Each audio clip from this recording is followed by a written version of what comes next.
session, please be seated.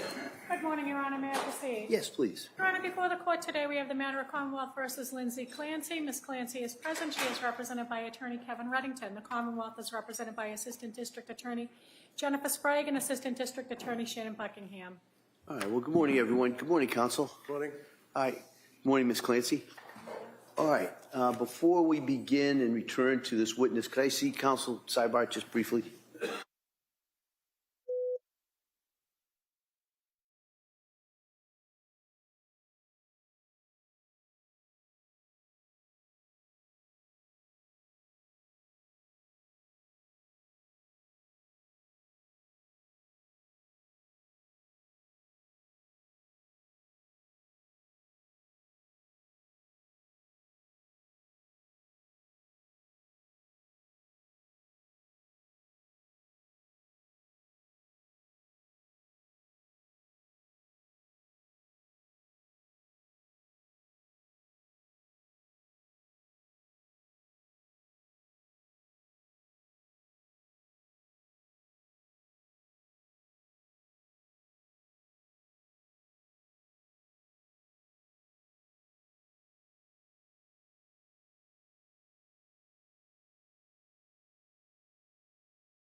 Cora, all right. Jurors enter.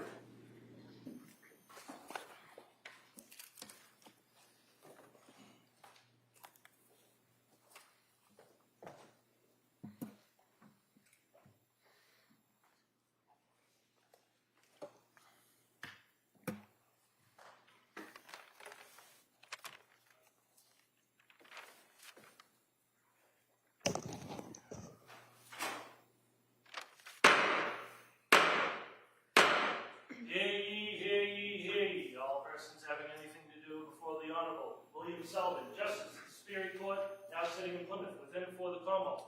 Draw near, give your attendance, and you shall be heard. God save the Commonwealth of Massachusetts. This court is now in session. Please be seated.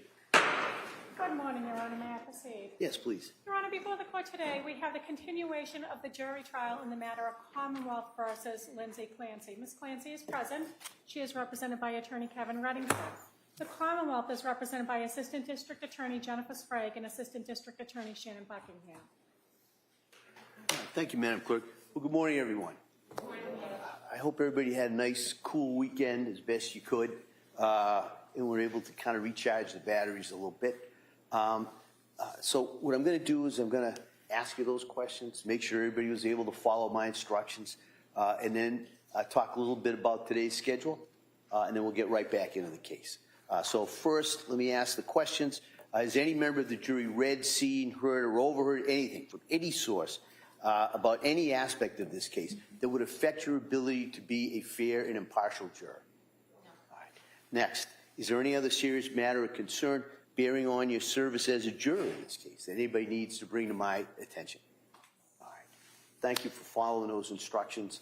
And then in regards to today's schedule, we've got a number of witnesses. I'm not quite sure how long it may go. So we may break a little bit early today, just kind of depending on the way the case comes in. And then in regards to where we are right now, we're going to, if you remember, when we broke on Friday, there was a witness at Dr. Tufts. The Commonwealth had finished their direct examination. We're now going to have that witness return to the stand, and the cross-examination by the defendant will begin. All right, and so with that, if we could recall that witness.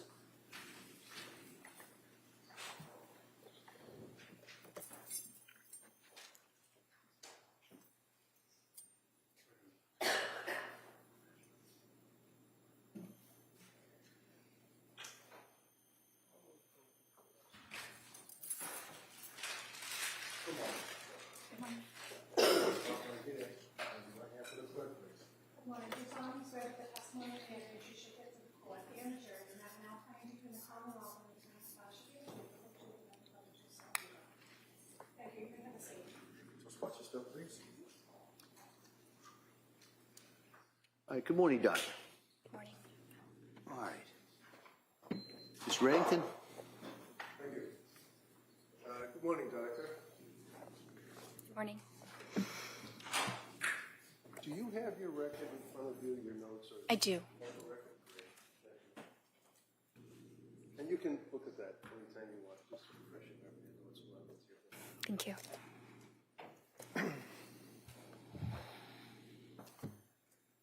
Dr. Tufts, you are presently a psychiatrist, correct?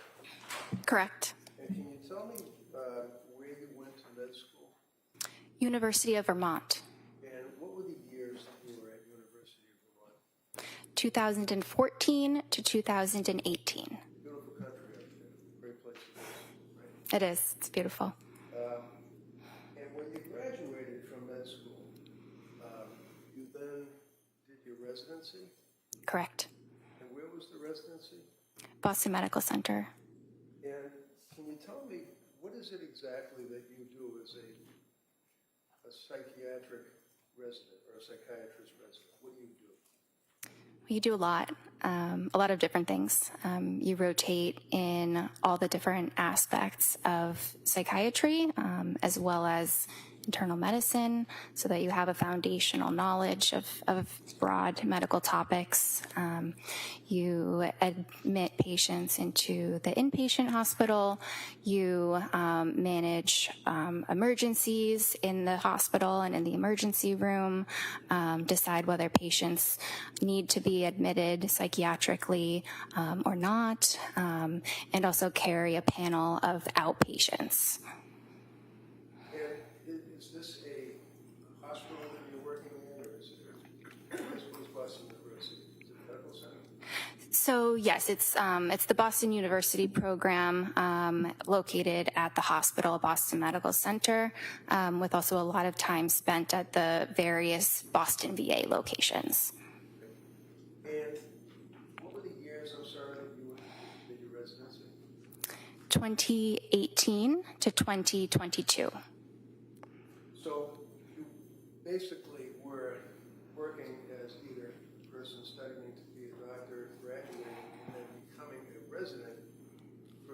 entire pandemic? For the first part of the pandemic, yes. The pandemic ended when Joe Biden said it ended. I think it was July of 2022, right? I'm not sure exactly when he said that. Would you agree with me that when the pandemic started around 2019, when you began your residency, 2020, 21 into 22, it was a large portion, if you will, of the pandemic time frame? Yes. All right. And we all had to walk around with masks and have no contact with people and make sure you have 6-foot radius before you touch anybody, all of that, right? Yes. How did that impact your residency? Well, I still went into the hospital most of the time, wearing the proper protective equipment, but I absolutely still provided the necessary medical care that was needed. And some of the outpatient experiences were done via telemedicine. Telemedicine? Yes, That's like a television screen. Like a Zoom or something? it's Zoom or something similar. Did you touch people, shake their hand, give them a hug, anything like that while you were working in your residency during the pandemic? Sometimes, not, you know, I think everybody had to keep their distance at certain times. I began my program before the pandemic, so of course there was a lot more handshaking and things like that then. You can't really keep your distance though when you're working as a labor and delivery nurse with a woman who's having a baby directly in front of you, can you? I imagine not. So, when you finished, did you graduate from a residency, or is it like you get a certificate or something? Yes, there is a certificate for completing it. And then, at that point, you are now a licensed doctor? Is that how it works? Well, you're actually a licensed doctor the entire time that you're in residency. But upon the completion of that, you can obtain a full, unrestricted Massachusetts license and also become board certified. And the board certification, for example, you have a board certification in general psychiatry, is that correct? Yes, sir. And when was it that you got that certification? When was it? Yes. It was September 12th, 2022. When was it that you actually started working as a physician, as a psychiatrist? I started working as a physician and as a psychiatrist during the residency training program, but I started practicing completely independently at Astor Mental Health in August of 2022. August of 2022. Yes. Now, prior to working with or at Astor, is that A-S-T-O-R or E-R? ASTER, like the flower. And what is Astor? What is it, like a group of doctors? Is it a medical center? What is it? It is a outpatient practice that is owned by a psychiatrist. It has a number of psychiatrists as well as therapists. And where is it located? Is it a brick and mortar type place where you have offices?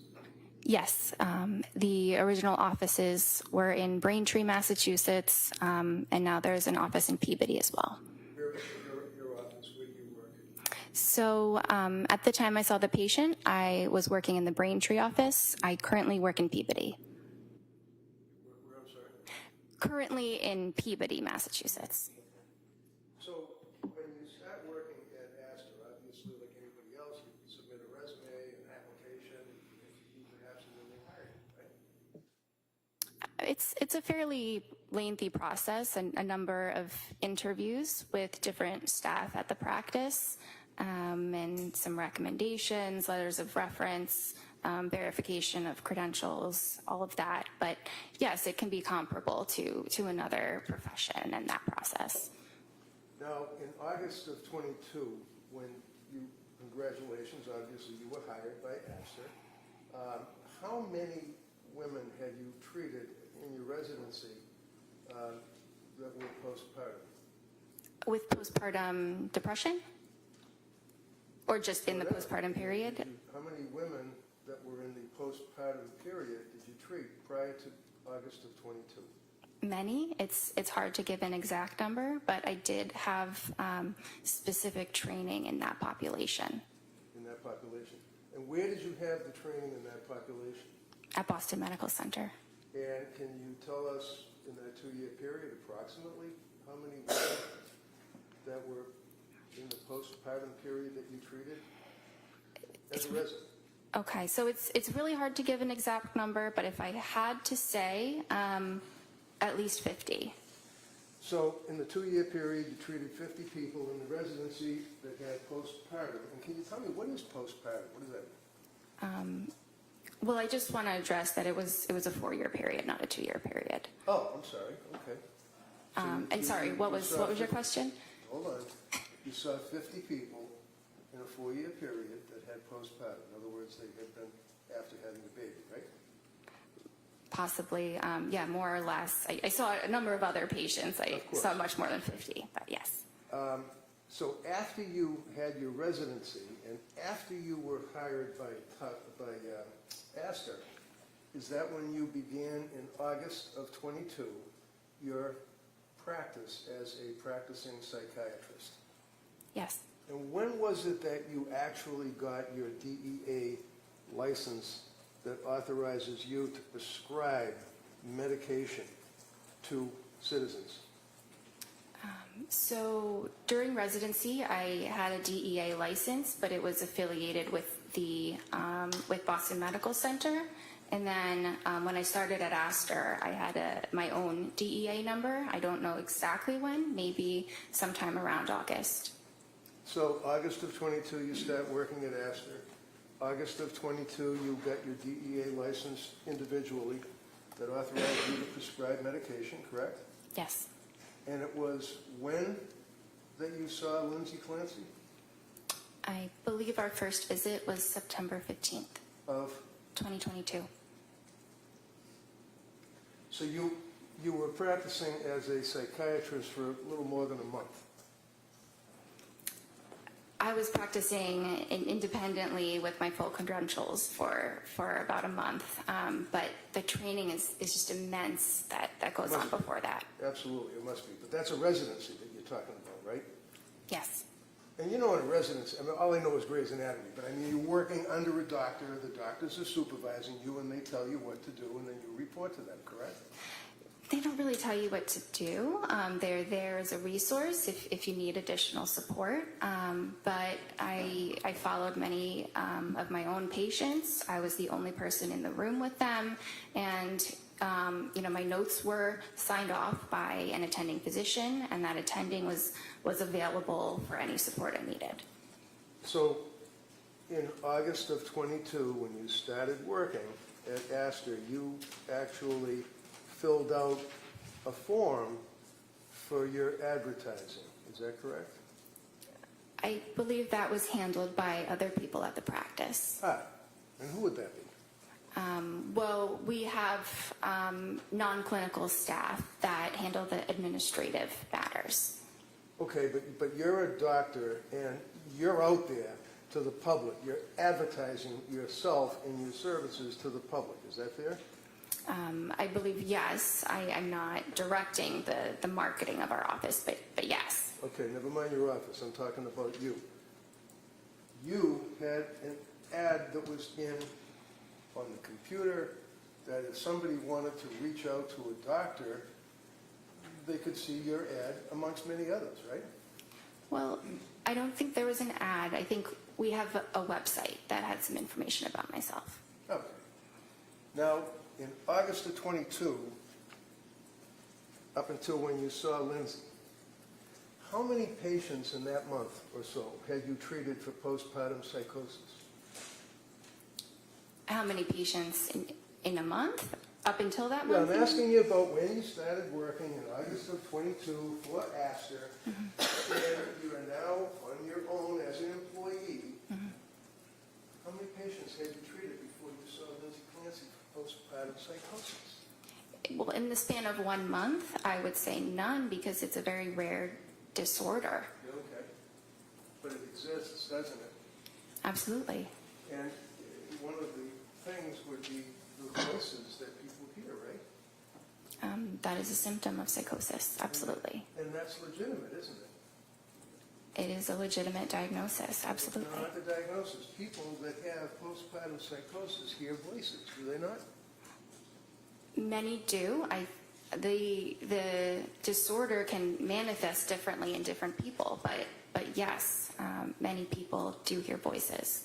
How about postpartum depression? How many people in that month or so before you met Lindsay did you treat for postpartum depression? In the span of 1 month, it's really hard to pinpoint that. Maybe a couple. Maybe a couple? And do you recall how long you treated them for? Again, it's hard to really pin down the individuals in a short span of time. Can you tell the jury what you put in your ad or in the Astor website that you indicated that described you? I don't recall. Well, one of the things you did is that you said that you basically were a specialist in postpartum, people that have postpartum psychiatry. You indicated that on your website, didn't you? Are you able to read the actual document? I don't remember exactly the wording. Well, you've been working now for how many Yeah. years now? 3 since you saw Lindsay? Or more? Almost 4, yes. You haven't changed your ad on the website, have you? I have not personally, no. And you've read it probably a bunch of times, right? I've read it a couple times, but I don't spend a lot of time on my website. Okay. Do you recall that you indicated that you were specializing in any particular aspect So, of psychiatry? yes, it probably includes a special interest in women's health, in perinatal psychiatry, in trauma-related disorders, anxiety, and there may be some other things that were mentioned. Yeah, like women that have babies and they're suffering from postpartum depression, right? Absolutely. You advertised that after a month in working for Astor, right? That's listed as one of my interests, definitely. And again, forgive me, how many women did you treat for postpartum depression in that month and a half before you met Lindsay? I don't know, maybe a couple. But I've treated many of them in the residency, which was just immediately before. So when a person needs to see a psychiatrist, generally they're not well. Is that fair? Some are not well. It really can vary. So when someone comes to see a psychiatrist like you, it's because they need help, right? Yes. And when they come to you because they need help, for example, with Lindsay Clancy, she came to you because of your ad, right? Or your website for Astor, what you said about yourself. I don't know exactly how she found us. Well, do you know why she came to see you? I'm not sure exactly. Friday, we spent a long period of time going through your initial, or the initial intake that she had to fill out. Is that correct? You recall that? Yes, we did. And the district attorney kept asking you, and this is in September, is it September 12th? Is that when that form was filled out? I believe she completed the form on the 12th. The appointment was on the 15th. So what does a person do? Do they call you, or do they talk to somebody in administration? How do you get the form to fill out? Yes, our administration handles that. And what do they do? How does that happen? They send them the documents, probably by email, and the patient fills them out. Actually, it might be all within the portal that we use. Within the portal? The patient portal, yes. Okay, and that means that you go online and you can access Astor Mental Health, and then all these little drop-down boxes would come up? Something like that. Are you aware, is something like that, or are you aware of what it does? So because I don't handle the scheduling and the sending of forms, I don't know exactly what it looks like. Well, this is the form that you're giving a person that needs help because they're possibly mentally ill, is that right? Yes, and what's important is that I review the forms and we go through them do? in the appointment. Absolutely. Excellent. Yes. Now, understand that your records, Exhibit 219, I believe, the jury will have access to the Tufts records, okay? You're aware of that, right? You know it's an exhibit, Yes. because you have talked to the prosecution about what an exhibit is, and you know that your records are now in evidence before this jury, right? If that's what you say, yes. I wouldn't take what I say. Well, If you I don't know, really, that's fine. I don't know the details of how this works, All right, but have you talked to them prior to your testimony? no, You haven't talked to the DA's office? no, not at all. You're a defendant in a very large lawsuit, are you not?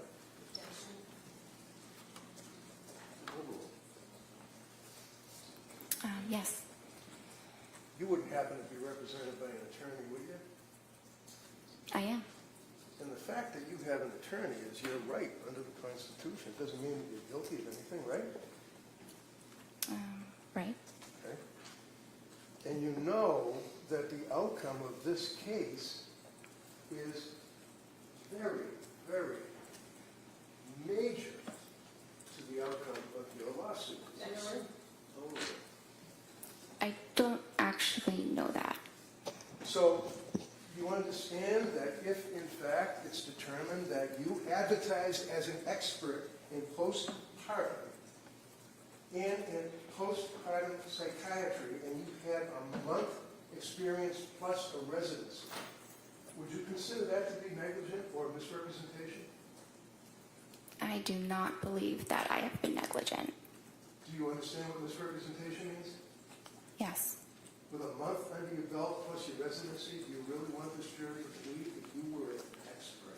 Can you advertise that? I don't think that's exactly the wording that I used. I think I said that it was an interest of mine.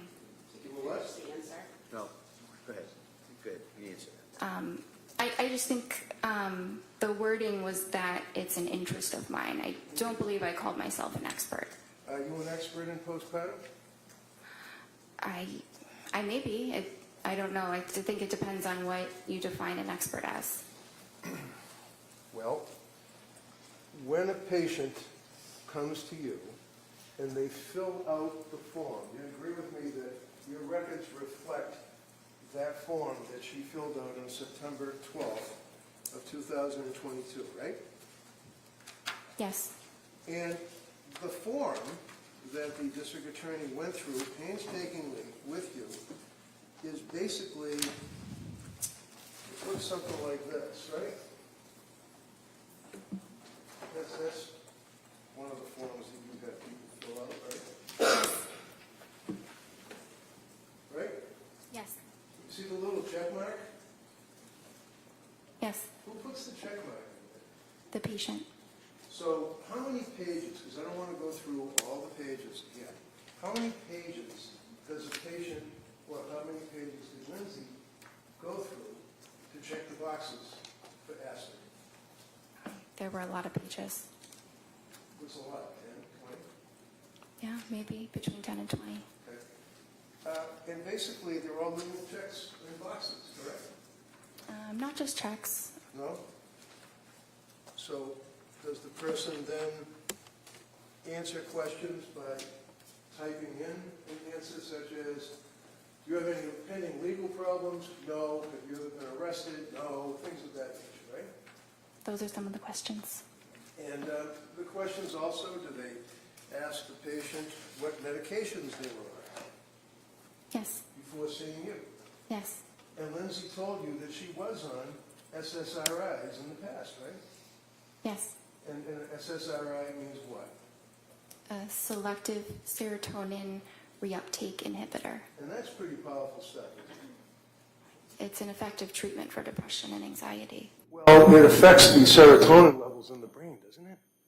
Yes. It rewires the brain, doesn't it? It doesn't rewire the brain. It increases the serotonin, and many individuals with depression have low levels of serotonin. So Lindsay told you that she had been prescribed an SSRI when she was in nursing school. Is that right? Yes. What was the SSRI? Prozac. And how long was she on the Prozac? I'm not sure. Never asked. I probably asked. Probably asked. Isn't it true? Don't you guys have a saying that if it's not written, it didn't happen? You take copious notes, do you not? It's impossible to write down every single thing that's said, so I write down what is clinically relevant, clinically necessary, but there's a lot that is discussed over an hour that is not able to be written down. Such as the fact that a person was on an SSRI when they were in nursing school is not an important fact to find out. Oh, no, that's important. Sorry. No problem. I'm not doing, the Sophie Cunningham at you. I'm just asking a question, that's all, and you can answer it, okay? How about if she had a reaction to Prozac? I asked her about the Prozac. Is that written in your notes? Yes. And what did she say? I mean, she said that she took it for a period of time. She didn't mention any side effects. Oh, she didn't tell you that she had side effects. I see. So when a patient comes to see you with a month under your belt and they're sick and they're looking for help, you wait for them to volunteer facts to you? She volunteered a lot of information. She knew very well what her medical history was and was able to provide that for me. Such as what? That she was in nursing school and took Prozac? That's part of it. And she told you that, right? Yes. And she was pretty upfront and honest with you, wasn't she, in answering these questions, right? I believe that she was. We all spent some time talking about the fact that she declared that she had consumed alcohol, that she felt guilty about it. You recall that on Friday? We dwelled on that for a while, didn't we? Yes, that was a component, yes. I mean, that's something that's important, right? Yes. What was her drink of choice? I'm not sure. Did you ever ask her? I'm not sure. We were not concerned that her level of alcohol use Well, the DA was... certainly was Friday, right? All right, well, here's, and everybody knows, Doctor, wait for the question, all right? And then same thing, I'll have counsel wait until you finish your answer, all right? Go ahead, Ms. Reddington. So is it important, doctor, for you as a physician to know your patient? In other words, know who they are? Yes. And you knew that Lindsay was a nurse, correct? Yes. You knew that she graduated, obviously, from college, right? Yes. Is she a good student? I don't recall. Do you know when she got married? I don't recall Did you that ask her? specific detail. I don't know. I knew she was married. She had 3 kids, right? Yes. And the reason that you knew that she was married is because you spoke to her husband, Patrick, correct? Or did you? Sorry? Or did you? He attended one of the appointments, and I spoke with him on that date. Ah. And did you say, hi, how are you, and give him a handshake when he came in your office? It was telemedicine. It was what? Telemedicine. Telemedicine. Is it fair to say that after, 14, you said to the jury, 14 appointments that you had with Lindsay during that period from September till January? 14 appointments? Yes. Every single one of them were by telemedicine, weren't they? Yes. Until you came in this courtroom Friday, you never saw this woman in person, did you? Correct. Were you ever concerned about her mental health as a person? Absolutely. She was crying. She told you symptoms that she couldn't get out of bed. Isn't that right? At one time, she said it was difficult to get out of bed Oh, difficult to But- get out. Why was it difficult for Lindsay Clancy to get out of bed? because she was very depressed. And did you give her a hug? Oh, no, you're on telemedicine, so you couldn't give her a hug, could you? You didn't have any chance to even look at her in person, did you? I could look at her. It was always a video appointment. I couldn't give her a hug, but that's not actually something that psychiatrists typically do with patients. I imagine. Now, I'm looking at you, and you've got the witness stand cutting you off in half, right? So I can't see from your waist down, your legs, your feet, your hands, anything. That's the same view that you have on the telemedicine, right? Yes. Isn't it fair to say that you've studied and that you've learned that there are objective manifestations that patients may have that would be a tell, like if you're playing poker, you have a tell, that would be an indicia of the fact that they're stressed or emotionally disturbed, right? Yes. Like hand wringing, right? Yes. Were you able to see the hands wringing when you were on telemedicine? I don't recall seeing her hands. You recall, you know how people sit there and they do this with their leg and the leg bounces because they're going through some type of emotional stress? You couldn't even see her legs, could you? I couldn't see her legs, but I knew that she was under stress. So when she came to you, September 15th, I believe, is the first time that you all actually discussed her condition, correct? Yes. And looking at the medical records, which the jury will be able to look at, it says, visit date, September 15th, 2022, and you can look along with me if you wish. Indicates why she came to see you, right? Yes. Right? Yes? Yes. Okay. Why did she come to see you? According, not guessing and speculating, never mind the TV. You just look at your notes. Tell me what brought Lindsay Clancy to your office. Postpartum anxiety. Is that it? Is that what you noted in the records?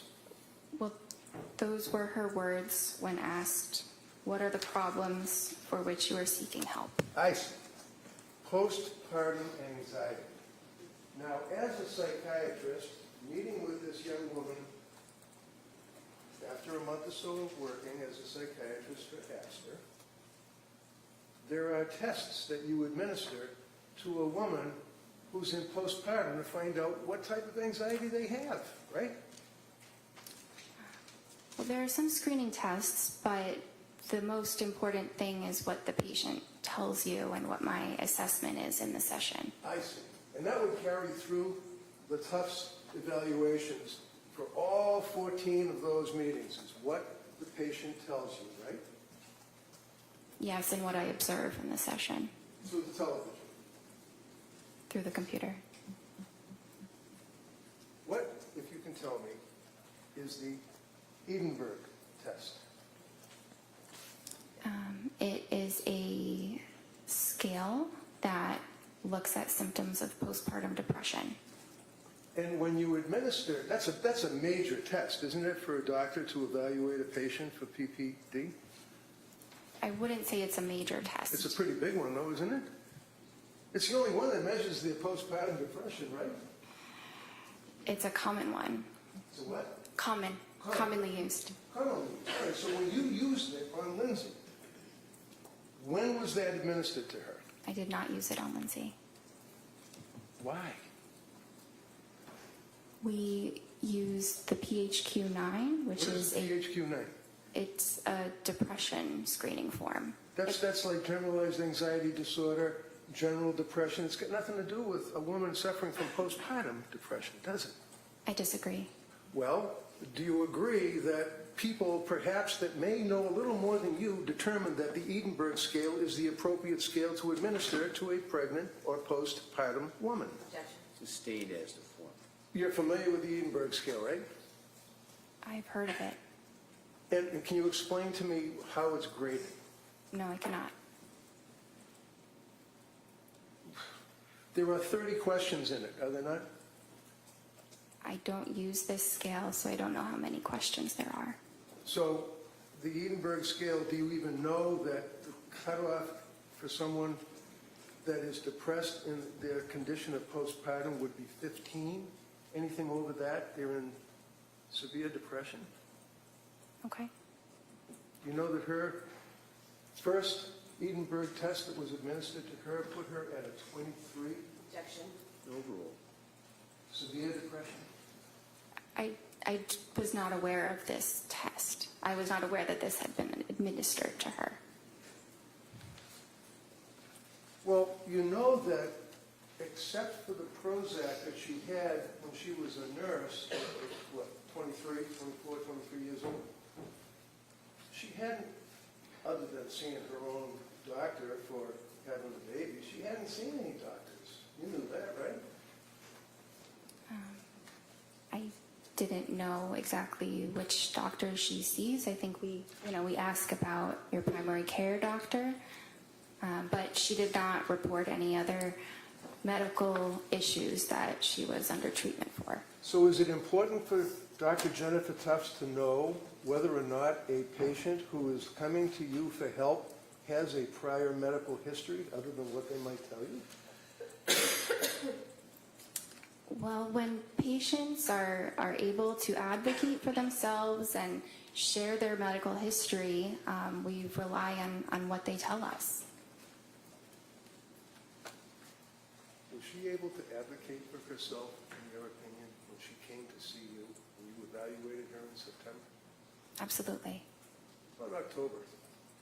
Yes. How about November? Yes. How about December? Yes. And your medical records, you would agree, show that during that period of time that she was deteriorating, was a word that was used on Friday. Isn't that right? So, No, so. You used the word deteriorating on Friday, did you not? she was a little bit worse at certain appointments, and the deteriorating word, which is not my word choice, is what is in the note because I had to select that. Because why? You have some kind of a program that you have to check the box and you have to bring down the drop box? You can't take a pen and write something down about a patient? There are certain parts of the note where I can write whatever I feel is necessary, but that specific aspect of the note is a button where you have to click one of three choices. So when the jury's going through your medical records, one of the things that they're going to see is that when you meet with the patient, you have a form that you fill out where it says, if you feel like you're going to harm yourself or somebody else, make sure you go to the emergency room, right? Yes. If you have any urges to harm yourself or others, go to the nearest emergency room. That's in every single time that you meet with a patient, right? Yes. And it indicates that if there's any, call the Suicide Prevention and Crisis Hotline. If you feel that you're in crisis, you may text home to a particular number anytime. What's a suicide hotline? It's a phone number that patients in crisis can call and speak to a trained counselor. Now, a psychiatrist, you'd agree with me, is not a counselor, that's for sure, right? Well, a psychiatrist has training in therapy as well as in medicine. Did you give Lindsay Clancy any therapy? There was some therapy incorporated in our sessions, Like but what? we did. Like what? Sorry. Providing emotional support, listening to Excuse her. me. Hold on, no, please. Finish her answer. No, she can't. Hold on, everybody. Sorry, Judge. She can. You ask the question, It's a stand. we're going to let her finish, and then you can follow up with any questions you want. Thank Go you. ahead, Doc. Anything else you want to say? So her sessions were largely focused on the medication management, but there was an aspect of therapy including those items. Okay, and the sessions were for what, 17 minutes?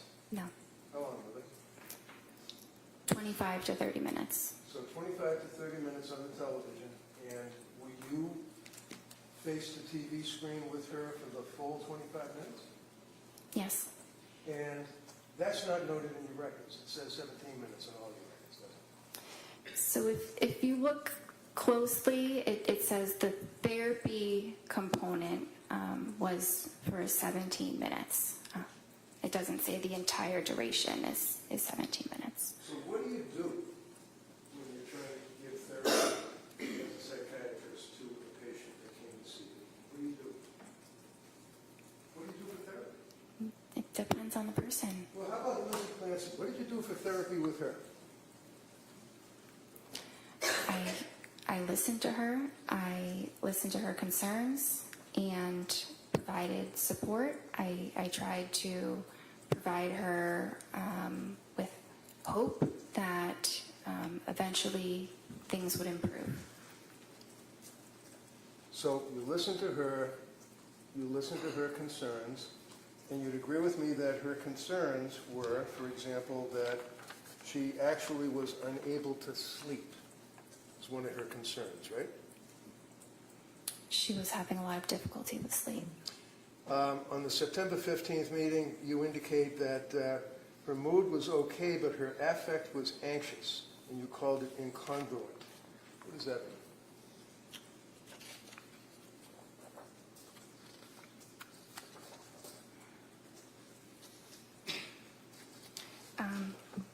So she said she was feeling okay. She appeared anxious, and she also stated that she was anxious. So one of the things that you talked about Friday is when a patient presents with an incongruent something or other, I don't remember, appearance perhaps, that would mean that they're saying, I'm okay, but they don't look like they're okay, right? Well, it could. I don't think her affect and her mood were really that incongruent at that time. I think that she didn't appear terribly depressed. I didn't say she was terribly depressed in that initial visit, but she said she was anxious and she appeared anxious. That's pretty congruent. Okay. So did you put in the report that she was congruent or incongruent?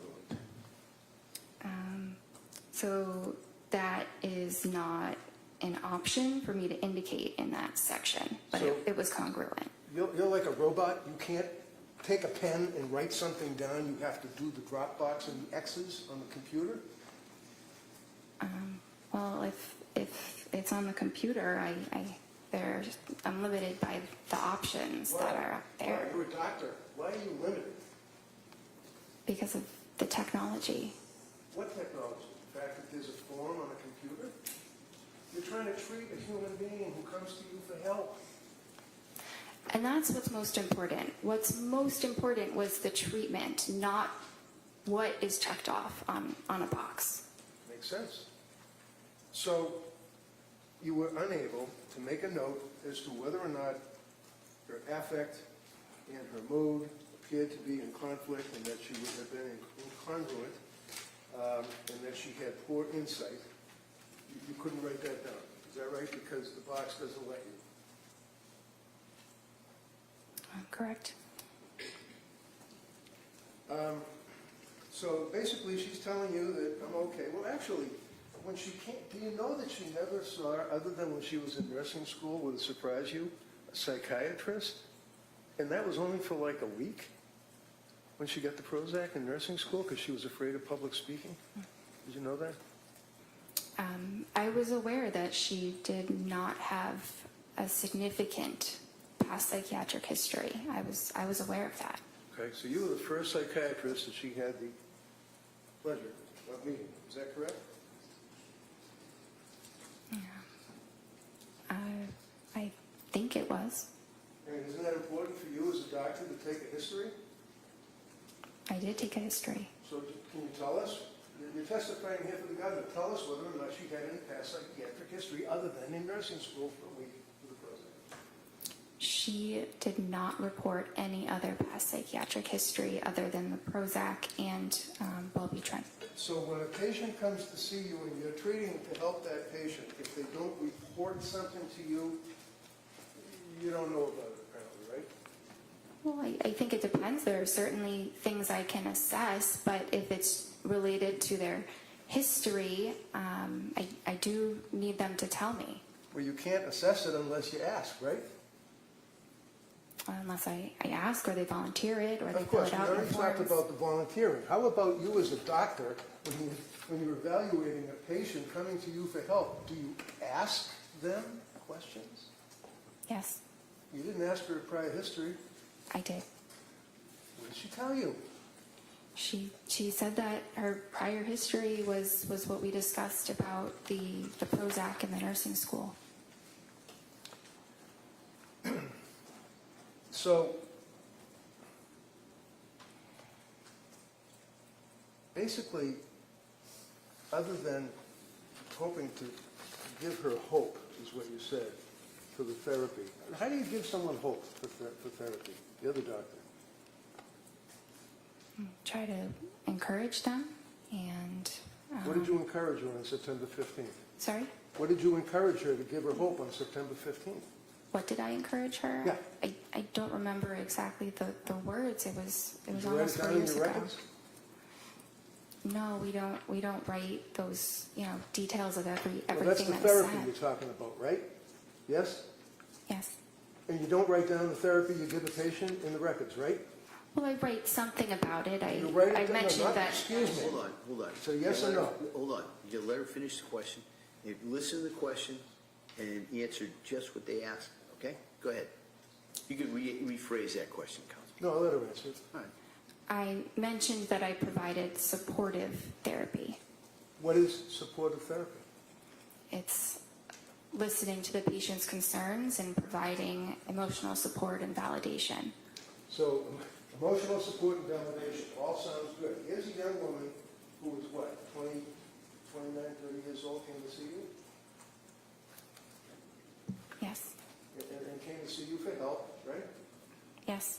Told you she couldn't sleep and she was anxious, correct? Yes. You know that she was postpartum, correct?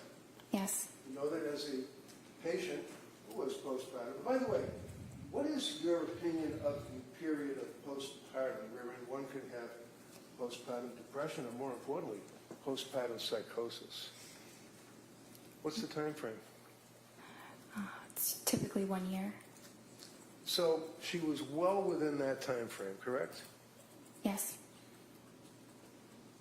And you tried to provide therapy by giving her hope.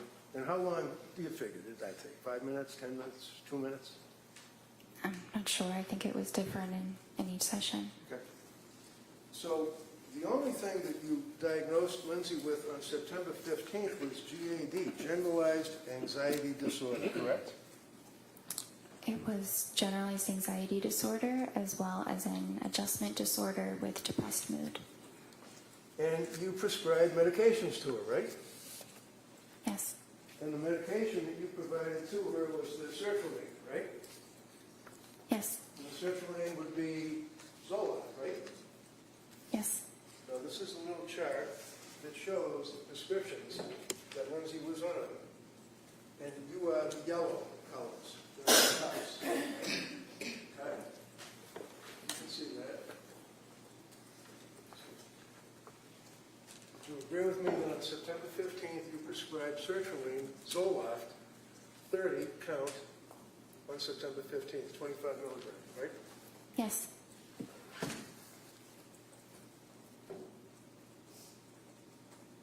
Have you ever read the website for sertraline?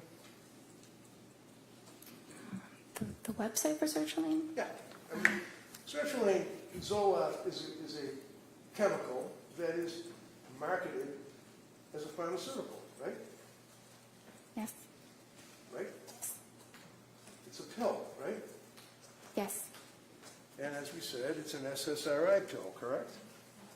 Yes. Do you know that Zoloft is not indicated for generalized anxiety? Why'd you give her Zoloft? It is a very effective medication for generalized anxiety disorder. So you're familiar with the drug labeling for Zoloft, is that correct? Generally. Generally. Are you aware of what the manufacturer of Zoloft indicates it can be used for, to treat? I'm aware that it's used to treat various forms of anxiety disorders as well as major depression. So when Lindsay came to see you, you know that she had stopped breastfeeding her son, right? Not at the time of the first appointment. When did she stop breastfeeding? In October? Something around then. You know that she had little or no psychiatric history other than seeing you, correct? And the Prozac, yes. You know that, in fact, that she had stopped drinking whatever it was that she was drinking, because you never asked, right? I was not concerned about her level of drinking. Well, it's in your form, right? That was at the intake, but Wait, you know that she wasn't drinking when you were meeting with her, correct? yeah, that's what she told me. Okay, and you believe what she told you, right? Yes.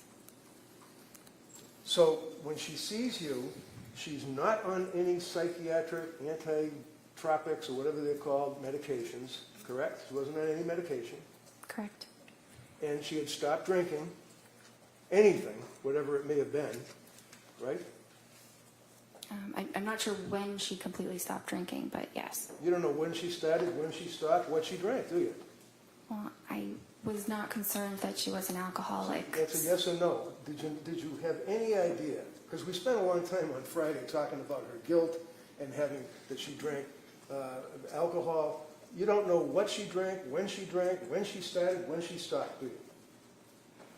I know some details about her alcohol use, but it was overall minimal. What were the details then? Tell me what the details were. There was that one little box that was checked off. What other details were there? That she drank 1 to 2 times a week, 1 to 2 servings 5 times a week. And you don't know where, what it was? You have no idea, right? I think she had mentioned at some point that it was calming. It was something that was what? I'm helpful. sorry. Calming. Calming. Okay, Calming. so it was numbing. It was like trying to numb something, I guess, right? That's one way of saying it. I mean, I imagine you've treated veterans that had post-traumatic stress disorder, right? Yes. And would you agree with me that many times when people have an anxiety disorder or PTSD, whatever the case may be, they try to numb their feelings? Is that fair? Sometimes they do. And sometimes they use alcohol, right? Sometimes they do. But we don't know what alcohol. We don't even know if it was a beer, do we? I didn't think that was relevant for her. So, with all of that, with that information, you then prescribed Zoloft to her, correct? Yes. You went over the side effects of Zoloft, sertraline, I imagine, with her, right? Yes. Did you tell her that one of the known side effects is suicidal thoughts and actions and ideation? Well, that's specifically in children, so I don't think I mentioned that because it wasn't relevant. Not really. Suicidal ideation and homicidal ideation is a black box warning on Zoloft, along with other SSRIs, right? Under Yes age, or no? for children and adults younger than Lindsay. Excuse me, doctor, I apologize. Can you just listen to my question and answer it yes or no? Is there a black box warning on Zoloft? Yes. Okay. And a black box warning is required or prescribed by what? The FDA? Probably. Probably. And it basically warns that, especially with young people or young adults, that it may cause suicidal or, God forbid, homicidal ideation. Yes? Yes. And you're aware that, in fact, the FDA has determined that that goes up possibly to a 23, or 24, 25-year-old. You know that, right? I think 24 is 24. what they say. Yeah, I'll give you 24. It's possible, is it not, that the SSRIs that get into a person's brain affect a person that's 3 or 4 years older than the FDA cutoff with suicidal ideation or homicidal ideation? It's possible? There's a lot of development that happens in the brain between ages like up to 24 and closer to 30. The brain is fully matured at past age 24, and so it's less vulnerable than in a younger individual. So with 24, you're suggesting as a cutoff, are you suggesting to the jury that a drug that increases the risk of suicide in a 24-year-old patient cannot increase the risk of suicide in a 29 or a 30-year-old patient? Just a little bit. I don't believe there's evidence that it causes that at all in individuals over 24. So, as a psychiatrist who had the ability to issue these types of medications to patients and citizens, what research did you do on Zoloft and suicidal ideation, homicidal ideation? I was taught extensively about SSRIs and suicidal ideation in my training. Right? In Vermont, in Boston, yes. Okay, so in Vermont was when you get your medical degree, right? Yes, And in Boston would be when you were a resident, right? yes, And then you had board certification on general psychiatry, right?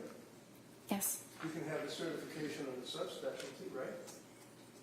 There are certain subspecialties, yes. Right, and some of the subspecialties deal with postpartum or women that are pregnant and have babies and have psychiatric symptomology.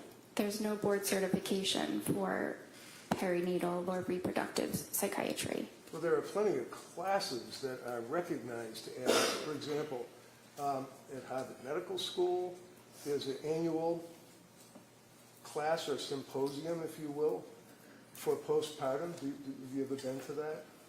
No, sir. What have you done to research or to improve your education? I understand you went to med school and that you were a resident. What programs, continuing education, symposiums have you attended since you got the ability to prescribe these medicines to people? I have not attended a symposium. Have you attended anything? I have not, but I have done a lot of reading on my own, of research and guidelines about this area in psychiatry. Did you tell Lindsay when you were going, because one of the things that you guys are always concerned about is what's called informed consent, right? Yes, And what is informed consent? What does that mean? it In a means medical sense, not just like out in the street or something. explaining to a patient the risks and benefits of treatment and possible alternatives, and making sure that the patient understands what you're saying. Now, when you were going over the symptomology or when you were going over the side effects of Zoloft, one of the side effects of Zoloft is, and I quote, severe trouble sleeping, right? Yes. Did you tell her that? Well, insomnia is listed as a side effect. No. You already said yes, you know it.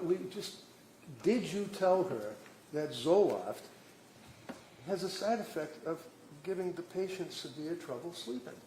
That's all.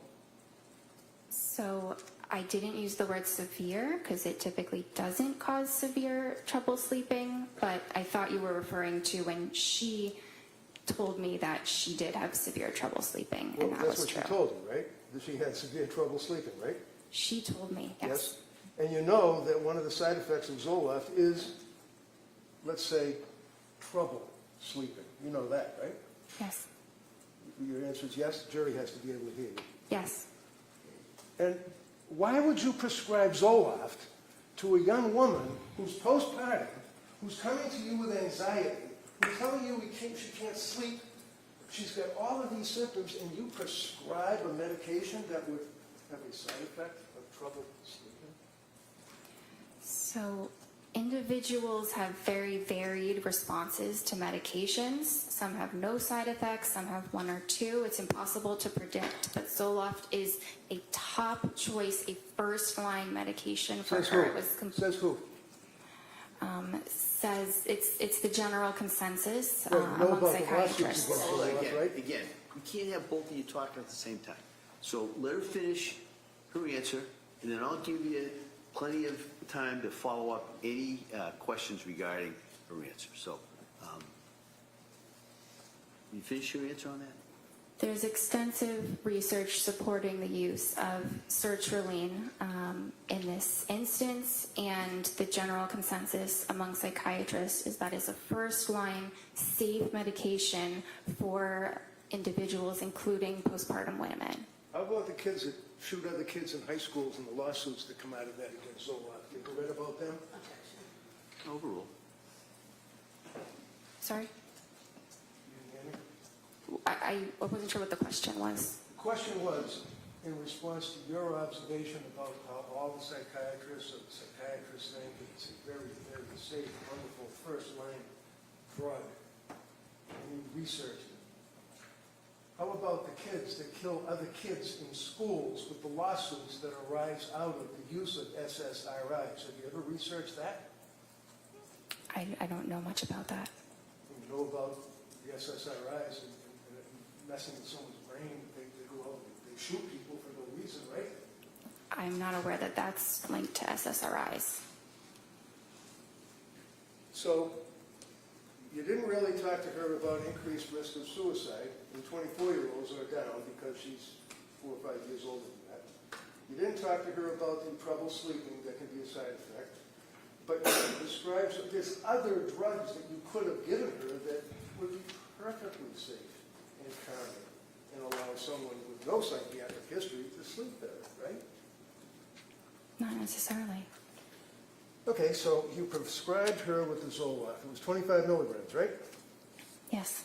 And when you prescribed her with the Zoloft, 25 milligrams, was that increased up to 0.05 milligrams, or did you increase it at some point?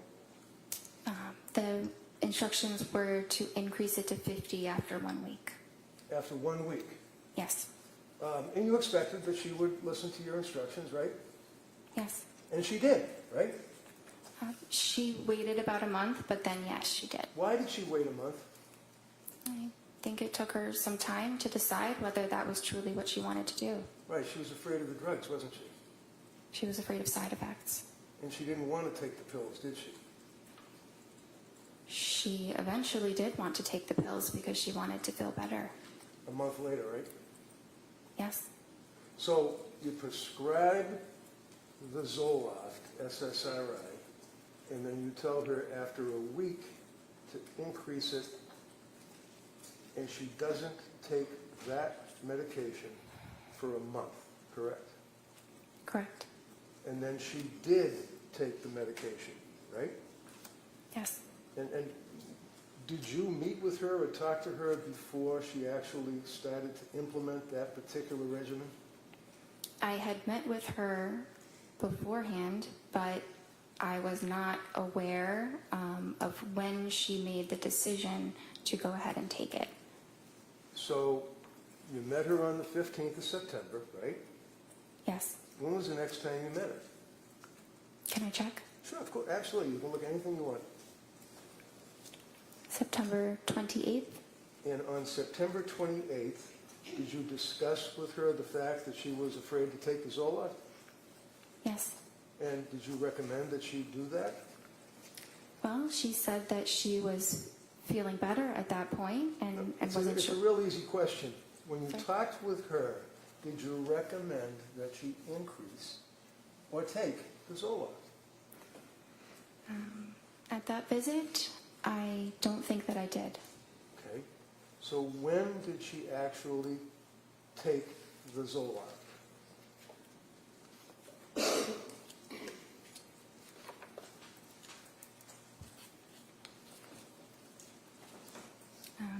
She told me in her October 20th visit that she had taken it 1 week prior. And she told you that when she increased it in accordance with your instructions, she went off the rails, right? I don't think she used those words, but she had What words did side she use effects. for you as her doctor? She felt awful. Awful. Why did she feel awful? Did she have a stomach ache? Did she have a headache? Why did she feel awful? She did have some stomach aches. She had some diarrhea and had a difficult time eating. She also had increased anxiety. She had some more depressed feelings. She had more difficulty sleeping. And what was your advice to her as her doctor on the 28th of October, after she told you about the effect that Zoloft had on her? I told her to stop it, stop the medication. Okay. Now, Zoloft being an SSRI, and a patient that is taking the Zoloft, and 0.05, we spent Friday afternoon going over the drugs, and 0.05 milligrams is the lowest dose, and all that. That's the dose that is prescribed to people, invariably, correct? It goes up to 200, but that is a starting dose. For pretty much all of you psychiatrists would agree with that, right? 0.05, right? 50. 50, okay. And you then told her to stop? Yes. What does it mean to titrate something? To slowly increase the amount. What do you tell patients when they're on an SSRI as to weaning them off the SSRIs? Depends what the dose is. If it's a high dose, you need to slowly decrease the dose, so kind of the opposite of titration. But if it's a low dose to begin with, you can stop it. Are you supposed to tell a person that's on an SSRI to stop immediately or to slowly withdraw from it? At 50 milligrams, it is perfectly fine to stop it immediately. So you didn't have any concerns at all about telling her to immediately stop taking the Zoloft. And what did you do, put her on another drug? Not immediately. Okay.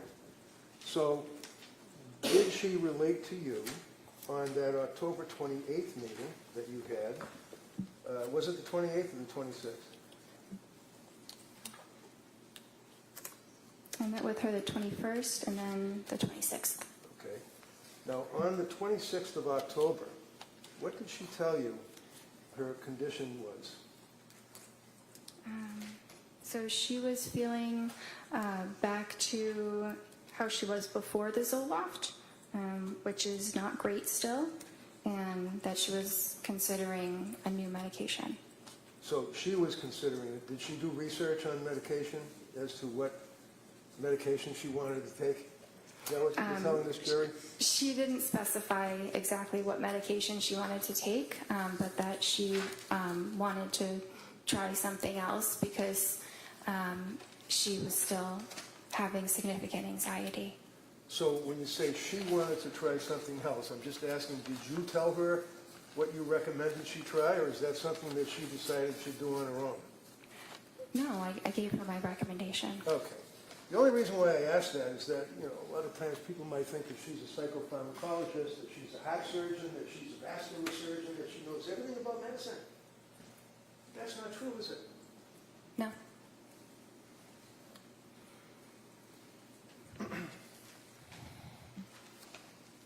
Would you agree with me that prior to telling her to stop the Zoloft, that one of the concerns that you had is that Zoloft affects anxiety and affects sleep, and you hope that it treats the underlying anxiety by balancing brain chemistry and increasing serotonin, right?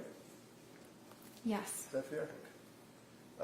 And you'd agree with me that it does, as a side effect, have an impact on a person's falling asleep or staying asleep, as a common side effect, right? It can happen. It doesn't happen to everyone, but it certainly happens to some. But it is temporary. That's the important distinction, is that there are many side effects that disappear entirely, and then the medicine is quite helpful for those certain conditions. What's that? Yes. She had problems sleeping, didn't she? Yes. Even after the Zoloft, right? Yes. So you, not her, you recommended a particular drug that she should take, right? Yes. And again, as it relates to what one would expect a young woman who's a labor and delivery nurse to know about psychiatric medication. What is methazine? Do you know?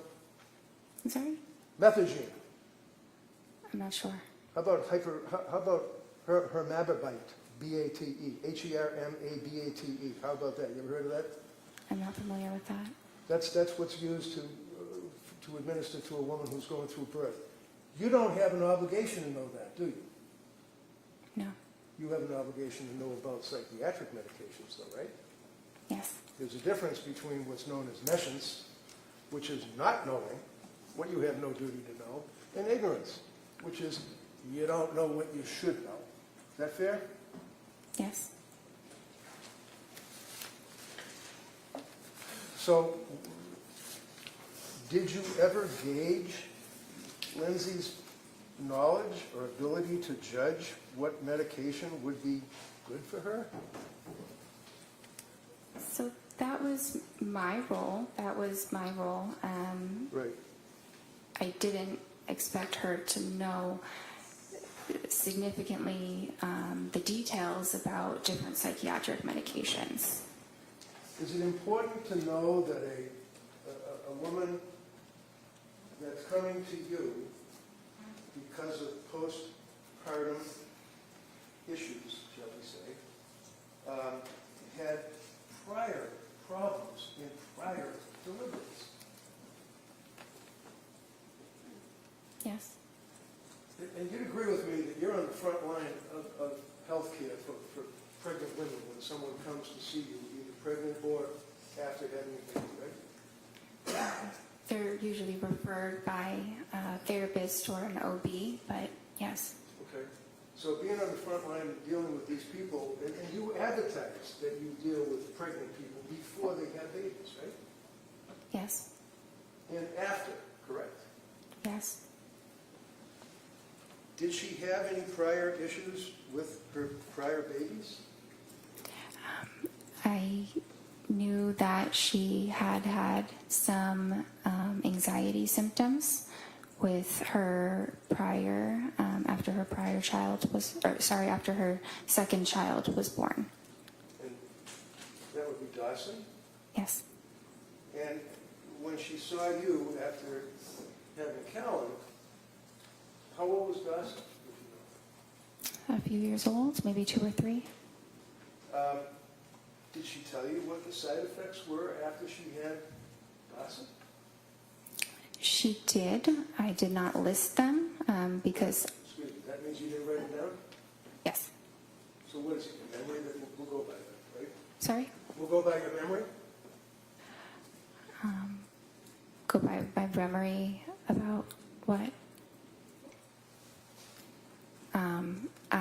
I don't recall exactly which side effects she said, but I recall that they were some of the very common ones, the ones that are temporary.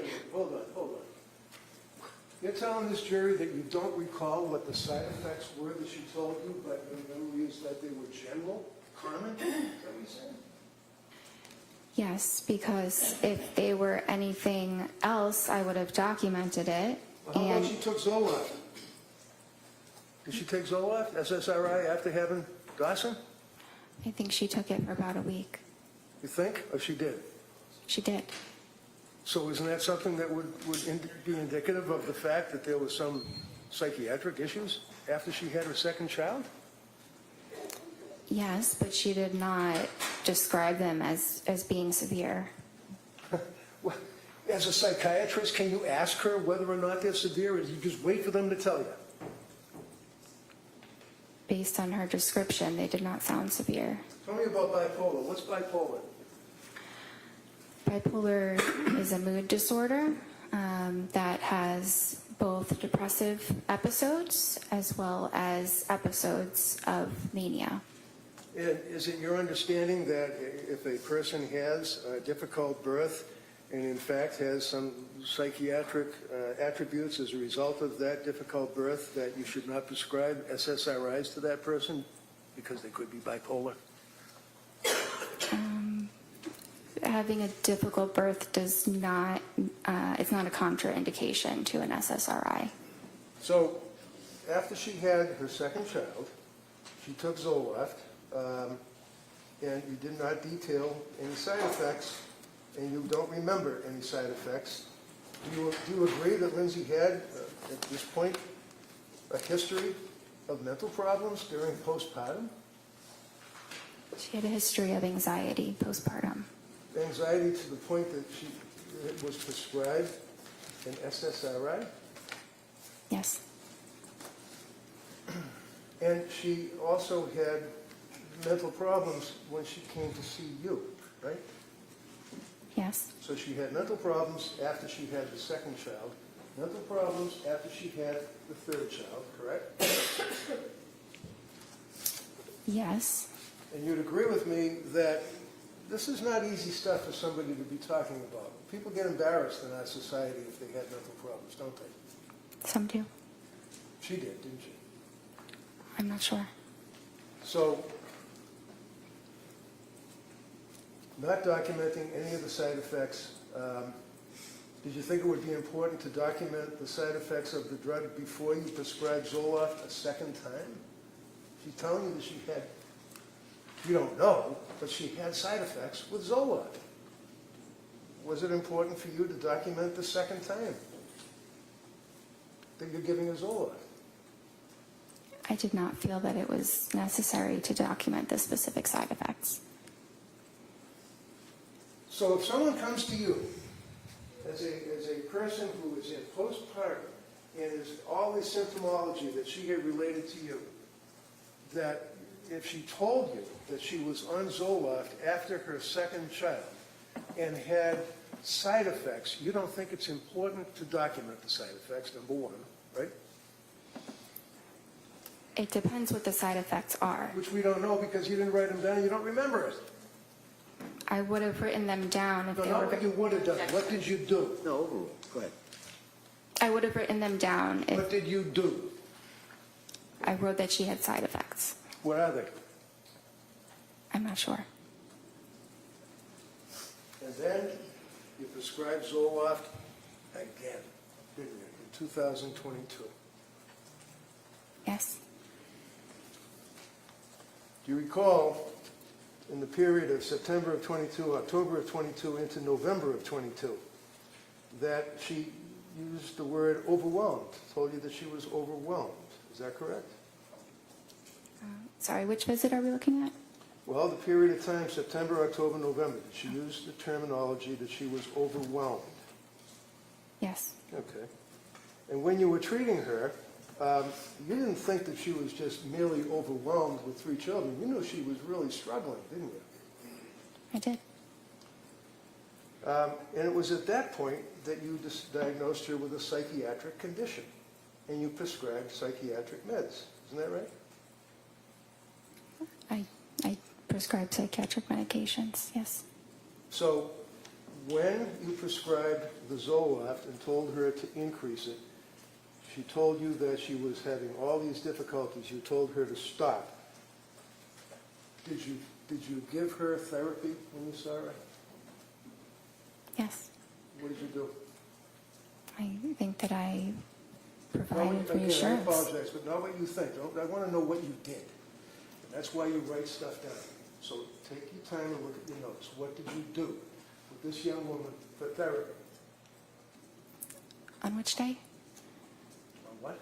Which day are we talking about When specifically? she came to you and told you that she was overwhelmed, and you diagnosed her with a mental illness and prescribed a psychiatric condition, the psychiatric meds, what therapy did you give her? Because you told us that when you're on the television, you still give them therapy too, right? I do. What did you do? Well, I'm having trouble identifying exactly when she said the words overwhelmed. So it's hard to pinpoint exactly what I said in a span of, a number of different visits. Did you indicate that there's information on the website that if a person has an emergency that they should do something? I did, and I advised her the same. So basically, if one of your patients becomes suicidal, and on that note, did she tell you at that point, up to November of 22, that she was dwelling on suicidal thoughts? It was a while before she mentioned anything about suicidal thoughts. Tell us when. I might need to look through the records to right see ahead. when she first did.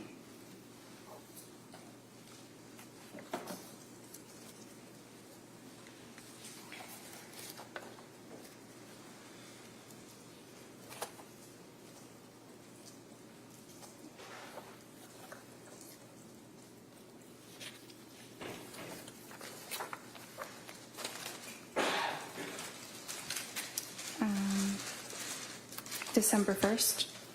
So on December 1st, what did she tell you?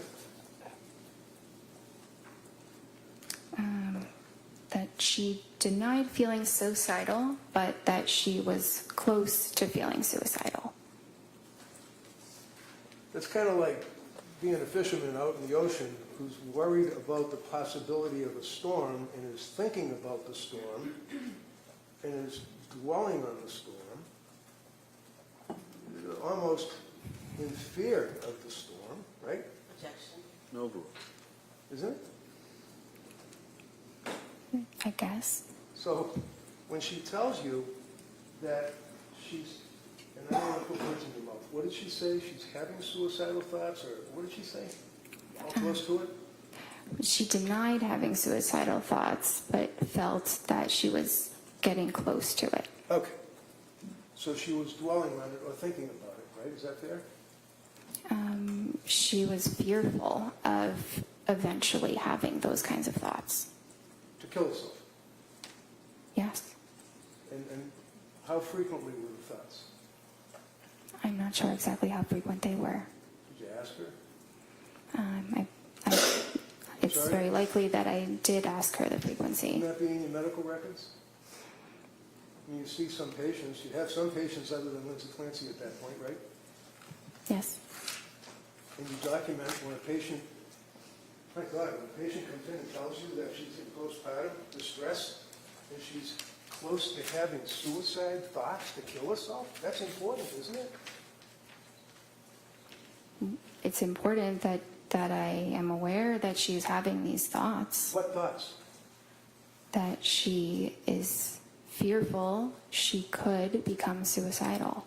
And she told you, I imagine, or you asked, how frequently these thoughts were.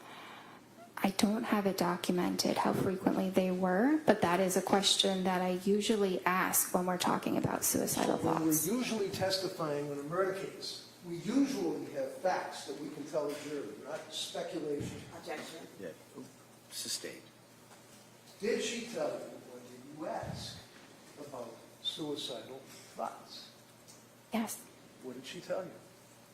If you don't know, tell us. No, I know, sorry, but it's what I said before, that she denied having them, and she wasn't having them, we were meeting, but she felt close to it, close to having those thoughts. Okay? So would you agree with me that many times patients, especially psychiatric patients, may minimize their symptomology? Patients sometimes do. And sometimes when a woman has just had a child and has other little kids at home, they're worried about the government taking kids away from them because you're a mandated reporter, aren't you? Objection. Overall. You're a mandated reporter, aren't you? I am. And if she told you, I'm having suicidal thoughts, I'm close to it, homicidal thoughts, you'd report that, wouldn't you? Not necessarily. I think it really depends on the context, but having suicidal thoughts alone is not a reportable condition. All right. So basically, we know that she was close to having suicidal thoughts to kill herself, whatever that means. We don't know how frequently she was having them. Yeah? Today, I don't know how frequently, but at that point, I believe I did know how frequently they were. Okay. So as a result of that, you then gave her therapy, I imagine, right? Through the television. Yes. And what therapy did you give her in November of 22? I gave her supportive psychotherapy. And what does that mean? It sounds great. What do you do? It's listening to the patient and providing. Sorry? Listening to the patient, like when they say they're having. Hold on. Good. Sustain. Next question. So. She could finish the answer. Right. Next question. Thank you, Judge. Listening to the patient. That would be when, for example, one of your patients tells you, after all the treatment that you had provided prior to that, all the symptomology that she had, insomnia, anxiety, and all of that she's close to having suicidal thoughts. That would, I imagine, impact on you. Yes. So what did you do with this psychotherapy? So I provided emotional support and validation and What does that mean? Validation. encouragement. What does that mean? Something like, I understand this is a very difficult time. It really, it varies on the individual. Sure. How about Lindsay?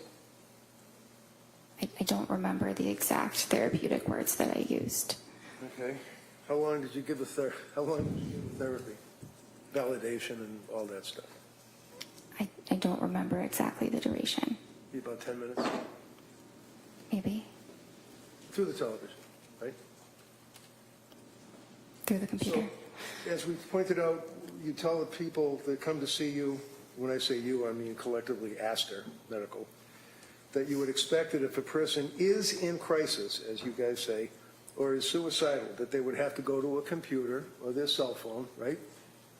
They would have to punch in your office, right? Look up the number.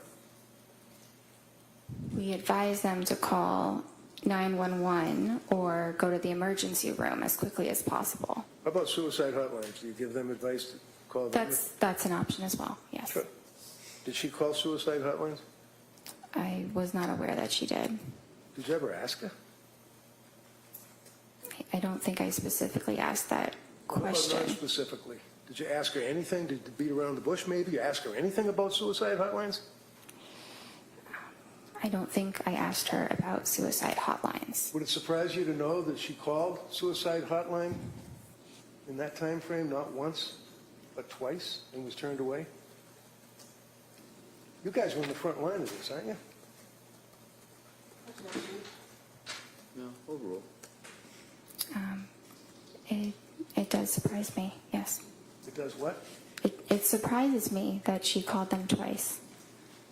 And you never asked her if she had ever called the suicide hotline, did you? I don't think that I did. Well, I understand.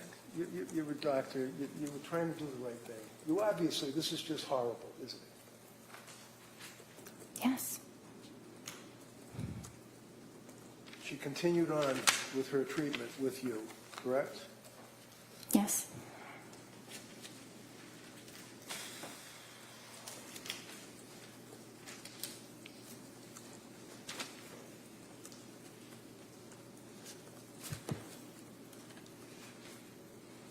What was the next medication that you put her on?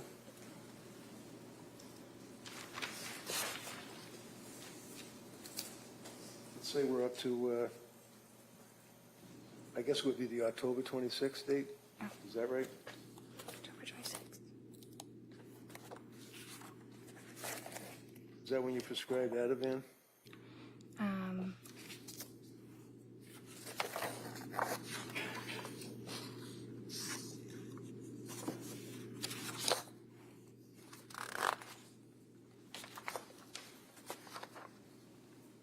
I prescribed that on the 21st. Sorry? I prescribed the Ativan on the 21st. All right. Did you prescribe anything on the October 26th appointment? Yes. And what was that? Buspirone. Buspirone. And would you agree with me is that also Vanspar? Buspar or buspirone are the common names for it. Okay. You ever heard of Vanspar? V-A-N, V as in Victor, A-N-S-P-A-R? You ever heard of that? No, I haven't. Okay. And would you agree with me that there are a number of side effects of buspirone? Every medication has side effects, but Okay, so my question is pretty simple. Buspirone, you mentioned it, I'm asking, any side effects? yes, What are the side effects? they could be tiredness or dizziness or rarely some upset stomach, but it's generally a very, very well tolerated mild medicine. And do you recall, was she taking any other medication at that point, if you know? Yeah, she was taking some of the Ativan. Some Ativan, right? Did you prescribe that to her? Yes, When did you prescribe the Ativan to her? the 21st. And she was compliant with your recommendations, right? Yes.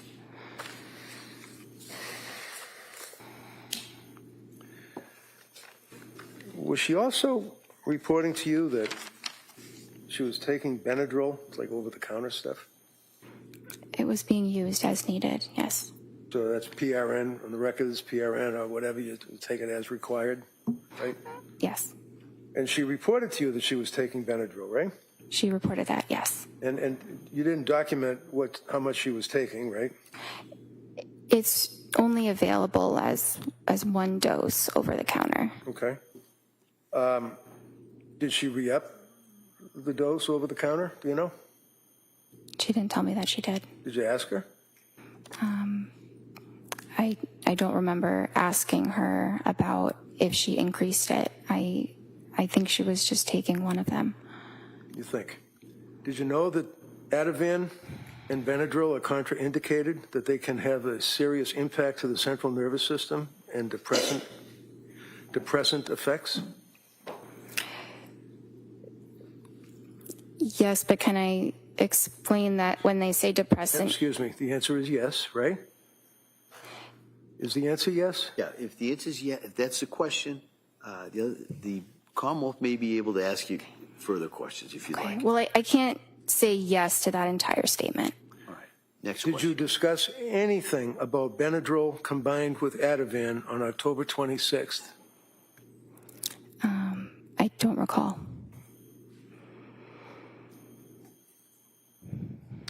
On October 26th, was she still worried about suicidal thoughts? She denied that. And on October 26th, how did she deny that? Do you have that noted in your record? I do. And what does it say? Patient denies suicidal ideation. Okay. So there's a huge difference between suicidal ideation and somebody having thoughts of suicide or being close to it, right? Not exactly. Well, you knew that the last time you spoke to the woman, she told you that she was close to having thoughts of killing herself, right? Yes. And you're her doctor, right? Yes. So what do? You just say, do you have, and check the box, and say, do you have any suicidal ideation? And she says no, and you check the box? No, it's not that simple. Do you ask her, like, well, gee, the last time I spoke to you, you told me that you were close to having suicidal thoughts of killing yourself. Did you pursue that on the 26th of October? Yes. And what did she say? That she wasn't. Now, how long was that appointment, if you recall? Would you agree it was 17 minutes and then there was some therapy? The entire appointment was something between 25 and 30 minutes. And that was again through the television, right? The computer, yes. Computer. Did you also add a drug called hydroxyzine? Yes. When was that? So that was the same visit as an alternative to the Benadryl. Okay, so on October 26th, when she told you that she was taking over-the-counter Benadryl, I asked you what you prescribed to her, and you said Ativan, right? Right? Yes. And then I asked you about the contraindication of Ativan and Benadryl, right? You asked me about that, yes. And then you, on October 26th, started her on Buspar, correct? Yes. And what is the purpose of Buspar? Is that for anxiety? Yes. And what kind of drug is Buspar? It doesn't really fall into a class, but it does act on serotonin. So it's another, similar to an SSRI, right? It's kind of like a more mild version of an SSRI. Okay.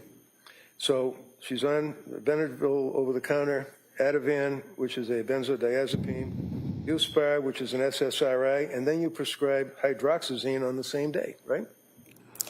They weren't all to be taken at the same time. What's hydroxyzine? Hydroxyzine is an antihistamine. Okay. Is that over-the-counter, or is that, can you just buy that over-the-counter, or do you have to go to the back where the pharmacist is? You have to go to the pharmacist. Okay. And as far as you're concerned, she was taking the medications as she was required, right? That's what I was told. I'm sorry? Yes, that's what I was told. Did you, by her? Yes. And did you at any time tell her that she should keep a diary of her medications and keep a diary of any side effects that she has? I didn't instruct her to do that. You don't have to instruct somebody to do anything, but did you recommend it? Like say, hey, if you're on all these meds, if you're having an effect, you should write it down. When, time, date, anything like that? I didn't tell her to do that. Would that be helpful? Maybe, but usually we go through all of that in the appointments, and we met very frequently. Now, you'd agree with me that at this point, prior to the next appointment, which was November 2nd, she had gotten significantly worse, even after all this medication that you had been prescribing, right?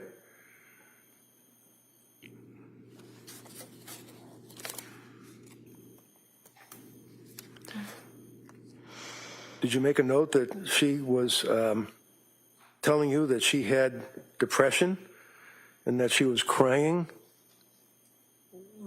had more anxiety, insomnia had increased, brain fog, and worrying about suicide?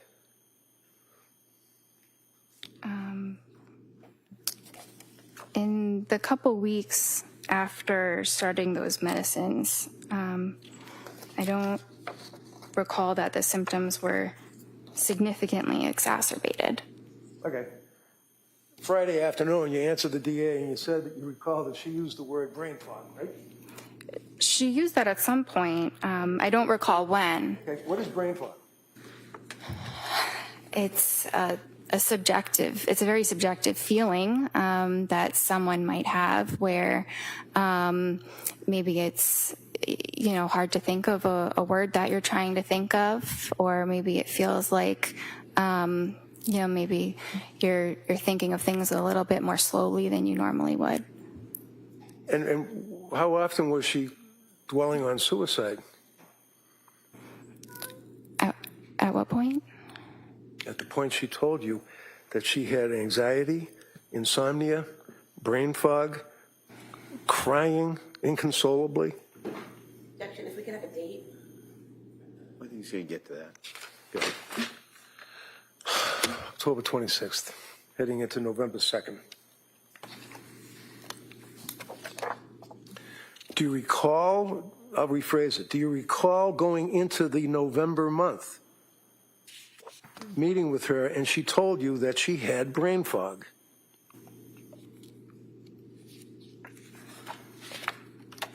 It was mentioned at some point. I Okay. don't see that on the 26th specifically. All right, so let's talk about brain fog. Did you ask her what that meant? Because when you say subjective, that means that's her interpretation. That's in her head. She's telling you, right? Yes. As opposed to objective, which would be what people in general would think, right? Yes. So when she's telling you, in addition to the anxiety, in addition to the crying, in addition to the stress that she was undergoing, she was worrying about suicide, she talked about brain fog. So you must have asked her, what does that mean? Subjectively, what does that mean? Subjectively means in the patient's, own opinion. That's what their experience is. Okay, so she's the one that's inside her head, right? Yes. So what were the symptoms? What is it? When a patient tells you that they have brain fog, is that something you would consider as being a potential side effect of the medications that you would put her on? It depends. On what?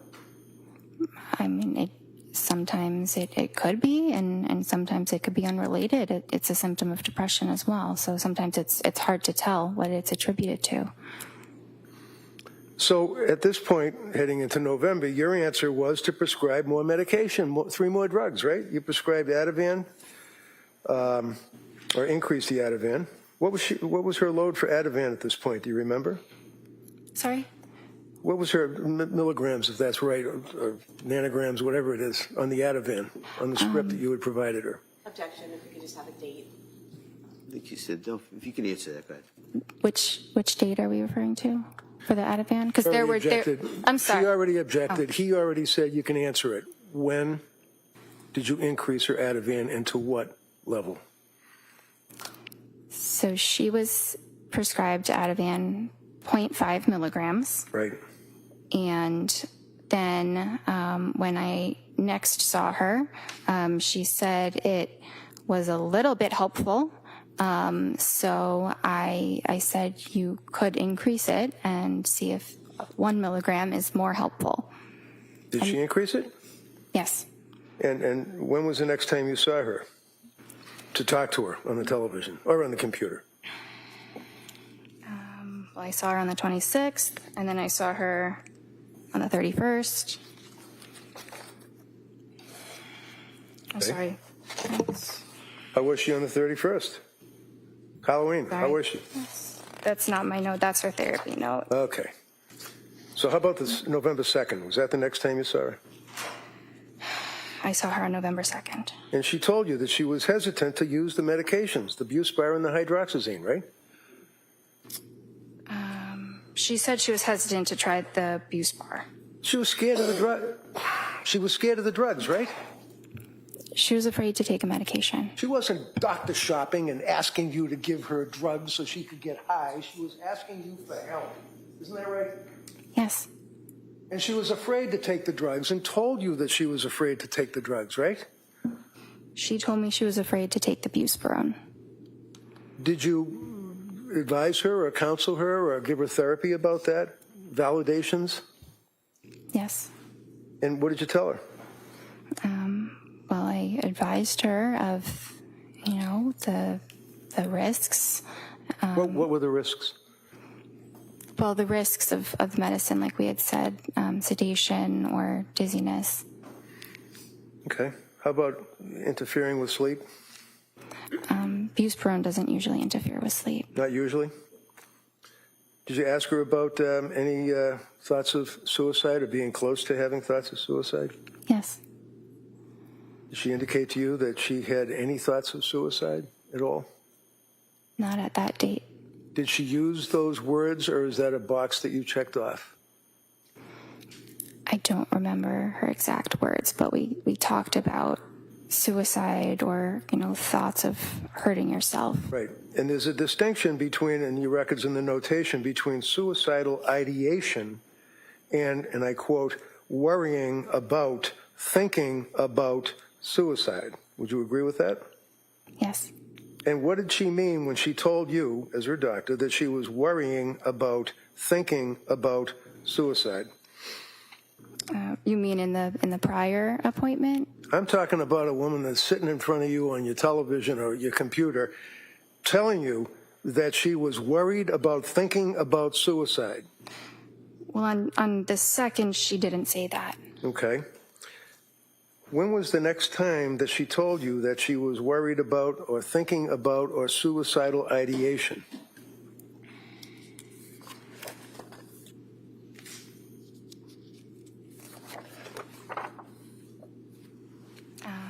That was the December 1st visit. Okay. So go back to the November 2nd visit. Would you agree with me that she, after you talked with her for that period, however long it was, that you then brought up 4 medications to her, recommending that they might be safer, and I quote, safer alternatives. Would you agree with that? I see the word alternatives, not Okay. safer alternatives. Do you remember talking to her about Remeron? Yes. Did you recommend that she take Remeron? No. Did you ever prescribe Remeron? No. And is that mirtazapine, as far as its generic name? Yes. And Remeron is an antidepressant, isn't that right? Yes. And you did not feel that that would be an appropriate medication for her to take at that time? It was a very reasonable option, but we didn't decide to start it. So is this a collaboration? In other words, you and the patient, you would both make a decision as to when to start a drug? Or is it your decision and advice to the patient? Well, it's ultimately my decision, but the patient's thoughts about the matter are very important. At the end of the day, the patient has to go home and take it themselves. I'm not there to ensure that that is happening or not. So you had a November 22nd appointment, right?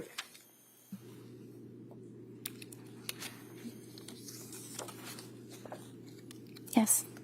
And it was at that time that she told you that she had been to see South Shore Perinatal Clinic, right? Yes. And did she tell you why she was seeing someone from the South Shore Perinatal Clinic? I think she told me that it was because they were exclusively focused on treating perinatal conditions. Yeah, but so were you, right?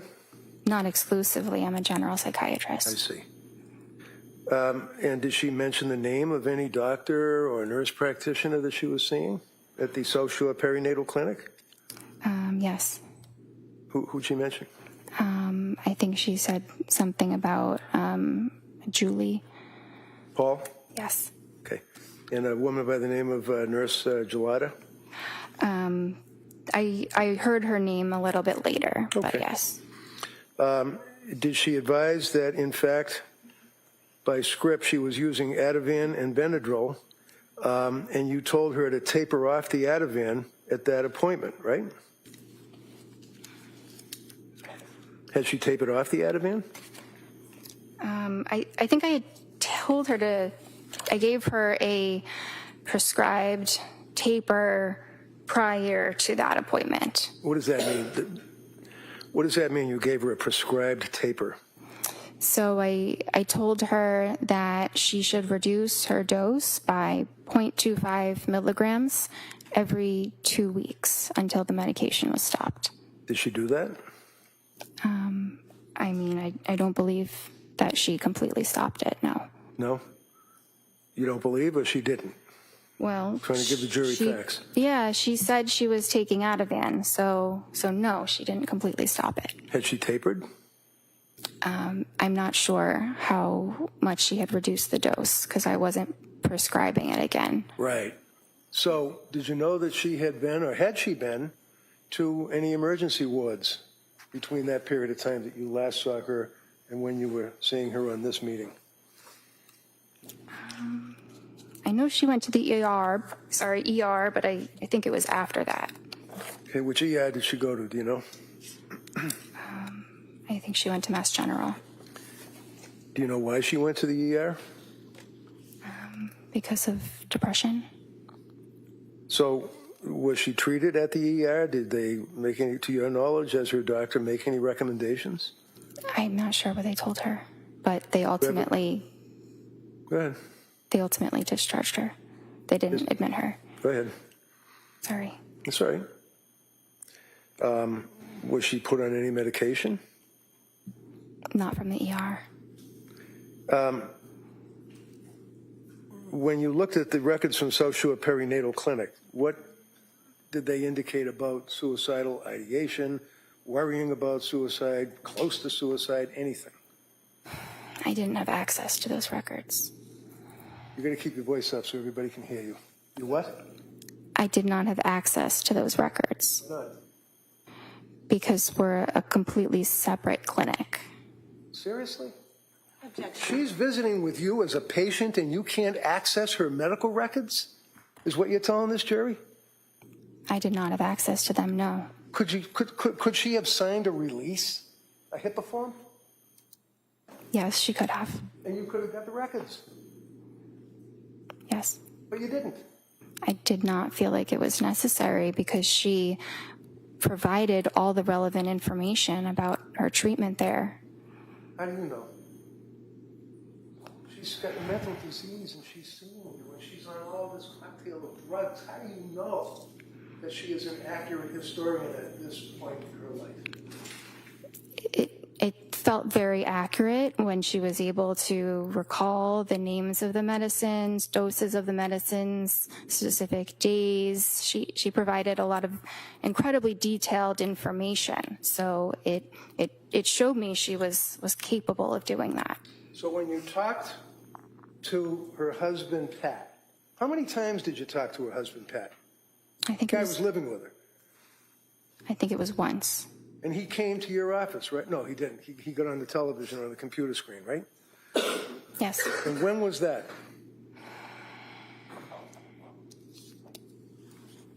I think it was the December 16th visit.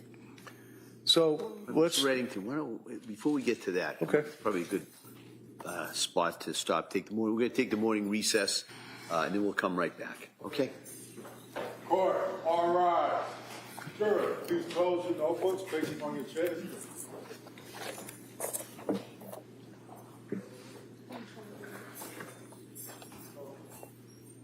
Wait, please.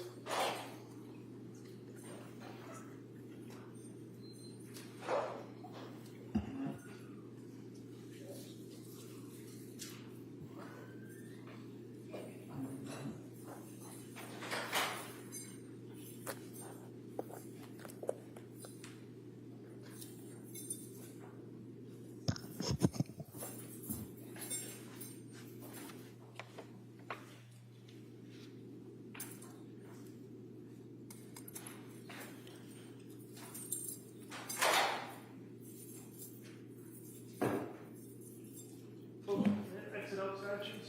Let it back in over, go back.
session, please be seated. You all set for the jury? Yes.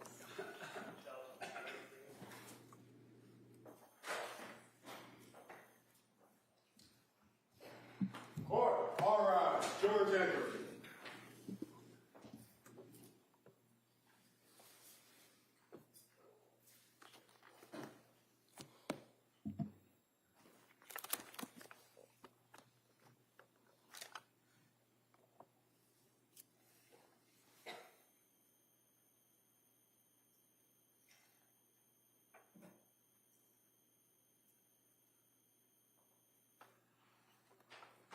This court's now in session. Please be seated. Your Honor, for the purpose of the record, we return back to the trial of Commonwealth versus Lindsay Clancy. All parties are present, including the defendant and the 18 jurors. All right, thank you. Mr. Reddington.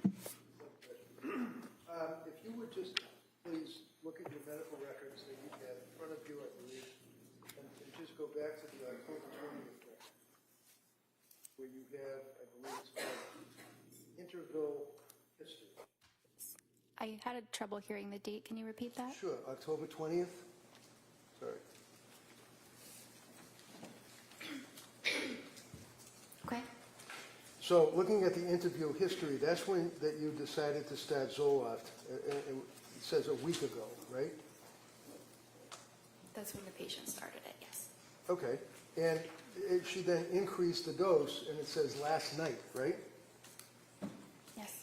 And what was she telling you on the computer screen when you were talking to her? What did she say about increasing the dose of the Zoloft? That she felt awful. She couldn't sleep. Had insomnia, which became worse when she increased the dose. She didn't want to eat. She was having diarrhea. Food felt really unappealing. She was more depressed on it, crying all day yesterday, which is not normal for her. She had some mental fog and was terrified to start something new. Did she also tell you about her anxiety level? Anxiety was really bad even before med. Now hard to differentiate. Overnight racing thoughts, paranoid of getting suicidal thoughts, something bad happening, doesn't want to be alone. That must have given you concern that you had a pretty sick patient on your hands at that point, right? I was concerned, yes. So you gave her some therapy, did you? I gave her some therapy in conjunction with discussing all of her symptoms and assessing her and managing the medication. Okay, and again, I apologize. You have to keep your voice up so people can hear you way down here. So when you say you were talking about the symptoms, and what did you do? Just talk about the same thing that we had just gone over, the symptoms? There were a number of them to discuss in more detail. That's the summary of them. Okay. So did she discuss it in detail? Yes. Did she tell you that her symptomology at this point on October 20th was so bad that she had to have her mother come and stay with her? Her mom was coming to provide support, yes. She wasn't coming to provide support. She was coming to stay with them, to live with them, wasn't she? Yes, I don't know for how long, but yes. Did you bother to ask her? Why is her mother having to stay with them? Because she needed some help. Do you know how long her mother stayed with her? I don't. Do you know that she ended up sleeping in the basement? I don't. Do you know that she ended up sleeping with her mother? I don't. So you decided that you'd stop the Zoloft and you would monitor closely, right? Yes. What does that mean, you'd monitor closely? Well, I saw her the next day, so that's monitoring, an example of Okay. monitoring closely. So this would be on October 21st that you saw her the next day, is that correct? Yes. Now, on the 20th, you made reference to the fact that you also recommended that she try fish oil and things of that nature, natural remedies. Yes. You also wanted to look into what's called Zulresso, Zulresso. Yes, What's Zulresso? it is a treatment for postpartum depression. And when you say that you were looking into it, what did you do? Did you find out if it was available and if she could participate in the program? I did some digging online to see where it is done and how to do it. I hadn't officially recommended it, so I had not started that for her. It's not really an easy medicine that I can just start It's not because what? I'm sorry. sorry, it's not a medication I could start on my own. It is it's infused through an IV in a hospital, so it's a bit difficult to coordinate. It's a 60-hour infusion, right? It's a long infusion. That sounds right. And it's about 2.5 days of infusion, and it has to be under hospital circumstance, and the only hospital around here is in Rhode Island, right? Yes. And did you ever recommend that she do that? It was something to consider. I couldn't make the official recommendation because that's not something I prescribe. Why? Because you can't pick that up at the pharmacy. Well, no, obviously you have to go to a hospital setting and basically have an infusion through your veins for 60 hours or 2.5 days, but why didn't you look into it or recommend that she do that? Well, I did look into it. So what happened? She ended up actually going to a partial hospitalization program at the hospital that does it. I don't believe the program was completed, but she went, and I advised her to discuss it with them because they have access to that medicine. I don't have access to it. Of course not. Is this Women and Infants Hospital in Rhode Island that you're talking about? Yes. So when you looked at the medical records for the Women and Infants Hospital, did they make reference to your inquiry for Zulresso? I never received records from Women and Infants. Did you ever look at them, or even online? Online? Yeah, like online, like you do when you talk to patients. No, I never had access to them. Why?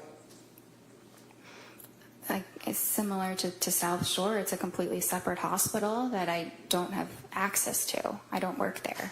Well, of course you don't work there, but you're a doctor and you're treating a patient who's got medical records that you could access through a HIPAA release, right? Yes.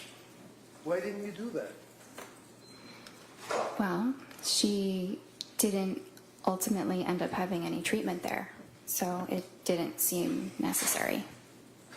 She didn't end up having any treatment there, so it didn't seem necessary. You can't just walk into that place and say, hey, I'd like some Zulresso, can you? I don't exactly know how it works.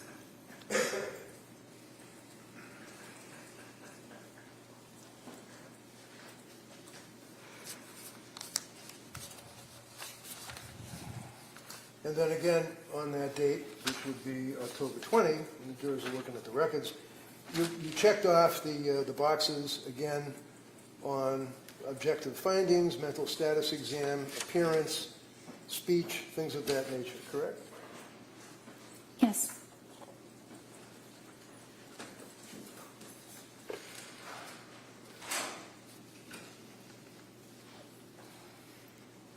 Excuse me for 1 minute, Judge, jurors.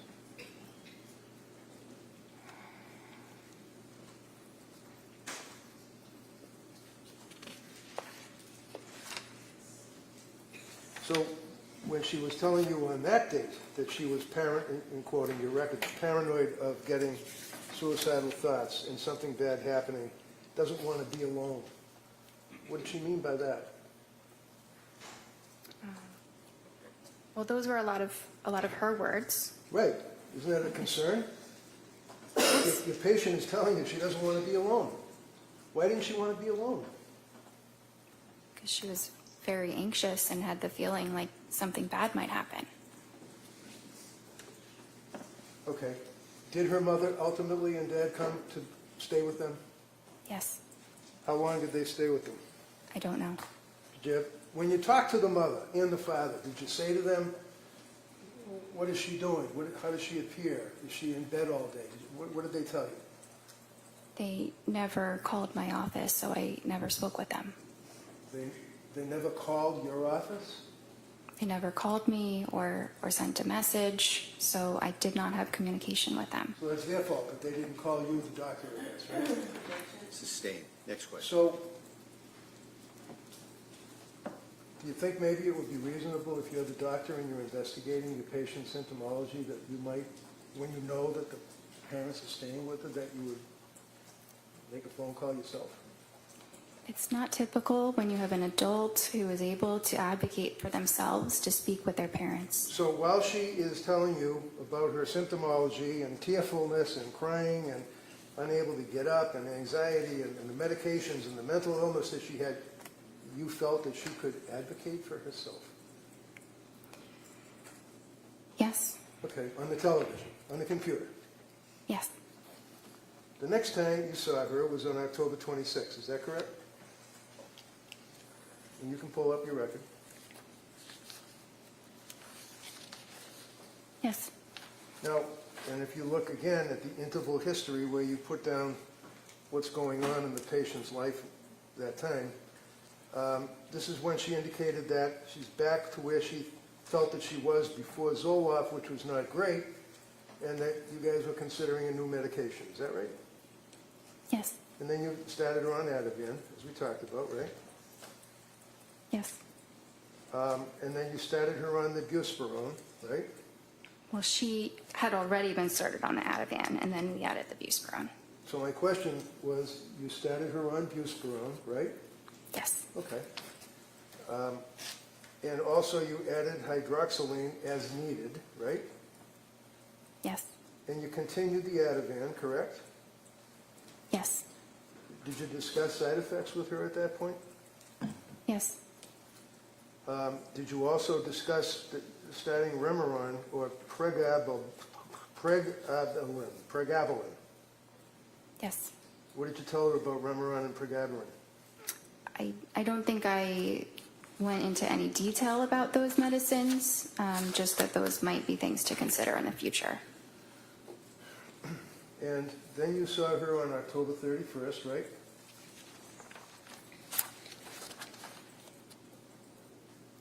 That was her, I think that was just a therapy appointment with a different provider. Would that be Jennifer McAllister? Yes. So it's a different provider in the sense that she works for Astor, right? Well, yes, it just wasn't myself. Right. So on October 31st, they did a suicide assessment, or she did, right, McAllister? I wasn't there. Well, I know you weren't there, but these are medical records that have been introduced into evidence that the jury's going to have in the jury room. Objection, is that a question? No, good. Next question. McAllister did a suicide assessment, apparently, right?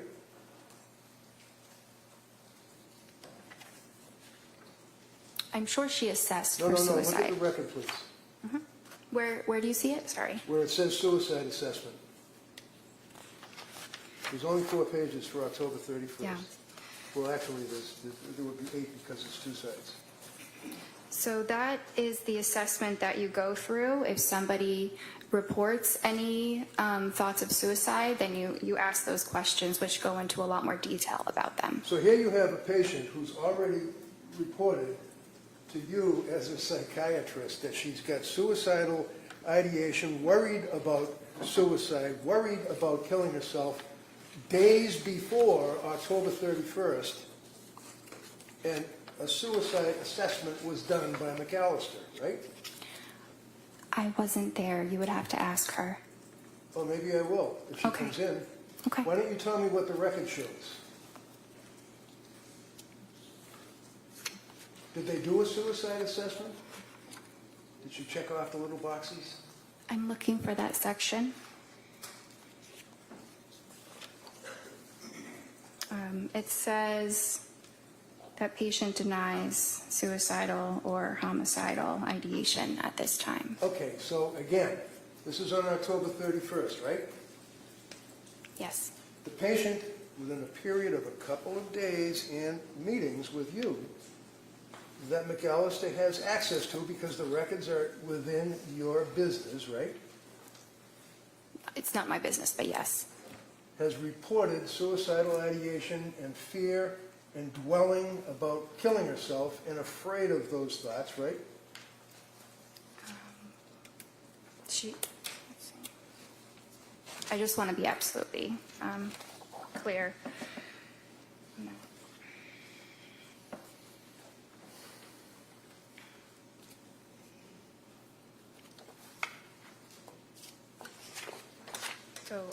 So yes, a little Yes, the while answer is earlier, she had voiced those concerns. Right. So as a result of voicing those concerns, is it your understanding that McAllister did not do any of the suicide assessment questions because Lindsay reported that she wasn't suicidal? It appears that she asked about Right, you already suicidality. told us that. I'm asking you about, excuse me, Hold on. Ask the next question. Go ahead. thank you. I'm not asking you, you've told us 3 times now that she said she was not suicidal when she spoke to McAllister. I'm asking you about the suicide assessment for the 3rd time. You see it in front of you? Yes. Okay. Can you tell me, did Lindsay answer any of the questions that were asked over the 2 pages, possibly 3, of the suicide assessment? Yeah, 3, done by McAllister. I don't see anything written here.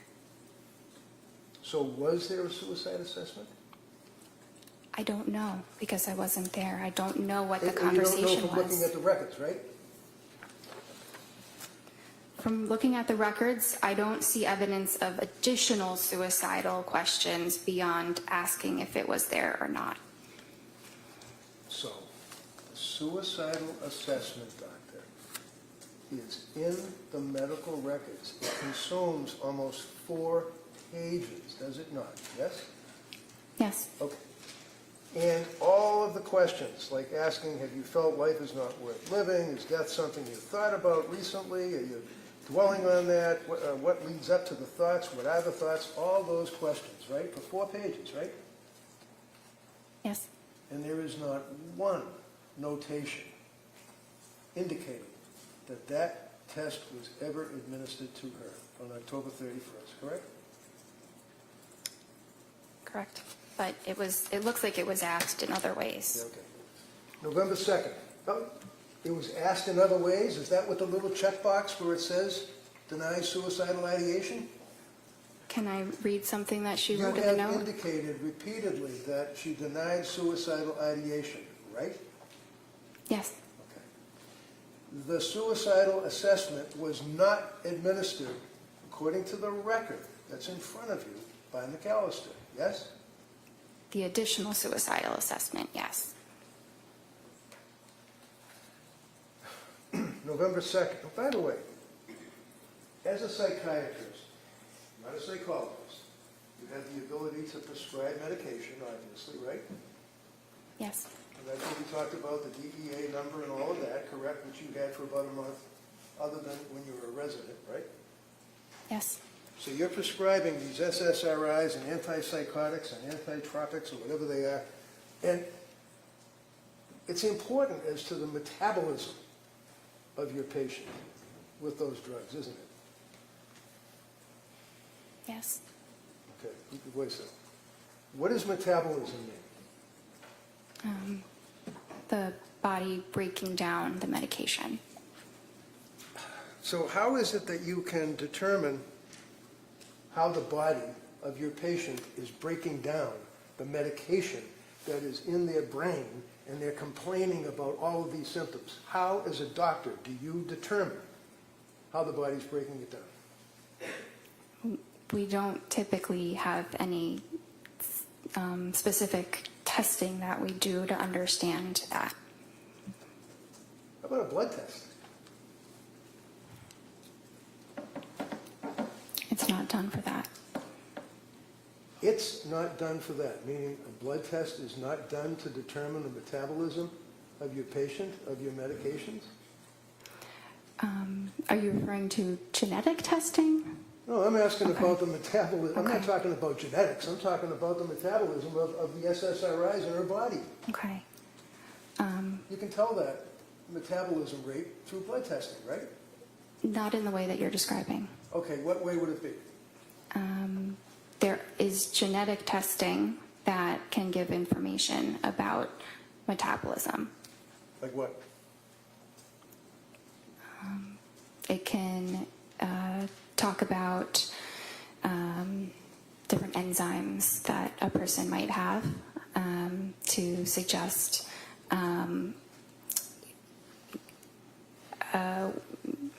it provides information about the enzymes that a person might have the genes for. Okay, so it provides the enzymes that a person might have the genes for. Forgive me, I'm having difficulty with that. What does that mean? It's a little complicated. Yeah, you don't expect a patient that's going through what she was going through to understand that, would you? No, Did you guys do the enzyme test? they are not typically done. Why? Because, again, it's genetics Does and insurance cover it? Objection, she's in the middle of answering. You finish that answer and I'll allow a follow-up. Go ahead, Doug. so it's not as simple as testing for an enzyme or not. You can test someone's genome, like we have the ability to test the entire human genome now, but which is great, but the clinical use of that is not there yet. So while we can test these things, it does not yield meaningful clinical information, so it is not commonly done. What is the Cytopro P4-50 system? That's one of the enzymes that I'm talking about. So the Cytopro P450 system talks about and tests for the breakdown of psychiatric meds in the blood, right? It's not in the way that you're describing. It All doesn't I'm tell you what describing is that medicines it's a to test. take. Again, one at a time. Finish the answer and then you can ask follow-up. Go ahead, Doug. It just, yes, this is a test that is done, but it doesn't tell you what medications a patient will do better on. It's not useful in that way. So what's it useful for? I mean, I don't find it terribly useful. How long has the Cytopro P450 system been in use in your field? I'm sorry? How long has the Cytopro P450 system been in use in your field, psychiatry? Well, it's an enzyme in the body. Well, I know what it is. I'm asking you about the system, the testing. How long have they been using that? The genetic testing, maybe a whatever few it is. years. It's very new, Very new. Does insurance cover it? sometimes. Sometimes. So it is nevertheless a legitimate test to determine the breakdown of psychiatric meds in a patient's blood, correct?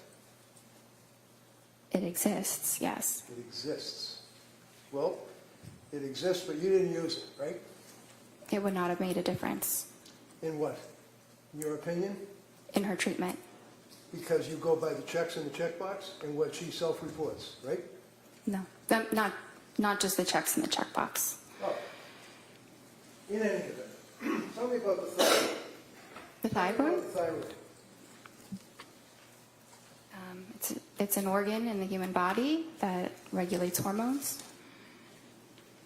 And what, if any, import and impact do thyroid levels have on your evaluation of a woman who is in the throes of postpartum depression? They don't. What is the purpose of a test to determine the thyroid levels? Well, you can test something like the TSH. Well, I don't know what a TSH is. I'm sorry. What is a TSH?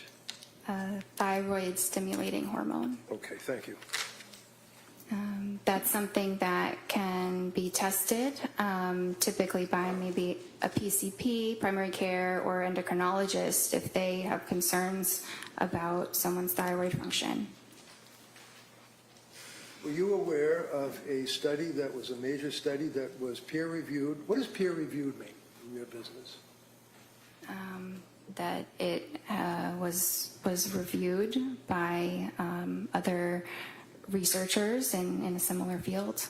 And the report or the article or whatever it may be has to be approved by the peers that are reviewing it before it can be published, right? Yes. And you'd agree with me that in the medical field, it's a big deal to have publishing articles on your resume, right? Yes. And how many articles have you published about postpartum depression, postpartum psychosis, anything? I have published something, but it's not a full article. It's just a small thing. Okay. Are you aware of the psychiatry magazine article dealing with, in 2021, thyroid function in postpartum psychosis, an exploratory study? Have you ever heard of anything about that, let alone read an article about it? No.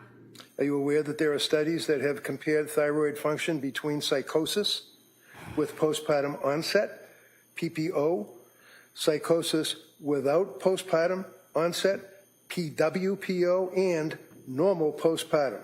You aware of that? No.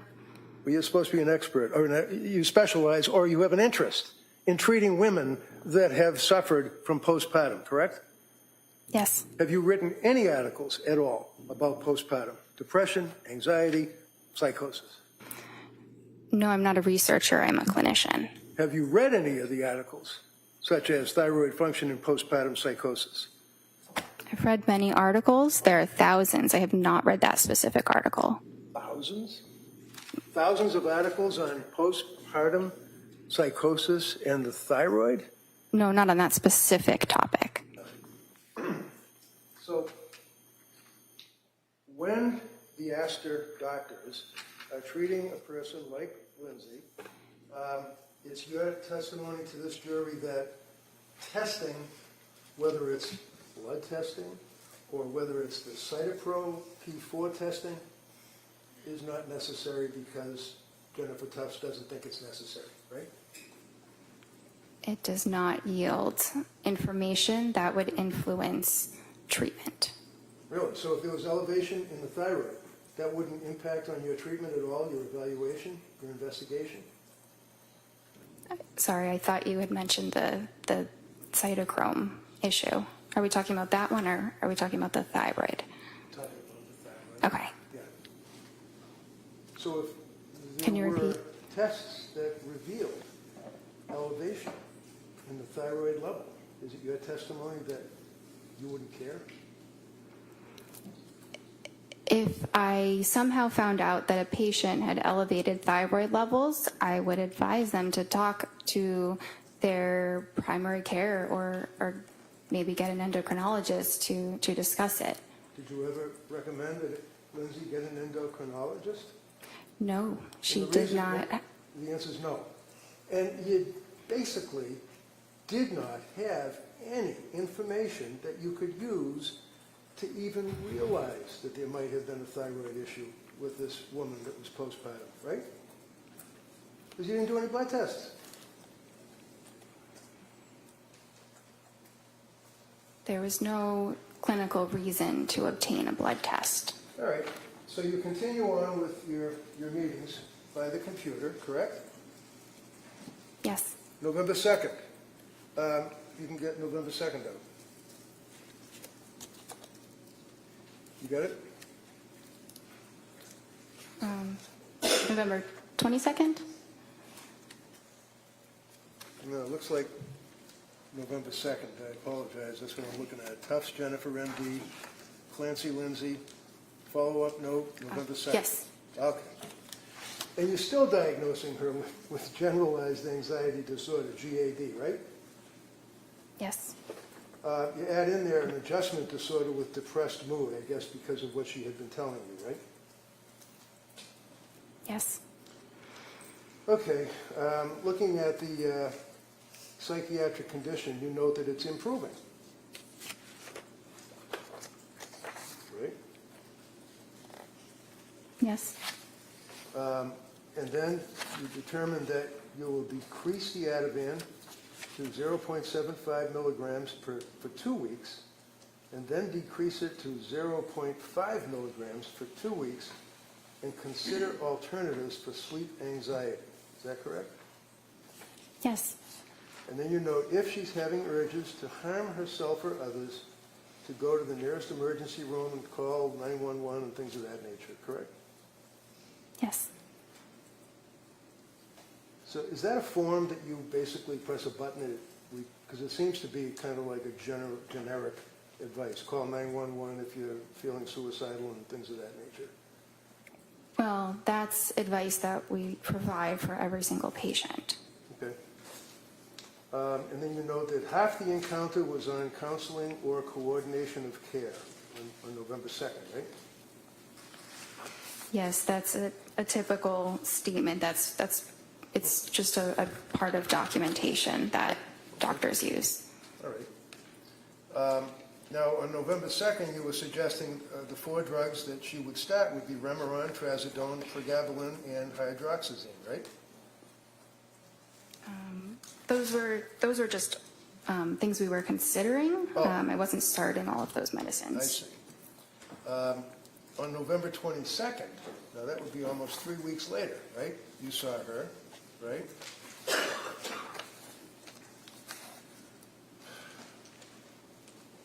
And did you ask her about whether or not she was still having suicidal thoughts or worrying about suicidal thoughts, for example? Did you ask her that? Yes, And how do you know that? Because the box is checked? it's written in my note. What does it say? Patient denies SI. Okay. What did you ask her about that? I don't remember the exact words, but I know that I asked about that. Did you ask her about how things were going at home with her mother and father staying there? That I don't remember. I didn't document how her parents were doing. Okay. Well, I don't really care about how her parents were doing. I'm asking about whether or not you asked her how it was working out while her parents were there helping out. If you did, fine. If you didn't, that's fine too. Yeah, I don't think that I did. In this Okay. appointment, sorry. Okay. That's all. That's fine. December 1st was the next appointment, correct? And you can look at the integral history. Yes. Now, on that December 1st appointment, this is after she had transferred to South Shore. Yes. She disclosed to you that she had been seeing South Shore, right? Yes. We already talked about the fact that you never got the records from South Shore, so you don't know, other than what Lindsay reported to you, what medications she was on, right? Right. I knew what she was telling me. Right, and she told you that she was doing the Ativan taper, right? Well, she said she had tried doing that, but that then she was having worse sleep. Having difficulty sleeping is what she indicated to you, right? Yes. And she tried other meds that you had suggested, but stated that she was having difficulty with those meds, including trazodone, right? Well, the trazodone she didn't have a problem with. It just didn't seem like it was particularly helpful. Okay. Did you prescribe the trazodone or somebody else? This was somebody else. So do you know what the milligrams were that she was on? It says she tried between 50 and 150 milligrams. All right. Now, did she at some point try Remeron? She said that she did. Did you suggest in your discussions that she try Remeron? No, I did not. Did she indicate to you that she had rebound anxiety and intrusive thoughts, that she was going to die? Do you recall that? Well, she said worse depression and intrusive thoughts. Okay. Did she tell you what the intrusive thoughts were? It was the feeling like I'm going to die.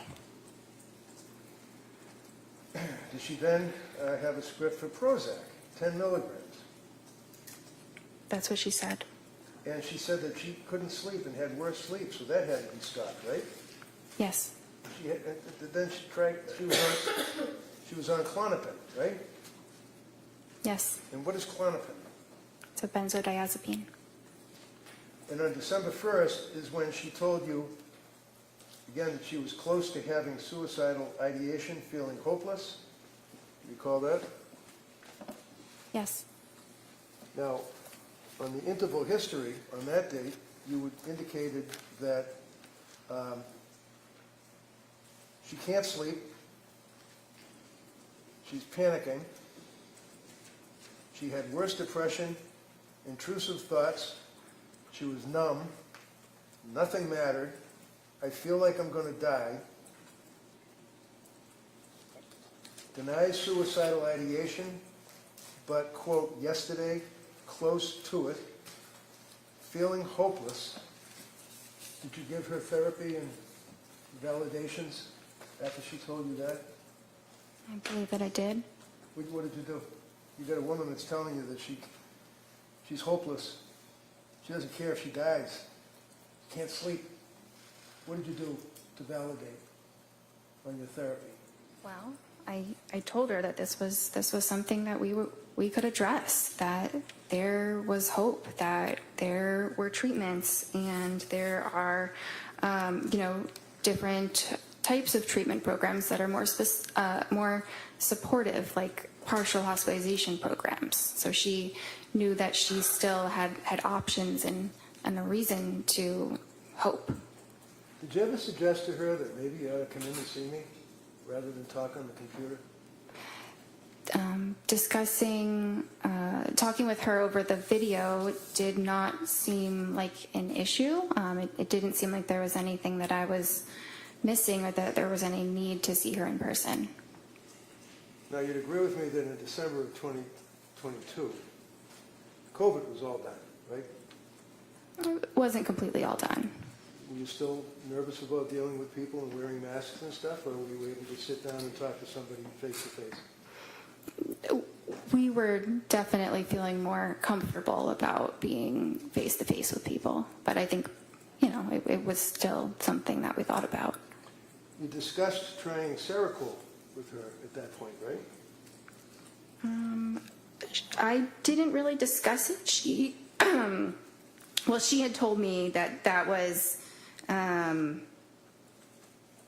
something that she had discussed with her other provider. So, looking at your notes, does it say also discussed trying Seroquel alone tonight? Your notes say that? It says yes, but I wasn't making a recommendation about the Seroquel. It was just a medicine I was providing her more information on. So you were telling her about the Seroquel? You're providing information? Yes, we were talking about the Seroquel. Right. Why?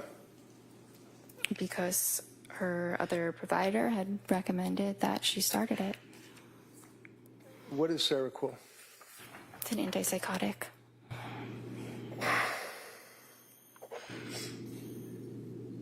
You also discussed with her the possibility of undiagnosed bipolar disorder, did you not?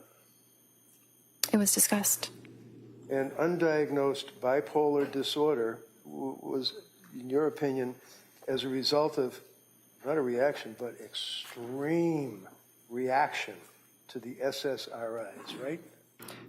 Not as a result of the SSRIs, but that Does your note say, and I quote, also discussed possibility of undiagnosed bipolar disorder given extreme reaction to SSRIs and insomnia, period. Does it say that? Yes. Those are your notes, right? Yes, the way you were saying it made it sound a little bit different before, but that's exactly what I wrote. I read it directly from your note, right? How did I make it sound different? I don't know. It sounded different the first time you said it than the second. So did she have bipolar? No. Did you make that decision that night? that day? I assessed that with her pretty much every time that I saw her, and she never had mania. What about mood stabilizer like Lamictal? Did you discuss that with her? Yes. What is Lamictal? It's an anticonvulsant, but it's used in treating mood disorders. So what was the end result of your meeting with her on December 1st? What did you guys do? Did you give any recommendations, advice, anything? Yeah, well, so at this time, I was not prescribing her medications, but I was still concerned, not concerned enough that she was at imminent risk of hurting herself or anybody else, given what she said. But we had a plan for her to pursue a partial hospitalization program. Where was that? Well, the one that I had recommended was HRI. What is that, HRI? It's a hospital in Brookline. And did she ultimately go to another hospital? She ultimately went to the Women and Infants Hospital for one day. And those are the records that you didn't get, right? Correct. Okay. And you decided that she did not have bipolar disorder because, in your opinion, she did not meet, and I quote, the criteria, right? That would be the criteria in the DSM, right? Yes. And the DSM, of course, is the Diagnostic Statistical Manual, Roman numeral 5, meaning text revision, right? Yes. Is that what you were using back then? Would be this thing here, DSM-5, TR? Just the DSM, right? It's like a cookbook, right? It's more of a guideline that we use to, to help us in our treatment, but it's not the psychiatry Bible that people sometimes think that it is. Right. Hypomanic bipolar disorder. How many days does that require under the DSM? A hypomanic episode lasts for at least 4 days. And is that per the DSM? Yes. Remember on Friday you said that the most important criteria is 7 days with continued high energy levels? Yes. So is it 7 days or is it 4 days? And who says? Well, mania is 7 days. Hypomania is 4.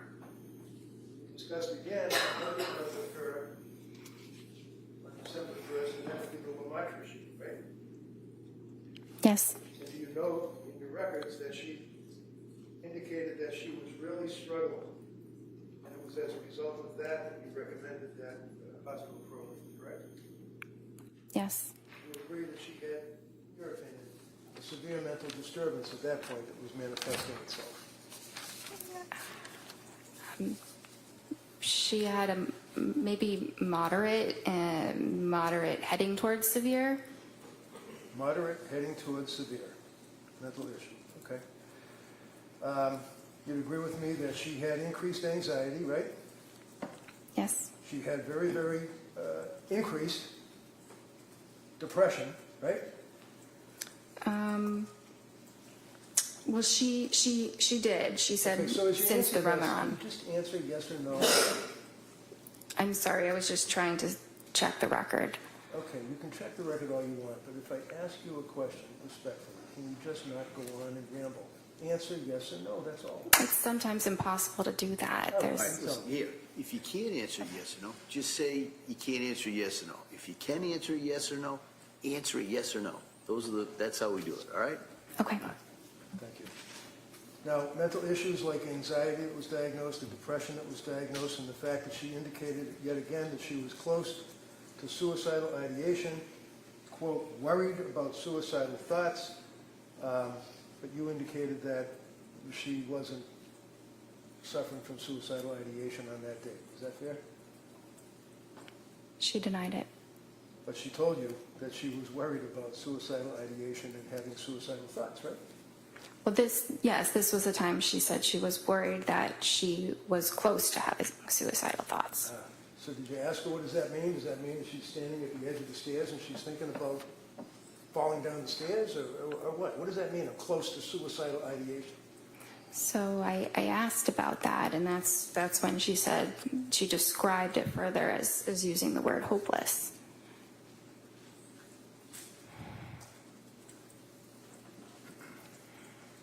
So, did you prescribe the lamotrigine on that occasion or no? No.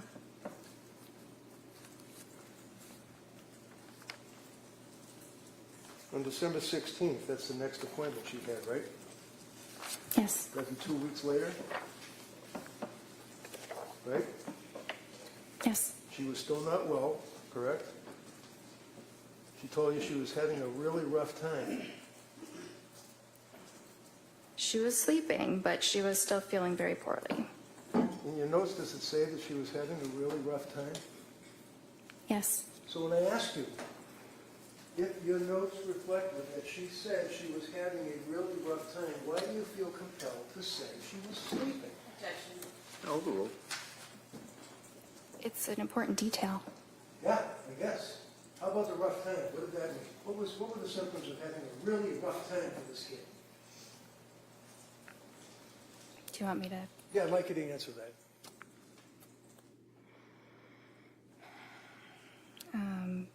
So finally works, referring to the Valium and quetiapine, but very depressed during the day. No motivation, some SI. Do you want me to continue? Sure. Went to MGH emergency room for SI, declined inpatient, feeling hopeless, no intent or plan, and feels like depression related to Seroquel. Okay. Now that's the question on Friday that, well, strike that. So what was the SI, suicidal ideation? Yes. And can you read that back to me again? What did she say about SI? So that when she went to the hospital, she went because she had no motivation, some SI. Some SI meaning that she had some suicidal ideation, right? Yes, Yes? in her words, yes. Yeah, in her words. As opposed to thinking about having suicidal ideation or worrying about suicidal ideation. She actually indicated that she had suicidal ideation, right? I can't answer that as a yes or no. Well, it's in your notes that she said that, right? Yes? What is in my note? Do you understand my question? I'm a little bit confused right now. Can you repeat what your question is? Sure, of course. We spent some time talking about thinking about suicidal ideation, worrying about suicidal ideation. Now, saying she had suicidal ideation, right? She said it, yes. Well, this is the only source of information that you're getting, apparently, is what she's telling you, right? Yes. So what suicidal ideation did she have? Was she thinking of cutting her throat? Was she thinking of throwing herself off a building or running out in front of a car? What? No. What was she thinking of? So I asked her those important follow-up questions, and Like that's, so what do you mean when you say I'm feeling suicidal? Okay. And that's when she said, it means I'm feeling hopeless. And then I asked you, do you, have intention of hurting yourself? Do you have a plan for hurting yourself? And she denied those. And that's where you left it? I'm sure more was said, but that's the most important part of that clinical encounter. And did you give a therapy by the computer on that date, too? Yes. What did you do for therapy about her suicidal ideation and saying she wanted to kill herself? Well, we explored what that meant, and what to do if you're feeling that way. To do what? Call 911? To go to the emergency room. Did you discuss prescribing Seroquel to her, or was she getting Seroquel? Did Seroquel enter into your discussion at all? We talked about it. I was not prescribing it for her. What is Seroquel? That's an antipsychotic.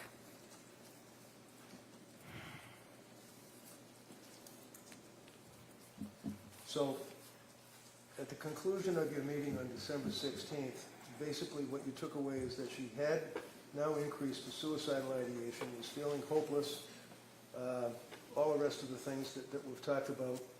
And then she what, just moved on, went home? Well, she was assessed in the emergency room and was not admitted. And I assessed her on that day again. And while she was certainly struggling, she did not require hospitalization at that moment. So she was planning on going to the Women and Infants program, and I supported that. Did you know that around that time she confessed to her husband that she was having now thoughts of harming children? No. Would that have been something you were concerned about? If I heard that, I would have been very concerned. You would have called DCF, right? I might have. And when you spoke to Pat, did you ever ask him what his observations were of her spiraling into November and December? Not that one time that he stuck his face on the computer and talked to you. Did you ever talk to him? He never called me again. Or he never called at all. I never spoke with him again. So he is a husband of a woman, just had a baby, who's postpartum with all of these symptoms that we talked about, all of the drugs that you were prescribing and that she was dealing with, trying to get help. You never talked to her husband about what he observed? Because he didn't call you? Well, we did speak on that visit, Which visit? the 16th. Or I think that that's the one that he was at. You think it was? It's not noted in your record? It's not noted, but I remember some of what we talked about, and so in reading that record, it seems like that's the likely one that he was at.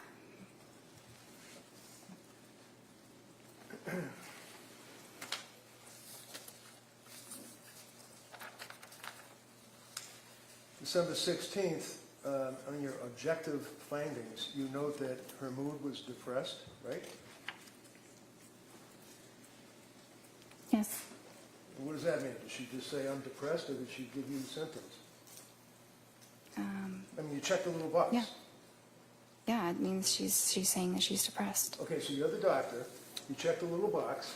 What did your patient tell you about her symptoms that she was depressed on that date?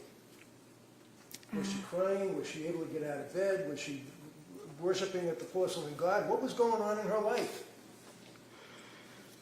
She said she was having a really tough time. Her affect was flat, right? Yes. And again, depressed. You check it off twice. One under mood and one under affect, right? Yes. And then the next page, it says recent lab work. That wouldn't be blood testing, would it? Does ASTA do blood testing? We don't have a phlebotomist or a lab, no. Well, why does it say recent lab work typed into your form when you check off the little boxes? And that's something that auto-populates. It's a template that, It's a what? many different, it's a template. The whole node is something that psychiatrists or at, probably all across the country use. Probably. You can't diagnose someone's illness by a template, though, can you? No, You filled in, no lab results were found, right? there were none in the computer. Yes, I didn't type that in though. It So who typed it in? auto-populated. It was auto-populated. So on the next page where it talks about symptom goals, treatment goals, I'm sorry, symptom reduction and improve functioning. What does that mean? Symptom reduction is to have fewer mental health symptoms, and improved functioning means improved day-to-day life functioning, things that she's doing in her daily life. Really? Did you tell her all that? You Yes. get a young woman that's obviously mentally ill, very sick. She's deteriorated, whether you like that word or it's automatically imported. What, on that date, did you do? Never mind all those words you just said. What did you tell her on the television or the computer? I told her to go to the partial hospitalization program, and if she was having more suicidal thoughts again, or felt like she was at risk of hurting herself or anybody else, that she should go immediately to the emergency room. How long did that meeting take? Probably about 30 minutes. And was that the therapy that you provided, telling her to go to the emergency room? I mean, that was probably a component. So the plan, excuse me, on December 16th was to follow up with women and infants, right? Yes. Did she? Yes. Do you know when? I don't know exactly the day. Shortly after. Then you were considering a brexanolone infusion, right? That's the Zulresso. That's the same thing in Rhode Island. Yeah. Okay. And that didn't go anywhere, right? That's No. It says start Lamictal, 25 milligrams daily, right? Yes. Continue Seroquel, right? What was the milligram for the Seroquel up to at this point? Well, she had told me it was 200. Well, That was was it? that. I did not write that prescription, so that's what her provider had prescribed her. Okay, so you can ask somebody to show me the pill bottle. You can ask somebody to show me the CVS receipt. You can ask somebody that you can call to verify, right? I could. Yeah. But anyway, she said that she was on Seroquel 200 milligrams, right, and had stopped with the Valium, right? Yes. And then you go on with that form thing saying if you have urges to harm yourself or others, you got to call 911, crisis hotlines, and everything else, right? That's the next two paragraphs that are in that report, right? Yes. Was her mother and father still staying with her on December 16th, if you know, with Pat and the kids? I'm not sure. Did you ever ask anybody other than her how she was doing? I asked her husband when he was at the appointment. Yeah, that's the other appointment. How about now? We're talking December 16th into the month of December. Did you ever ask anyone how she was doing? Well, I think he was at that visit. You think he was at the visit? How did he tell? What did he say to you about how she was doing? He said she wasn't doing well. She's got an objection, Judge. Right? Objection. Overruled. Go ahead. He said she wasn't doing well. Anything else? Yeah. He felt that it might have been, his opinion was that it was related to when she started the Seroquel. He basically said you guys are turning her into a zombie, right? Objection. Those are the words? Overruled. I don't have that written. He may have said that. Does that kind of hit you, though? You might remember that. You might have been, as some people worry about suicide, you might be thinking in your brain that he did say you're turning her into a zombie. Possible. It's very possible. Next meeting after the December 16th, was it? Is it Yes. December 16th? Is that what we were just on? Yes. Okay. The next meeting was January 6th? Yes. Okay. And how does this happen? Does the patient call? I know you don't set up these appointments. Somebody has to deal with somebody in administration or whatever. But do you, like, on December 16th, say to Lindsay, call me or set up an appointment for January 6th, or do they have to do it themselves? So at the end of an appointment, I typically will schedule their next appointment. So did you schedule January 6th? I think that one she scheduled herself. Yeah, that was the day after she got out of McLean, right? Yeah, usually the hospital coordinates the discharge appointment. Well, if I tell you that, in fact, the hospital told her to set up the appointment, and that within an hour, she set up the appointment. Is that in your notes? It's not in my notes, no. Do you remember that? That was a pretty big deal that she was in McLean locked wards for 4.5 days, right? Yes. I mean, she's your patient, and she's really gone downhill bad, right? No, she wasn't doing well. And she admitted herself to the locked wards at McLean, right? Yes. And what was the diagnosis at McLean? I believe they diagnosed her with major depression. Did they recommend any medication? They took her off of the Seroquel. They took her Off of it. off. Okay. So, did you look at the McLean records? Yes, definitely. And those were imported easily because you're part of the same structure or whatever? No, but after someone is hospitalized, the hospital usually faxes it to their doctor. All right, so if I tell you that the McLean records are really pretty voluminous, that's not what they fax. They fax you like a 2-page discharge summary, right? Yes.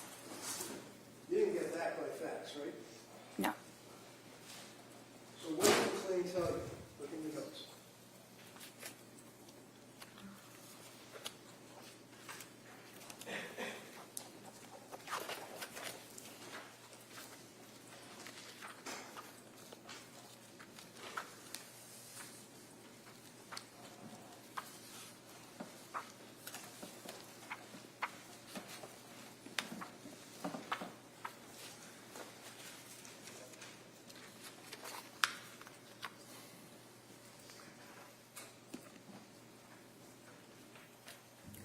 Which part do you want me to read? Did you ever have her sign a release from McLean? Did you ever get access to the McLean records?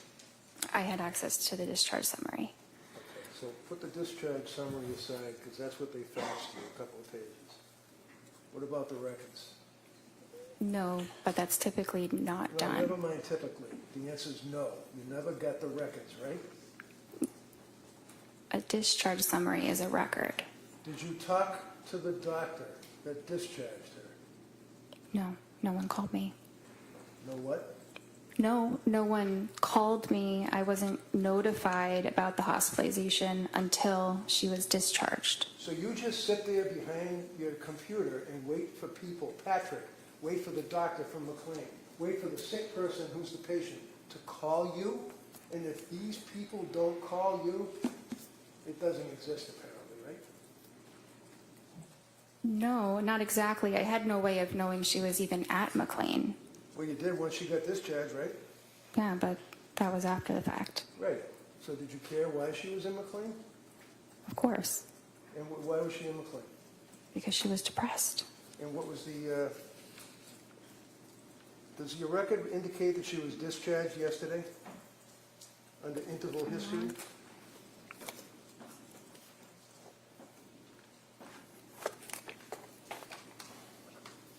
Yes. And discharged from where? Well, I said MGH. Is that Mass General Hospital? Yes. And she was currently on trazodone? Yes. She indicated that the goal was to come off Seroquel, Yes. and she described herself as still being very numb. Yes. She couldn't sleep, right?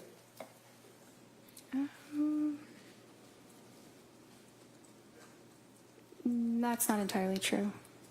Am I lying? I'm reading the medical records here. Sleep, taking Ativan and trazodone, slept 5 hours broken, wondering about increasing trazodone and switching to Valium. What does that mean? Well, it means she was having trouble sleeping. It wasn't that she wasn't sleeping at all. I see. Okay.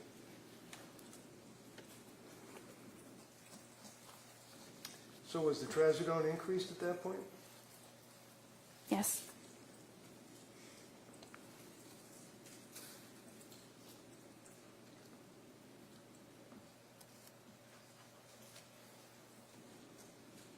Yes.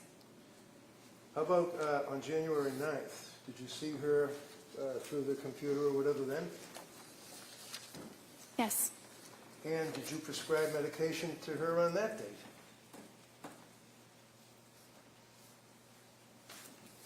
Yes. And was that diazepam? Yes. 14 count, 1 milligram? No, I'm sorry. 14 count, 5 milligrams.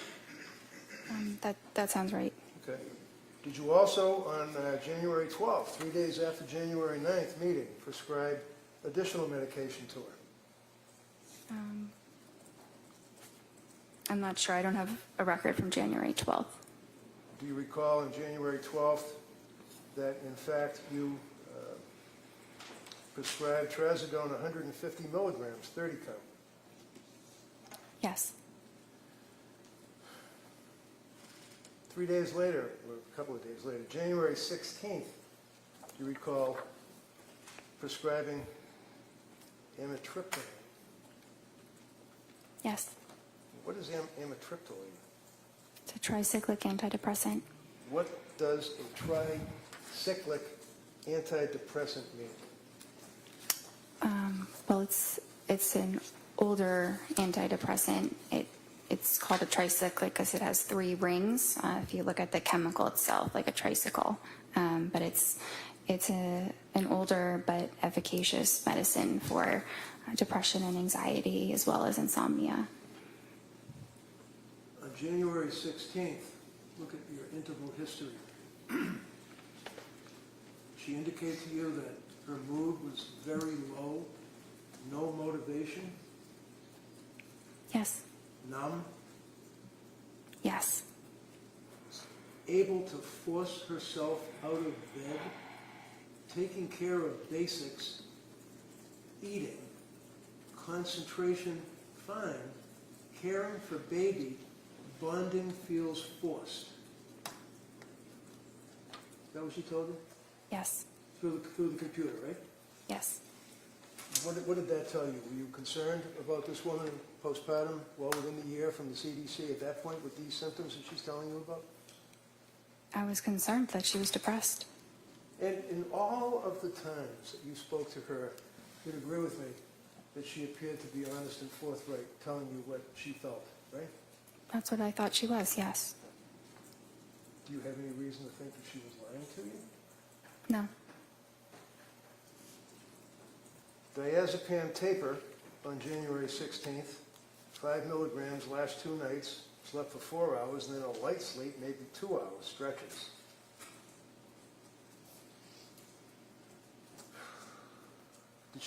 Did she express that she was still having concerns about side effects from medications? Not at that point. So what does ROS mean under interval history that we're looking at?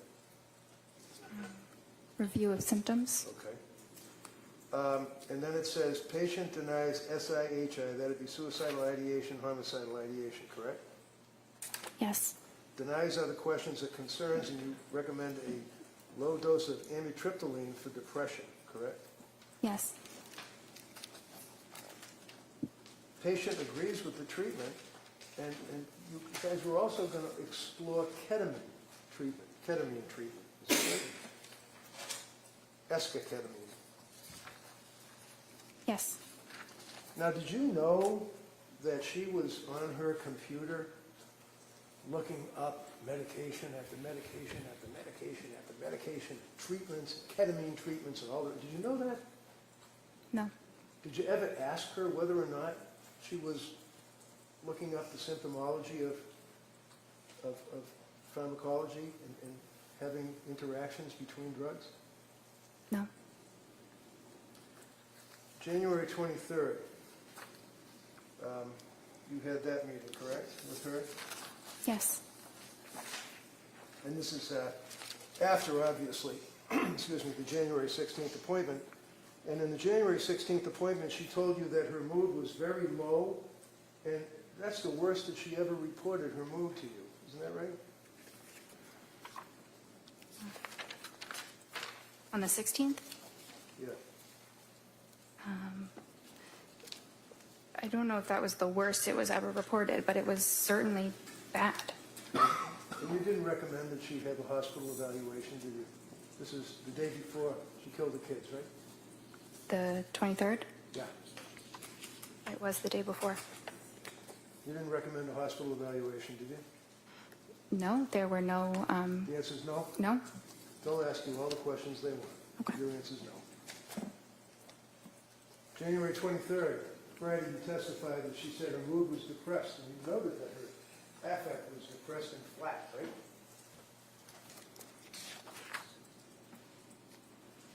Yes. She also reported that her heart was racing, right? Yes. She had no motivation, is what she told you, right?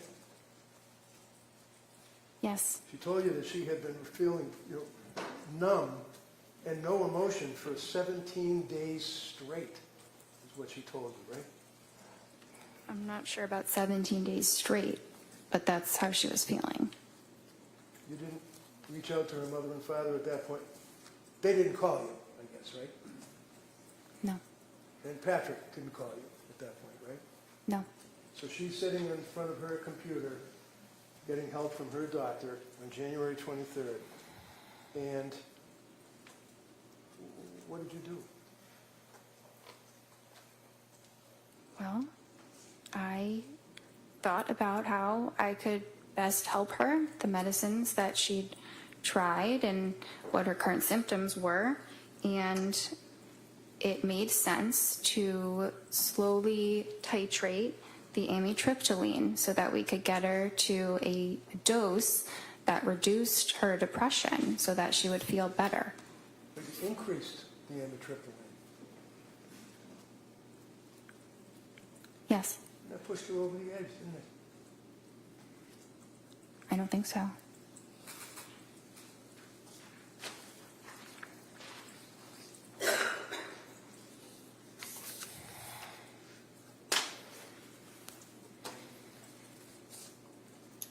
That's all I have. All right, members of the jury, we're going to take the afternoon recess at this time, all right? Court, all rise. Jurors, please kindly close the notebook.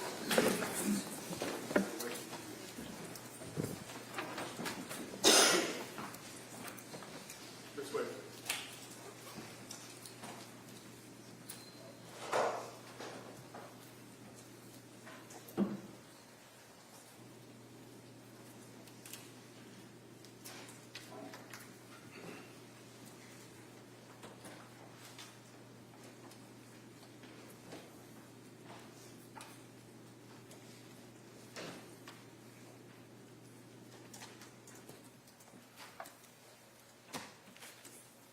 Jurors are registered. The quorum is court's in session. Doc, you may take off and stand. Counsel, anything we need to discuss before the break? No, Your Honor, thank you. All right, so we'll be in recess on this matter. All rise.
This court's now in session. Please be seated.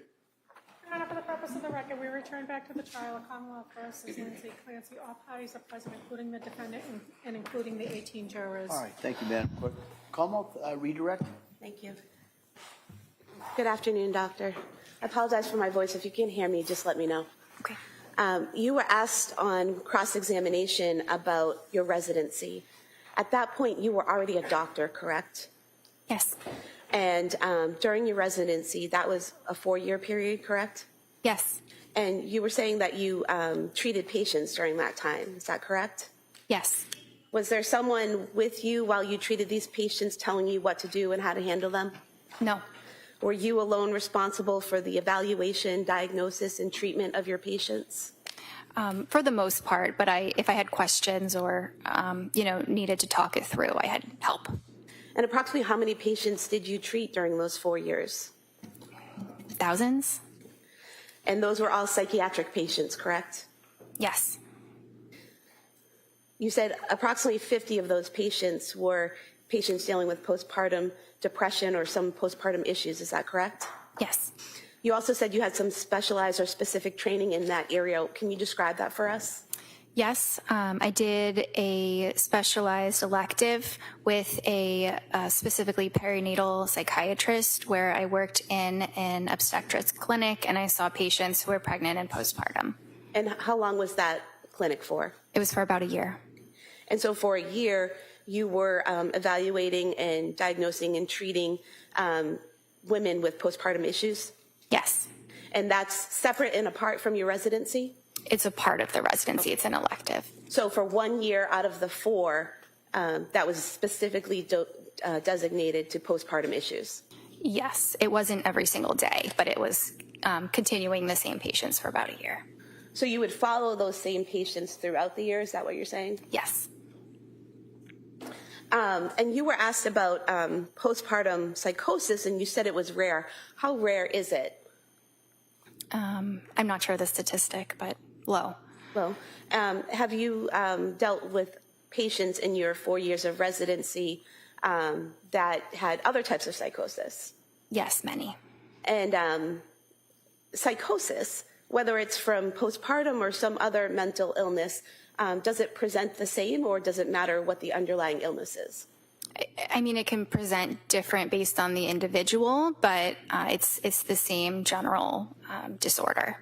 And so what are the symptoms or signs that you look for to determine whether someone has psychosis? So you look at them, you assess their appearance, are they disheveled, and then you look at how cooperative they are, how they're engaging in your interview, are they answering your questions or maybe refusing to answer your questions, maybe being very aggressive. You look at their speech, whether they're speaking very fast, very loud, or the opposite, like maybe not really even speaking much at all. You look at what their thoughts are like, and we assess thoughts by what they're saying. That's how we know what people are thinking, and whether what they say makes sense linearly, or whether someone's jumping around and you can't follow them. We also assess the thoughts for their content. If someone is speaking about things that are very bizarre, things that are very paranoid, if someone is talking or making noises, or it seems like they're communicating with somebody that's not in the room, those are all things, behaviors that we assess for.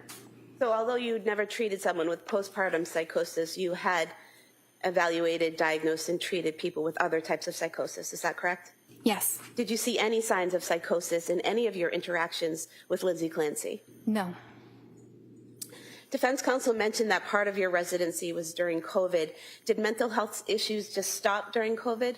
Of course not. They often got worse. And so it's fair to say you still kept busy seeing patients on a daily basis? Yes. You also mentioned that some of the patients you saw in your residency, it was outpatient care. Is that correct? Yes. Is that similar to the care you were providing to Lindsay Clancy? Yes. And was that all 4 years you were providing outpatient care to psychiatric patients? For 3 of the 4. You were also asked about telehealth. Is telehealth appointments in psychiatric care standard in the industry? Yes, And how long has that been standard? since COVID. And is it a fairly common and accepted practice at this point? Yes, Most of the session, for a psychiatric session, you're talking to someone, right?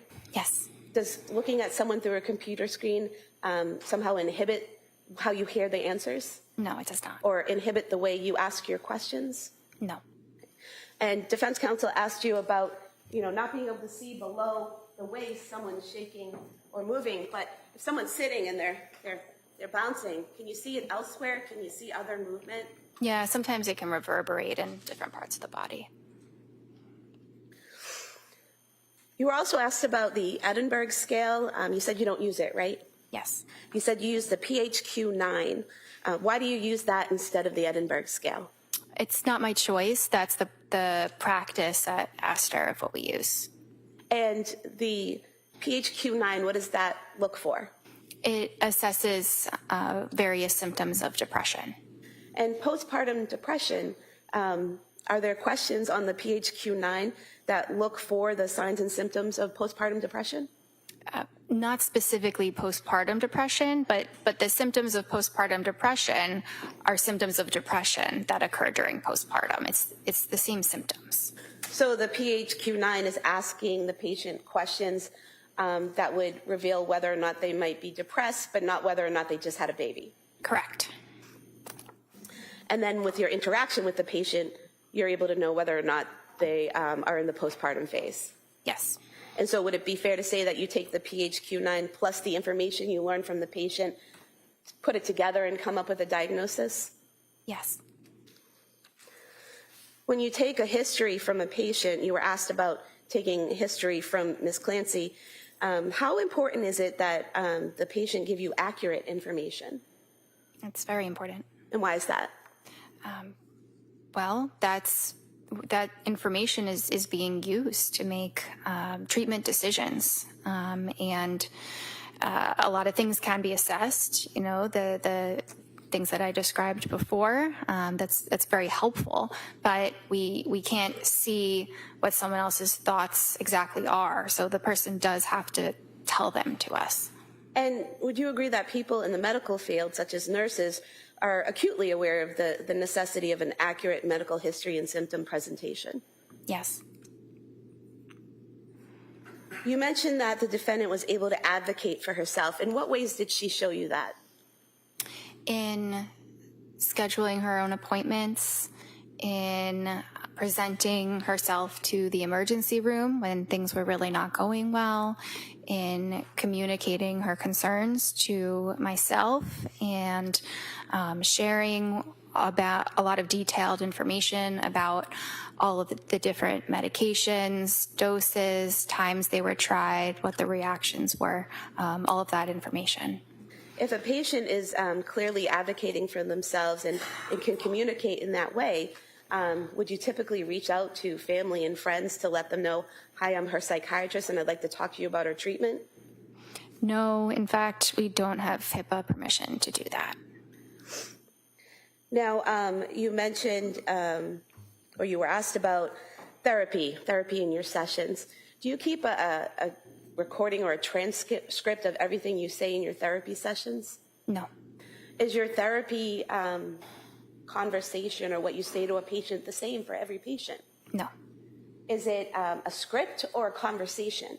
It's a conversation. So if I'm your patient and I'm telling you certain things, is your response dependent on what I'm telling you? Yes. And so when you're providing therapy to someone like Ms. Clancy, is that dependent on what she's telling you and then how she's responding to what you're saying, basically a conversation? Yes. Therapy is a lot of listening. Would you say it's more important in therapy for the psychiatrist or therapist to talk or listen? Listen. And why is that?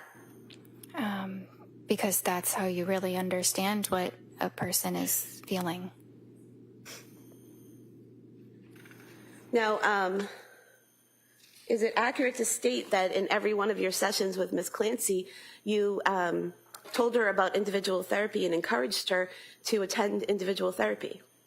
That was the treatment recommendation each time. I'm not sure if I explicitly mentioned it each time, but I did many times. And you, in fact, wrote it on the work form that we talked about previously on page 104 of the records. It lists, was the patient referred to other healthcare providers for evaluation or treatment? It says yes. If yes, state the nature of such treatments and expected duration of treatment. And it says individual weekly therapy, correct? Yes. And this is the form that the defendant asked you to fill out, correct? Yes. And you sent it back to her, and the first version, she wanted you to make some corrections on, correct? Yes. But she didn't ask you to change that portion, correct? No. And in fact, on the second version, on page 107 of the record, it still says individual weekly therapy recommended, correct, for follow-up? Yes.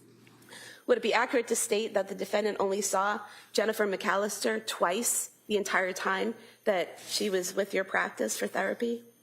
Yes. You were asked about Zoloft being used for general anxiety disorder. Is that a common drug used for general anxiety disorder? Yes. And why is that? Because it's effective and it's safe. You were also asked about the suicide warning on it, that there is a suicide warning. Is that for all ages? No. What ages or groups is that suicide warning for? It's really for children and adolescents. They do say up to 24 years, but it's really children and adolescents. Would it be accurate to state that the defendant was 32 years old when she saw you? That sounds right. Well, if you want to check the records, I can check. to be sure. Yes. Is that correct? Yes. Okay, so 32 years old is not 3 to 4 years older than 24, correct? No. Why didn't you have to titrate the 50 milligrams of Zoloft? You mean to stop it? Yes. Because it's still a very low dose, so it can be stopped right away. So it wasn't necessary? Not necessary. The defendant waited about a month after receiving the prescription before taking the medication, correct? Yes. And she only took the medication when she decided she was ready to take it, correct? Yes.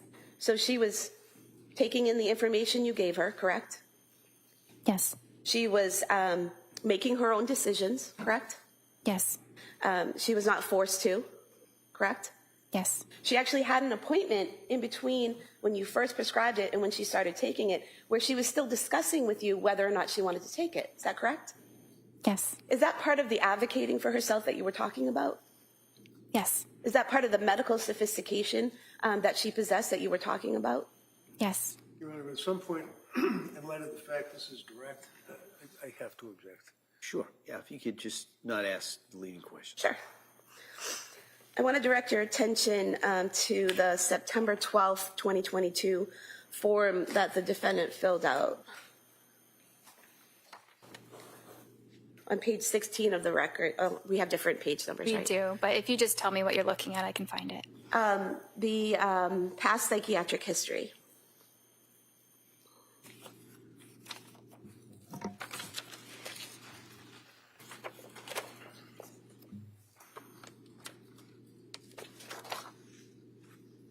Okay. What did she tell you, Ms. Clancy, tell you about the, where it says, if yes, list the reason and dates? What did she tell you? She said anxiety, September 2013 to September 2014, postpartum anxiety, May 2020. And on the following page, under the past or current psychiatric medications, which ones did she list? Prozac, 50 milligrams, and Wellbutrin, 100 milligrams. Is there a column there that says effective, yes or no? Yes. What was the defendant's answer with whether or not Prozac was effective? Yes. What was her answer as to whether or not Wellbutrin was effective? Yes. Is there another column there that said experienced side effects? Yes. Did she check off any side effects experienced for Prozac? No. Did she check off any side effects experienced for Wellbutrin? No. Going to the October 20th, 2022 appointment.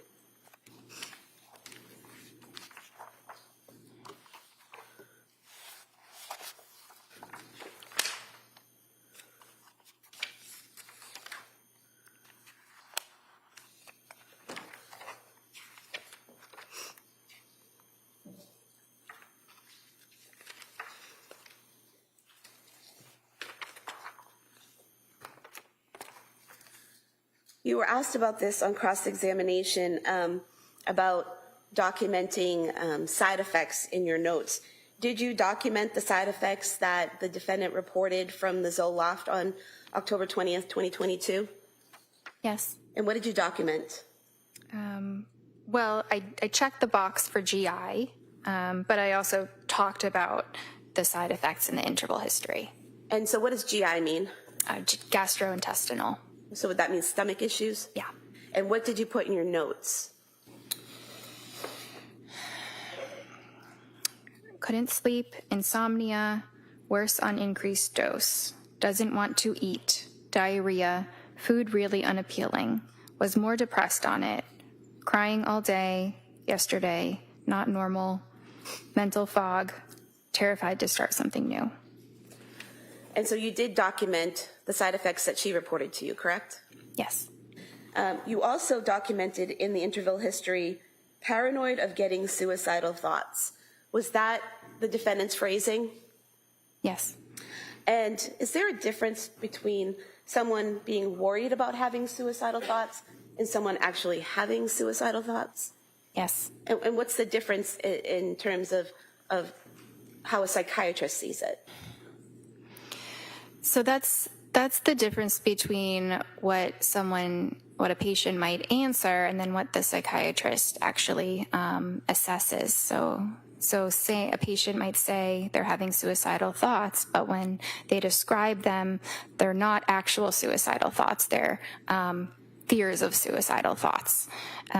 So that's the difference there. And I'm sorry, I think I forgot exactly what your question was. So what's the difference in your training and experience between someone having fears of suicidal thoughts and actually having suicidal thoughts? Well, so if it's a fear, then it means that they're not actually having suicidal thoughts. It's a negative. And does that affect the way you proceed with treatment? Yes, in some ways, yes. How? Well, you still proceed with treatment. It's still concerning, but it is a level of concern that can be managed on an outpatient basis, not requiring hospitalization. And so, according to the defendant, she was not yet having suicidal thoughts at that time. Yes. So when defense counsel asked you repeatedly why you didn't document how many times she had those thoughts, she hadn't had those actual thoughts yet, correct? Correct. That was later in December, is that right? Yes. Now, she also told you that she was worried about something bad might happen, so she arranged for her mother to stay. Is that correct? Well, she arranged for her mother to stay. I'm not sure if that was because she was afraid something bad was happening, or it just seemed like they needed more help. Okay. So you don't recall the two being together as a thought? Correct. And the fact that she was struggling and arranged to have her mother stay, got support, advocated for herself, would those be protective factors? Yes. How so? So if someone demonstrates that they can advocate for themselves, that they can seek help if symptoms worsen, then that shows that they have good judgment. They can be trusted to present for care if serious safety concerns were to arise. So based on your training and experience with Ms. Clancy, where she says she's worried about getting suicidal thoughts, and she has her mom come stay with her, do you see that as a positive decision? Yes. You were asked about not asking the defendant if she had called the suicide hotline. If a patient denies suicidal ideation, would you typically ask them if they had called a suicide hotline? No, And why not? because I wouldn't think that they would have. If a patient were to call a suicide hotline, I would think that they would be telling me they're having suicidal thoughts as well.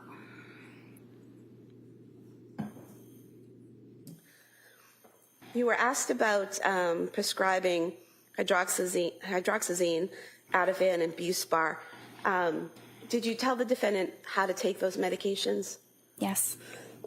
What were your instructions? So the Ativan was to take as needed for severe anxiety. The Buspar was to be an everyday medicine. And the hydroxyzine, we had started that to see if she could use that as an alternative to the Ativan. So to take it instead of the Ativan. But if the if the hydroxyzine wasn't working, she still had the Ativan to use, it's stronger. So was there ever an instruction for her to take all three at the same time? No. And you were asked about the contraindications of Ativan and Benadryl. Do you recall that? Yes. Are there contraindications for taking the two together? It's not an absolute contraindication. You have to be careful that the person is not excessively sedated, meaning like they're so sleepy that it's hard for them to, engage in normal activities because they're so sleepy, or maybe they might feel a little bit dizzy. But it's not an absolute contraindication. You just have to monitor them. And is that one of the reasons that you prescribed the hydroxyzine? Sorry, is what one of the reasons? Is the fact that the two of them together, Ativan and Benadryl. Well, let me strike that question. Why did you prescribe the hydroxyzine? So she had been taking Benadryl, which is not a prescription medication. It's not classically within the scope of psychiatry, but it's very similar to hydroxyzine. So I thought that, hydroxyzine might be a better alternative than the Benadryl. Okay, and I'm just going to direct you to your November 2nd, 2022 interval history.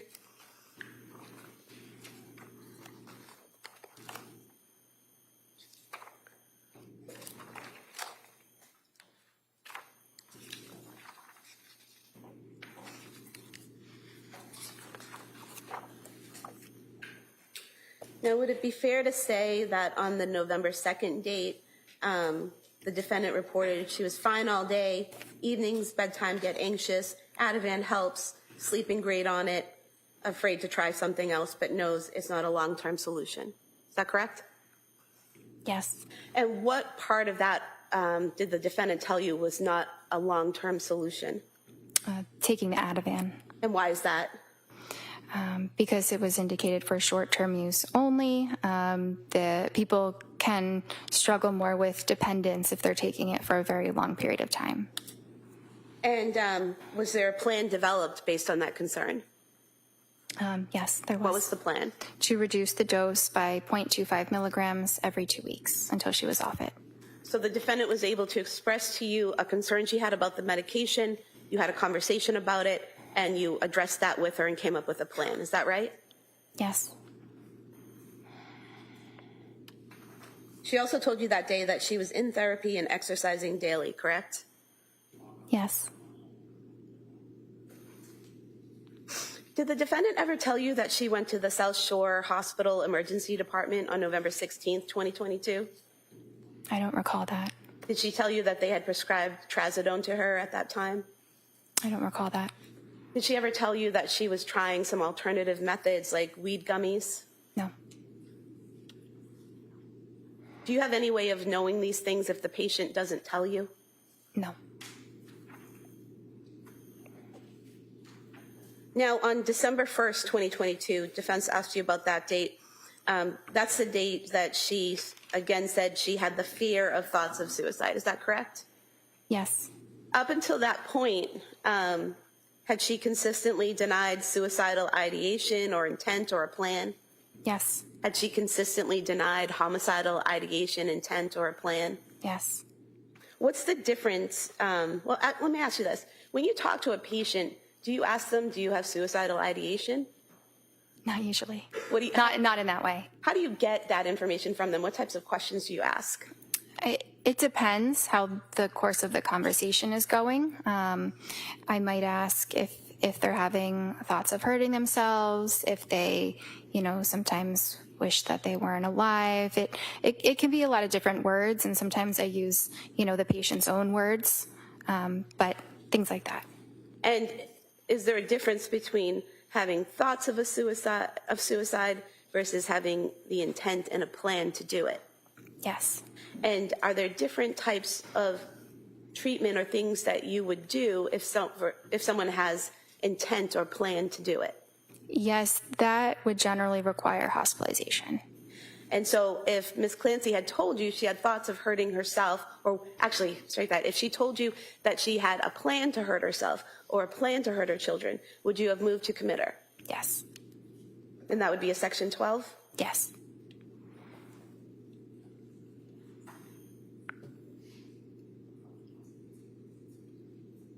You were asked about the October 31st therapy session with Jennifer McAllister, and I know you weren't present from that, you're just going from the records, but you did say that in that session the defendant denied suicidal ideation and homicidal ideation, correct?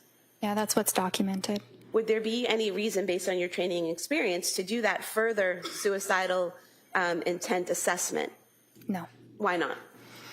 Because if someone is denying suicidal ideation, they're just going to deny every other detail about suicide. But that further evaluation, is that very specific questions about planning for suicide, how you do it, all of those things? Yes.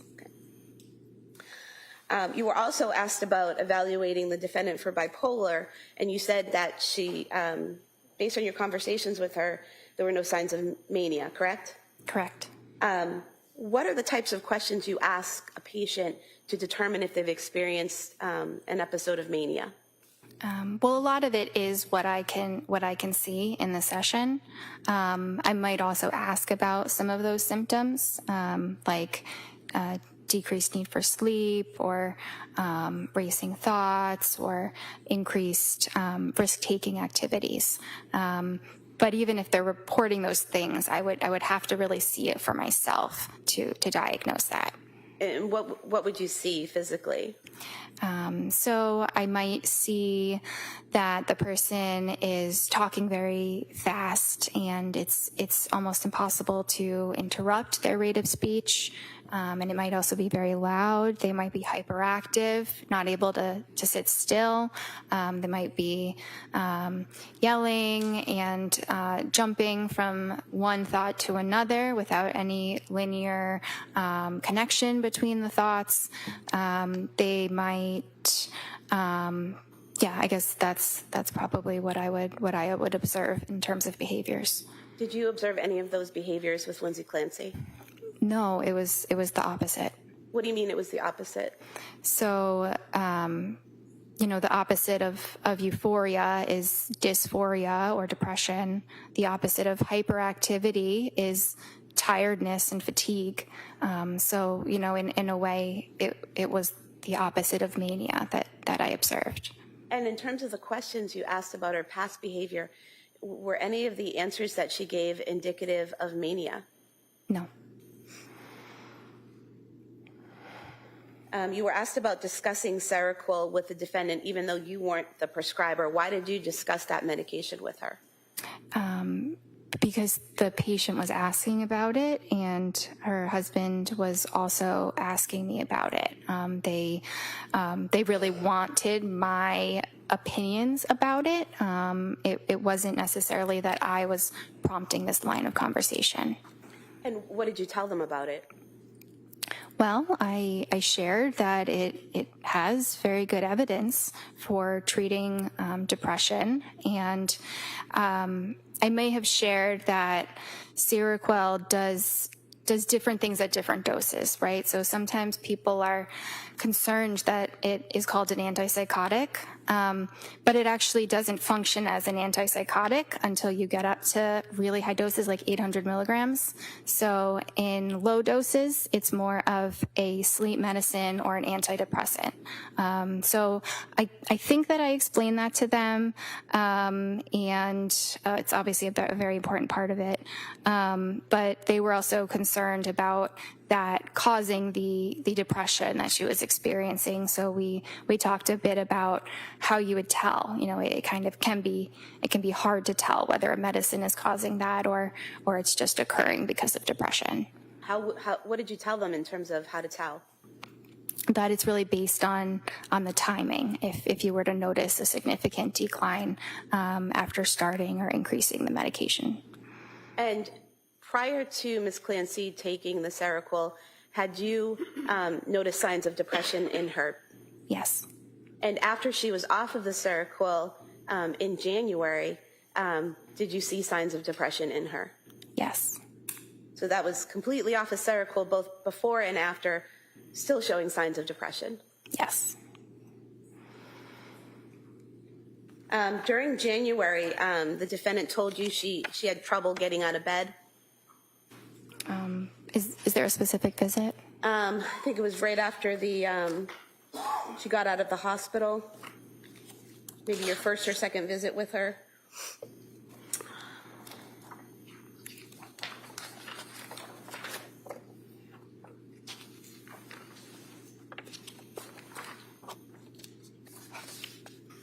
I see that on the 16th, she did say that she was able to force herself out of bed and take care of basics, so on and so forth. Were you aware that she had gone to the Museum of Science with her family on January 8th and spent a few hours there interacting with the exhibits and the children? No. Were you aware on January 15th, the day before that session, she had been to the Cape Codder down in Hyannis with the family, interacting with the kids and going down little water slides and all of that? No. Were you aware that on January 14th, she watched all three kids while Pat went to a brunch and was fine? No. Were you aware that on January 16th, her husband took Cora skiing and she was alone with the boys all day and had no issues? No. You were asked about the thyroid and how that can affect mental health and postpartum. Were you aware that at both South Shore Hospital and Brigham and Women's Hospital, her thyroid limits were in normal range? No, I was not. You received a discharge summary from McLean Hospital? Yes. What's contained in the discharge summary? So it includes information about how the patient initially presented, what they said when they first came to the hospital, and their initial assessment from the psychiatrist that they spoke with. It talks a bit about their course, their treatment course, how things progressed, any changes that were made, and then it talks about how the patient appears on the day of discharge. Does it also include what medications they were prescribed and what the diagnosis might have been? Yes. And was that sufficient in terms of your review of the information that you needed for you to know about your patient at that time? Yes, that was a very helpful amount of information that I would typically review that amount of information for a patient after the hospital. Now, you were asked about your January 23rd, 2023 session with the defendant. Defense counsel asked if you had, recommended a hospital evaluation for her on that day, and you said no. Why not? Because she was completely denying any suicidal ideation or homicidal ideation. There were no signs of psychosis or mania, so there were no serious signs that her safety or that anyone else's safety was at risk. And during that session, did she ever tell you that she planned to harm herself or the children? No. If she had done that, what would you have done? I would have, it depends exactly how it would have played out. You know, it would definitely include hospitalization. If the children were in immediate harm, it might include enlisting help from my staff so that they could call the police while I'm on the phone with her. You know, I think it depends, but I would address it promptly. You were asked by defense counsel about the amitriptyline that you prescribed on January 16th, 2023. That initial prescription was for 10 milligrams, correct? Yes.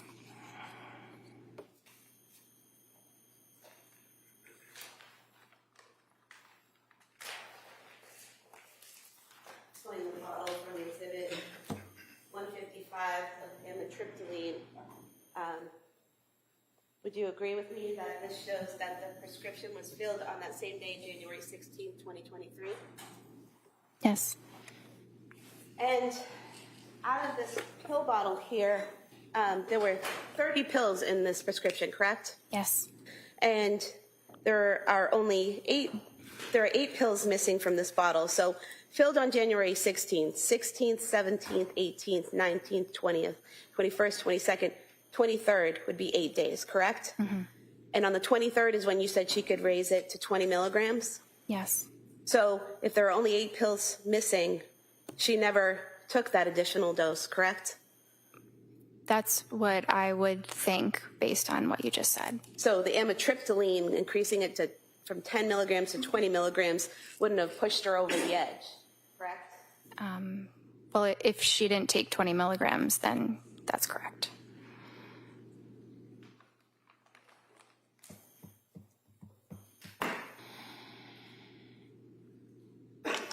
I have nothing further, thank you. All right.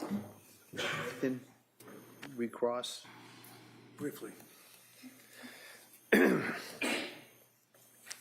So one of the questions that prosecutor asked you pertained to whether or not you could reach out to a third party.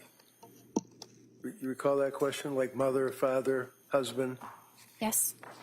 And we already on cross talked about that you didn't, and they didn't call you, but then the DA also raised that, and you said you didn't have HIPAA permission. You recall just telling that to the jury? Yes. That was an additional detail. All right. So what does that mean? Well, HIPAA is the privacy law for patients, which we have to respect and honor very diligently.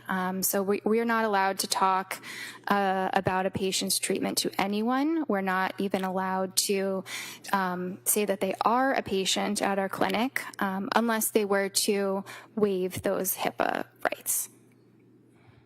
And she was very cooperative, would have been more than willing to have you talk to her mother and father and her husband, right? Objection. Sustained. Well, did you ever ask her to sign a HIPAA form? So that was not the main reason why it wasn't done. It wasn't Ever ask her to sign a release, you mean? Yeah. Yes. No, I did not ask her to sign a release. And if she did sign a release, even though her mother, her father, her husband didn't call you, you could have then reached out to them, right? I could have, but it is not typically something that is done when you have an adult patient who's able to speak for themselves. Yeah, what is that? It's not typically done when? When you have an adult patient who is able to speak for themselves. My God, you don't call the parents that she's living with because they're helping her or her husband? No. Because why? She's able to advocate for herself? Yes.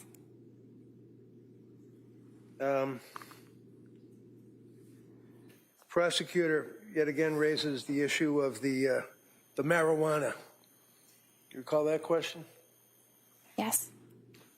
She wasn't smoking marijuana, was she? She did not tell me she was smoking marijuana. Did she tell you that she was using marijuana? No. Did she tell you that she was using gummies? No. Did she, because gummies in plural is what the DA asked you, right? She was using gummies? Yes. Now, I asked you about getting access to the Women and Infants Hospital records, which you did not. Which you did not, right? I did not. And we already went over that. You could have, if you asked for them with a HIPAA form, right? Objection, didn't ask about those records. I don't care if she asked about the Beyond records. the scope. Overruled. You can ask that question. She asked you about marijuana gummies, right? Yes. Okay. Your Honor, I would offer the Women and Infants Hospital records from Rhode Island dealing with Lindsay Clancy. No objection. Okay, they may be admitted. I just want to look at them at some point to make sure it's a clean copy. Sure, yeah. Before it goes to the jury, you can review it.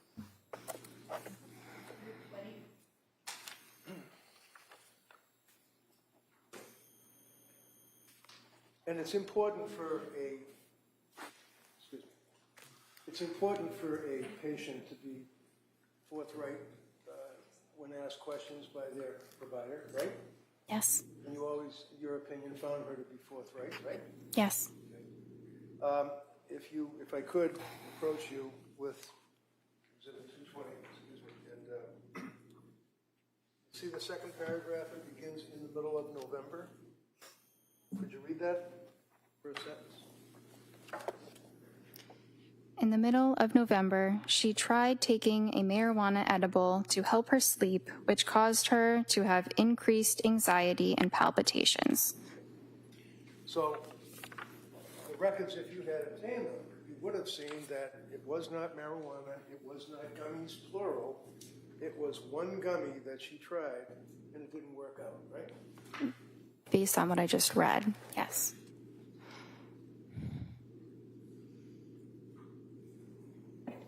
Then you told us that there's a difference between a thought of suicide versus a plan of suicide, one of which would result, in your words, were a commitment, right? Yes. What does that mean? Thought versus plan equals commit. A suicidal plan means that they are, they know exactly what they're going to do to end their life, what they're going to use, maybe when they're going to do it, they've researched it, and that presents an immediate threat, and that is something that would require hospitalization. District Attorney had asked you also about the thyroid levels, and you indicated, or she indicated that they were in the low range at Mass General Hospital, Reed. Is that correct? I thought she said they were normal. Oh, I thought she said low, but normal or low. MGH, Mass General Hospital, right? Sorry, what's the question? District Attorney asked you whether or not they were thyroid reads. Do you remember that question? She said her thyroid had been tested. The question now is, do you remember that question that she asked you that you answered with no problem? Yes. Okay. And your response was that, my memory, this is Jurors that counts, that it was low reads, MGH, and South Shore Hospital. Is that right? I thought she said that it was normal, or within normal limits. Almost fine. We'll go with normal. So your memory is that there were thyroid blood level reads of Lindsay Clancy from 2 healthcare providers. Is that correct? Yes. One would be Mass General Hospital, right? I don't remember exactly. I think she said yes. I think she said Mass General. Okay. Do you remember where the other hospital healthcare provider was? It might have been South Shore. Do you know what date those were? No. Those are old reads, weren't they? I don't know. One of the things that the district attorney asked you about on a number of occasions that seems to be important is if the person that you're treating has, I guess, what do they call it, pressured speech? Yes. And you told us repeatedly that you never detected that Lindsay had pressured speech, right? Correct. I'm sorry? Correct. Looking at the record from October 21st, would you... Objection. is writing on this. Oh, all right, you know what, I'll ask her to just look at it. Might take a look at it, and if you want to get the actual exhibit, we could do that. All right, so forget all about my sloppy writing. I'm looking here on October 21st of 22, is that correct, right up there? Yes. Okay, Yes. and can you just read this paragraph here for us? No sleep last night. Falls asleep after 40 minutes. Heart racing, severe anxiety. Worrying about kids, baby, sleep. Yawns but not drowsy. Not hyper, pressured speech. What was that? Not hyper what? Not hyper, not pressured speech is what I meant. I know it doesn't say not, but that is exactly what I meant. Wait, when did you see this that you noticed that it did not say not? I don't care what it says. I know what I meant. Well, when you wrote this, you did not say not pressured speech. You said in the medical record, pressured speech, right? No. Does it say that? Yeah, the word is, the word not is right before not hyper, comma, pressured speech. The Right, so two what are does it- following what the does a comma mean not. to you? When you put down in a medical record, heart racing, comma, severe anxiety, comma, worried about kids, comma, baby, comma, sleep, comma, yawns but not drowsy, period. Not hyper, comma, pressured speech. That's what you wrote, right? She did not have pressured Did you speech. write that, doctor? I wrote that, but you're misinterpreting my note. Am I reading this correctly, and the jury will be able to look at it, that you put not hyper, comma, pressured speech? Did I read that right? Yes, but your interpretation is incorrect. As opposed to yours? That's all I have. Just in regards to what was raised there. Yes, just two brief issues. Approaching you with your records from October 21st, 2022, the section labeled speech, where there are all the boxes where you can put pressured, word salad, all of the different things. What do you check off for speech on October 21st, 2022? Appropriate. And defense asked you about the thyroid levels. Would it be accurate to state that I asked you if you were aware that her levels were normal at South Shore Hospital and Brigham and Women's Hospital? Yes. And your answer was no, correct? No, I was not aware. Because you don't have those records, correct? Correct. Thank you. Do we have any clue as to how old they were? I don't know. You're asking me about something I never saw. All right. Nothing further. All right. Anything further? All right. Thank you, Doctor. You may step down. Thank you.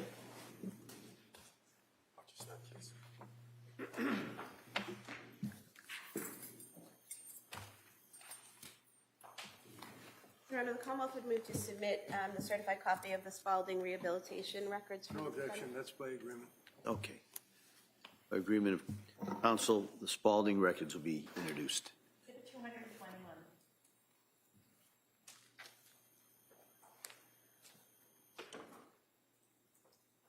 Should I call the next witness? Please, counsel. Commonwealth would call Julie Paul.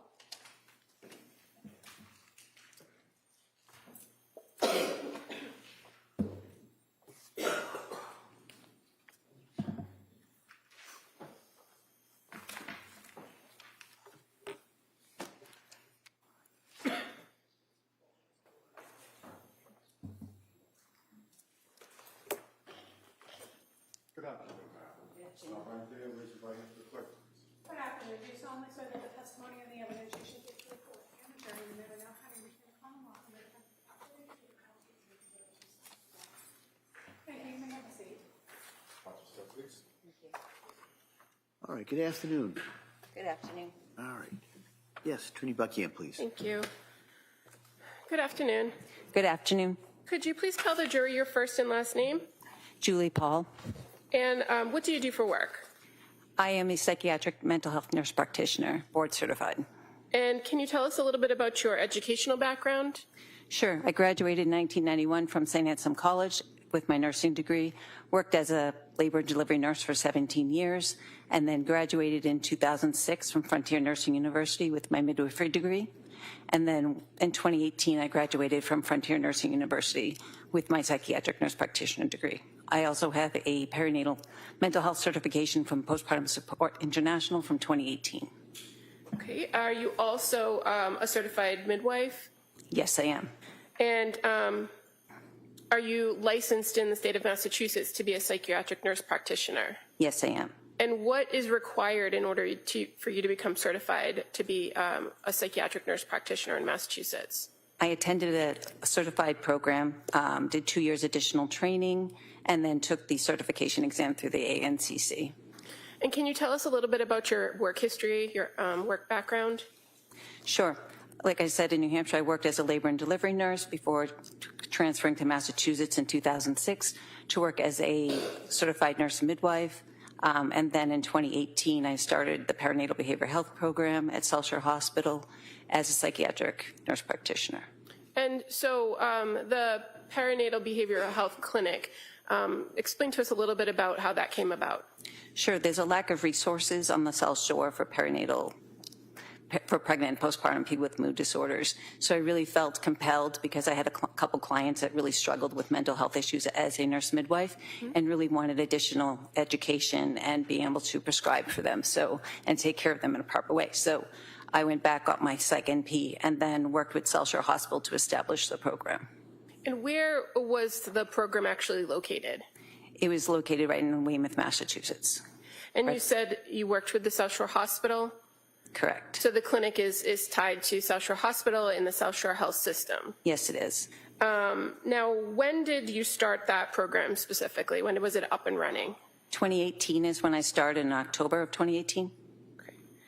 And what, did you do that by yourself, or did you have other practitioners that were doing that with you? Initially, it was just me. I started doing it 2 days a week and then grew the program gradually over the next year or two.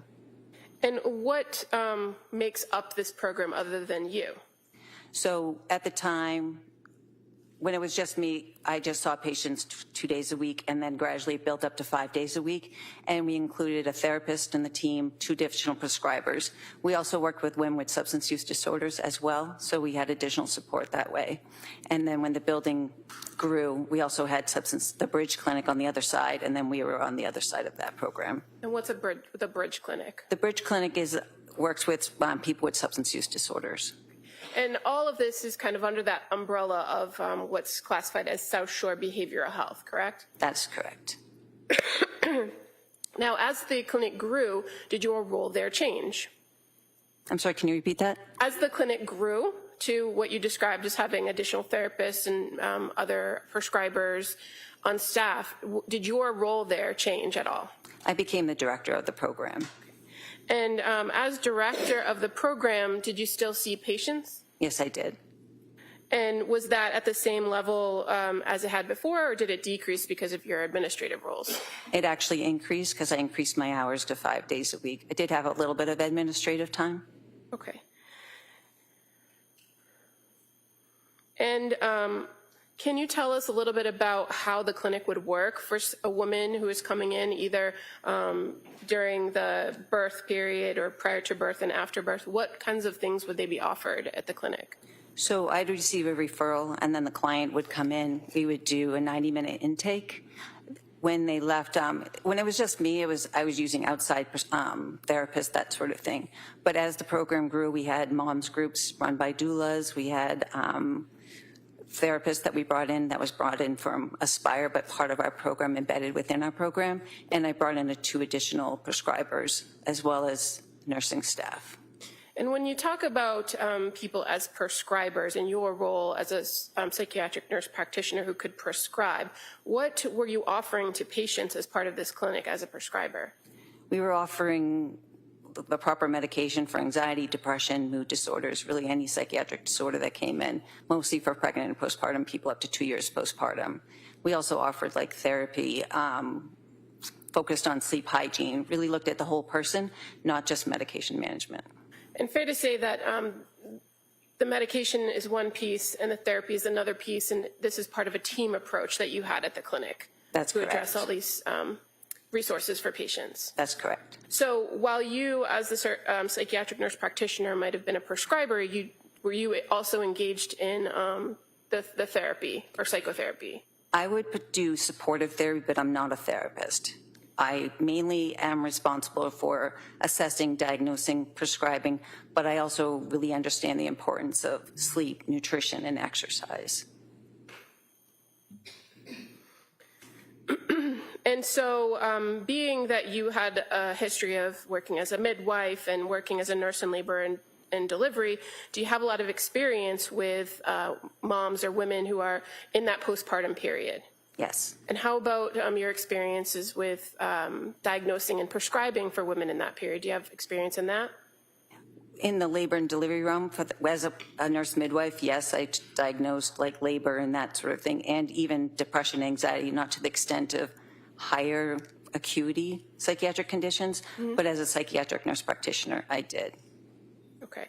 And as far as your role at the perinatal behavioral health clinic, fair to say that your primary patient base was all going to be women who are either pregnant or after birth? Correct.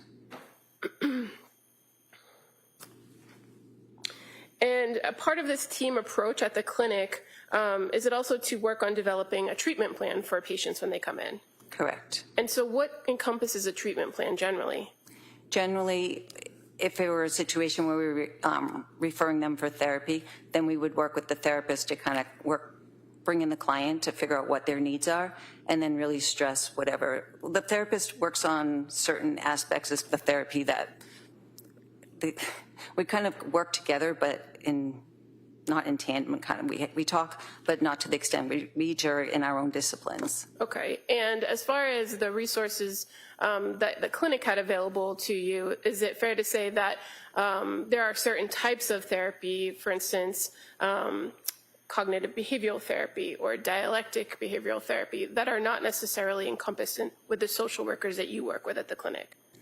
Our social workers primarily did cognitive behavioral therapy. We did group therapy for more social support. What I did mainly was just supportive therapy. Okay. And would you oftentimes, through the clinic, refer clients out to other local community providers? Yes, we would. Now, as the psychiatric nurse practitioner, does medication play an important role when you are dealing with a particular patient that came into the clinic? Yes, it does play a role. And how is it that you determine what's the appropriate medication track for any given patient? We do proper screening, and then we do a complete interview with the client, and then based on what their responses are, together we work as a team to develop the best medication options or treatment options for that client. When you say work as a team, does that include the patient themselves? Absolutely. The patient is the most important part of the team.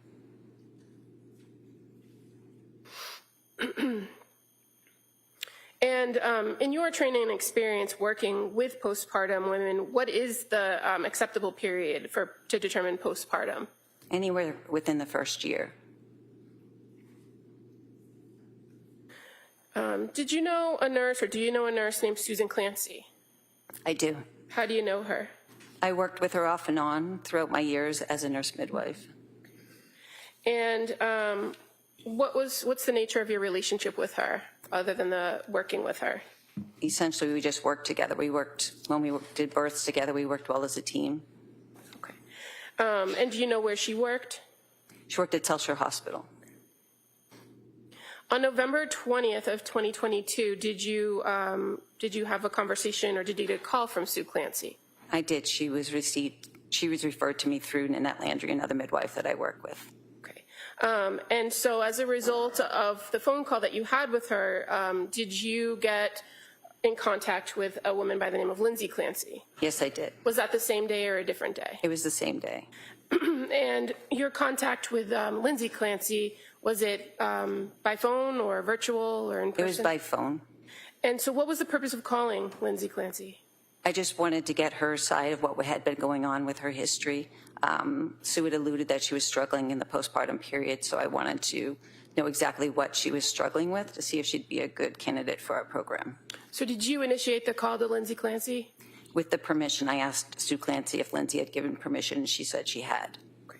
And in the conversation that you had with her, do you know approximately how long that phone conversation lasted? I don't recall. Okay. Okay. But were you able to get all the pertinent information from her during that phone call? I got enough data to determine that she would be a good candidate for the program. So she would have met criteria for a referral from any other resource? Correct. Now, is it fair to say that in this conversation, in order to determine whether she qualified, you had to ask her some background questions? I did. And so were you able to identify whether she was in that postpartum period? Yes, I asked when the birth of Callan was, and she said it was May 26th, 2022.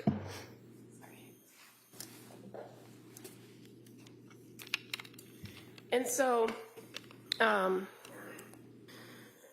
after determining that she was in fact postpartum with a baby at home, did you ask her any questions, or did you learn any information about how the experience was earlier in the postpartum, right after birth? I did. She said she did really well for the first 12 weeks. She was excited, really happy. And then when Patrick went back to work, she said she started to struggle with some anxiety. And you knew Patrick to be her husband, Patrick Clancy? Correct. And do you recall her indicating that she was having difficulty leaving the baby, that she was feeling overwhelmed and having racing thoughts? Yes. Okay. And so in your training and experience, are those things that you would hear from new moms? It was very typical of what I'd hear. Did you learn from her whether she had engaged with any other treatment prior to contacting or prior to you having this conversation with her? She did say that she had met with a psychiatrist. She didn't give the name. And then she had also said that she had been in the emergency room a few days prior to. Okay. And were you able to determine that was actually the South Shore emergency room? Yes, it was. And that would have been on November 16th of 2022? Correct. Now, in addition to seeing a psychiatrist, did she identify to you some medications that she had been taking up to that point? She did. She said she had trialed Zoloft for 1 week. She also said that she'd been trialing Ativan and Benadryl, which worked the best to help her sleep. She identified she had questions about Buspar, didn't say specifically whether she had been prescribed that or not, but that she had questions about Buspar. Okay. And did she mention anything about that combination of Ativan and Benadryl in her treatment history that was of concern to her? Just that she had been taking it for 2 weeks. It worked really well, but then she was getting concerned about dependence, so she weaned herself off of that. And were you aware, did she tell you that she had been prescribed trazodone after that? Yes, after she went to the emergency room, she was prescribed trazodone. Did she indicate whether the trazodone gave her any relief to her sleep issues? She said she was able to fall asleep, but it was having difficulty staying asleep. Did she also indicate to you that one of her goals was not to be on long-term medications? Yes, she did. And based on this initial phone conversation, did you recommend that she come in for an intake appointment? I did.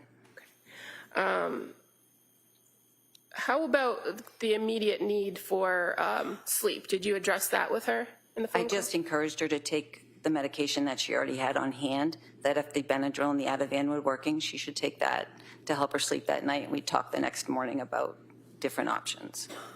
And also in this initial phone call, did you have a conversation with her about options and risks of various types of SSRIs or continued use of benzodiazepines?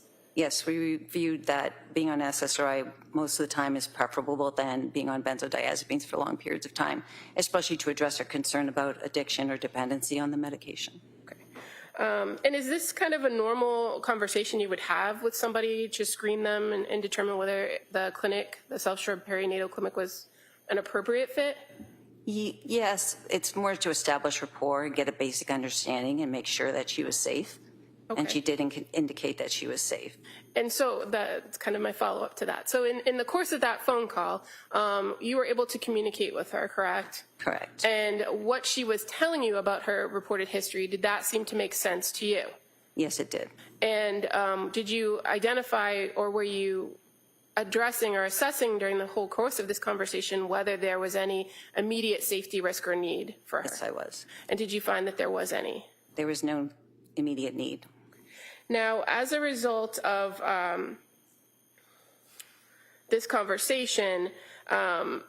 did you determine whether she was having any suicidal ideations? Yes, I asked her specifically if she felt like she wanted to harm herself or her children, and she said no. And how about asking her about homicidal ideations? Yes. And did she indicate whether she had any? She did not. Did you also ask her whether she had experienced any auditory hallucinations? I did. And did she experience any? Not at the time, no. And did she indicate to you whether she'd ever experienced any? No. How about visual hallucinations? Did you ask her about those? I did. And did she indicate that she had experienced any? No. And delusions, did you ask her whether she had any delusions? I didn't ask specifically about delusions, I believe. Okay. And in the course of talking with an individual, do you kind of constantly keep that in mind with what they're telling you, whether they're having any ideas of delusion? Yes, I do. In the conversation you had with her on November 20th, did you identify, based on your conversation with her, whether she was experiencing delusions? No, I did not. And fair to say, a standard set of questions that you also ask have to do with drug use or tobacco or alcohol. Did you ask those questions as well? I don't recall.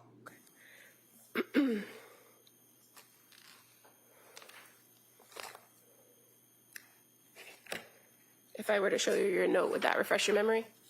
I have my notes right here. I could look at it. Okay. I'm going to draw your attention to the note from November 20th of 2022. Yes, I did ask her apparently. And she said no to illicit drug use, tobacco or marijuana or alcohol at that time. Okay. And she also indicated to you that at this time on November 20th that she had stopped breastfeeding. That's correct. Now, did she schedule or did you schedule with her an intake for the next day, November 21st? We did. And at the clinic, what generally is the practice for whether a person appears in person or on a telehealth visit or virtually? Generally speaking, we like to do the intake in person as long as it's feasible. And for her, it was. Okay. And just kind of while we're on that topic, going forward with a patient who's being seen at the clinic, what are the criteria to determine an in-person visit or a telehealth visit? They're given the option about what works best for them. And are there instances where you as a provider might insist a person comes in person? If somebody needs to do like a urine drug screen or laboratory work, we'll have them come in. Or if they seem to be not making sense or having more difficulties, we'll have them come in person. And if a person is scheduled for an in-person visit and there are no observed issues on your end, can they opt to change it to a virtual appointment at any point? Yes. And that's just the normal course of business at the clinic? Correct. Now, in this particular instance, you said the intake was in person, right? Yes. And during the course of the intake, are there particular types of questions that are asked of the person to get to know them and get to know their situation? Yes, generally we do a full intake. The first thing they do is meet with the nurse who does all the screenings. And one of the things that is asked of an individual when they come in is to tell you why they are there, right? Correct. What their complaint is. Yes. And so for this patient, for Lindsay Clancy, what did she identify as the reason for the visit? Would it be okay if I refer to my note? Sure. So she said pretty much I cannot sleep was her major concern. Okay. And is that something that you've seen in your experience with new moms that come through the clinic and are postpartum? It's very typical. Now, even with that report or that reason, do you do a full history to try to identify kind of what's going on in the present and what has happened in the past? Yes, I do. And generally, is it fair to say that's kind of the goal of an intake, right? I do that with every client. I have a standard set of questions. Is that just for the intake or any follow-up? Any follow-up, I have a basic kind of script, but I always adjust it based on what they're saying. Okay. But fair to say, once a person gives kind of that history of their background, especially if they've had prior births before, prior experiences with mental health professionals or psychiatric history, that kind of follows the patient as they go through with their subsequent visits. Yes. So in this instance, you had some background information from the phone call you had with her, but did you go back through those standard questions that you'd ask in an intake? I did. And did you learn a little bit more about her current mental status? Did you ask her some questions about currently how she was in this November 21st meeting? I did. And so, again, do you kind of go through in each and every instance whether the person has any thoughts of suicide or harming themselves or others? At every visit, those are standard questions that I ask if they have any type of suicidal homicidal ideation or auditory or visual hallucinations. Do you ask the same questions each time, or is it kind of fluid based on your rapport and conversation with the patient? Generally, I try and touch upon the topic. Sometimes we get to that answer indirectly just by the line of questioning that we're using. Okay. And where it had been reported to you that she had been on the Zoloft and stopped due to insomnia, that she was overwhelmed and her mind was racing, did you talk with her about intrusive thoughts? I did. And did she indicate whether at that point she was having any intrusive thoughts of harming herself or her babies? She was not. Did she report to you how she was feeling at home with having now 3 children to take care of? She was feeling overwhelmed. And that, again, reiterating that around 12 weeks when Patrick went back to work, that she was having increased anxiety. Correct. And did she indicate to you that that was something that she had experienced to some extent with her other 2 children? At least with her second pregnancy. And was she able to manage that with her second pregnancy without medication? As far as what I was told, yes. And fair to say she indicated that she would use breathing, meditation, and yoga to work through it. Correct. And so on this November 21st intake date, you again ask about drug use, right? Correct. And at this point, she had told you that she did trial one CBD gummy at some point, but that did not help. Correct. And you also learn about any prior psychiatric medication she had been on? Yes, she had been on the Zoloft, the Ativan. She had been prescribed Buspar, but she didn't indicate whether she had taken that or not. Okay, and so that was her report of her most recent course of treatment, but did she talk about having anxiety issues yes. further back in her history? Yes, in college she had trialed Prozac, propranolol, and Wellbutrin. And fair to say she indicated that to you that she did well on those medications in nursing school? Correct, with the only side effect being sexual side effects. Did you talk to her at this point in November 21, 2022, about whether she had a plan to go back to work? I don't know if that was a specific day. I know that we talked about work at a different date. Okay.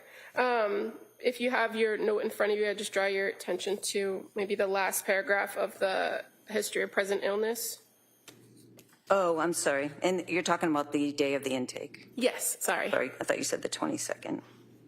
So, yeah, she had planned to go back to work in October, but it got delayed. She pushed it forward to November because she was having anxiety. Okay.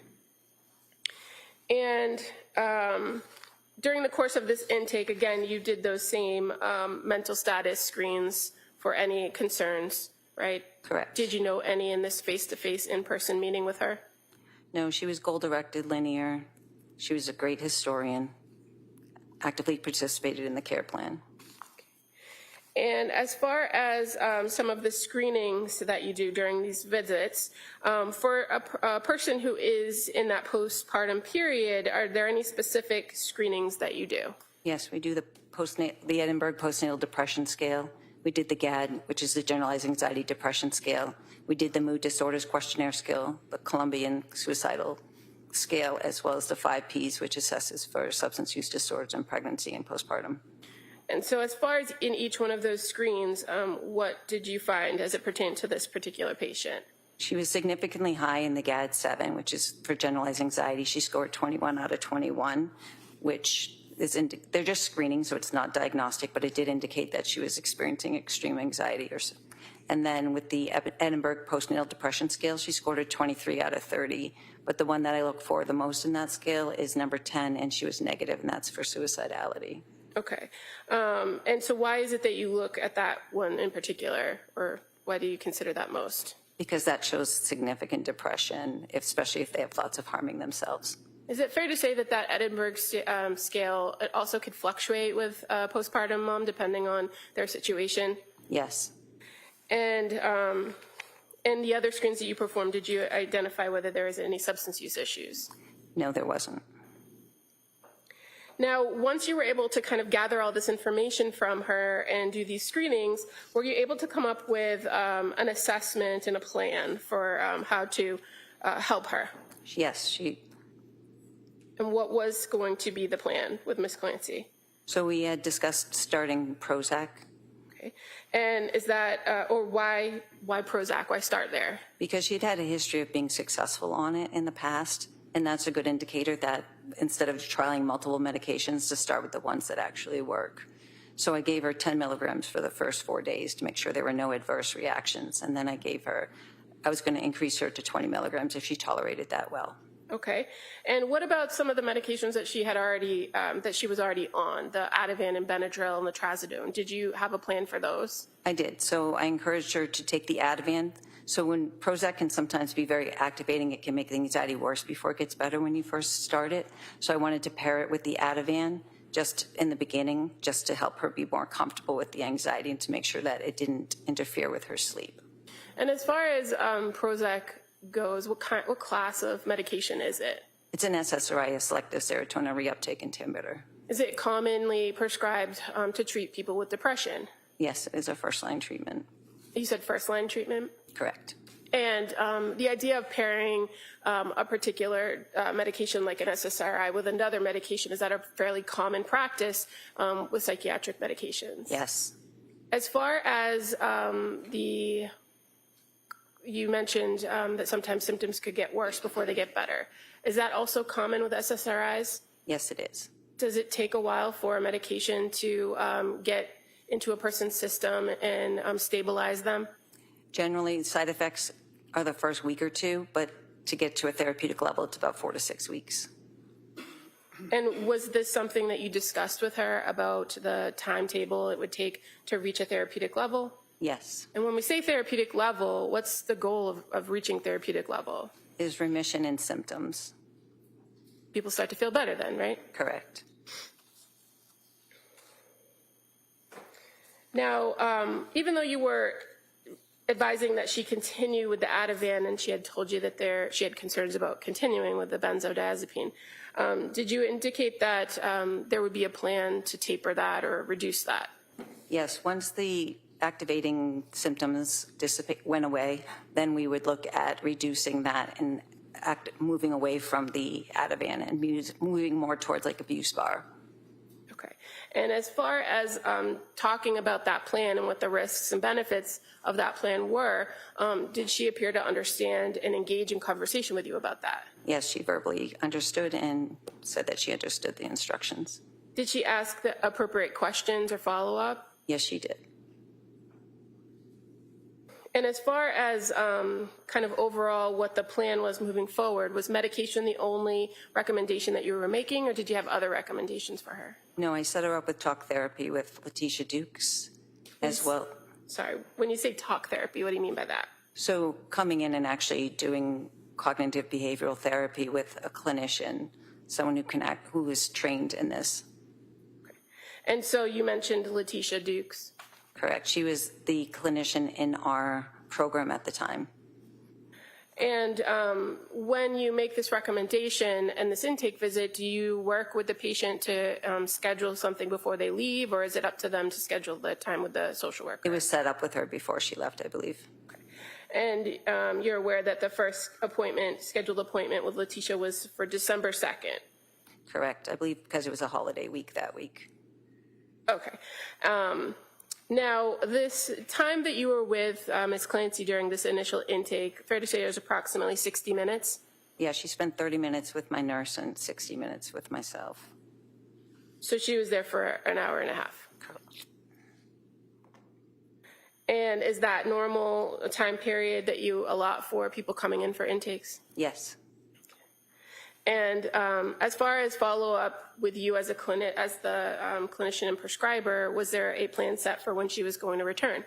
Yes, we had established a return in 2 weeks. Now, at this point, because you had made that initial contact with her and you had done this intake, was she going to be assigned to you as a patient? This was going to be a short-term arrangement. I was already in the process of leaving the program at the time. Had that been communicated to her? I don't recall. Okay. As far as what your plan was, how long were you remaining at the practice? I was at the practice until mid-December. So this was like a pre-planned... I was moving back to New Hampshire, yes. But as far as the preliminary care, did you continue on with Lindsay as a patient? No, I transferred her care on November 30th. And I communicated with that to Lindsay. Okay.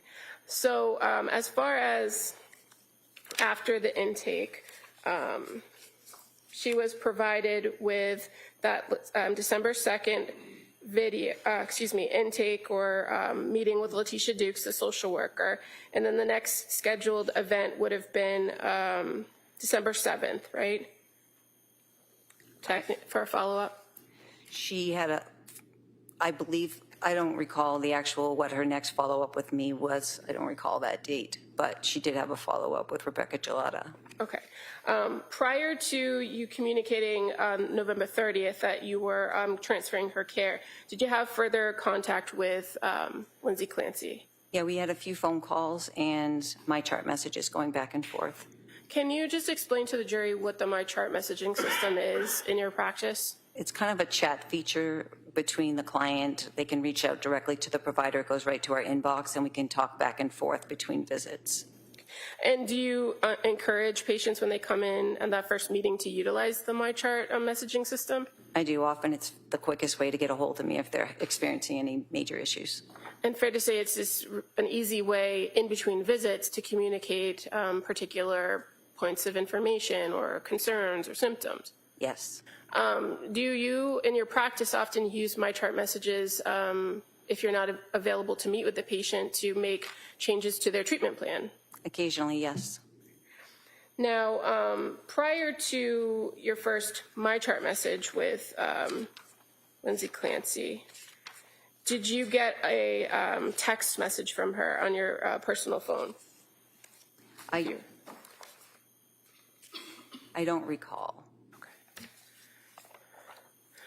Do you recall whether Sue Clancy provided your number to Lindsay? I know I did. So she had my number because I called her from my personal phone call because it was on a Sunday when I reached out to her initially. So that November 20th phone conversation was a communication between you and her on your personal phone? Correct. And so do you recall on November 22nd getting a message from her saying, "Hi, Julie, this is Lindsay Clancy. I'm sorry to contact you like this, but when you have a minute, can you please call?" I can't recall whether that was a MyChart message or if that was on my personal phone. I apologize. That's okay. As a result of some way her contacting you, did you then have or send her a message or have a conversation with her on November 23rd? I know we communicated on the 22nd. I sent a message saying that was the day she was getting nervous about starting the Prozac, so we encouraged her to go ahead and start the Prozac.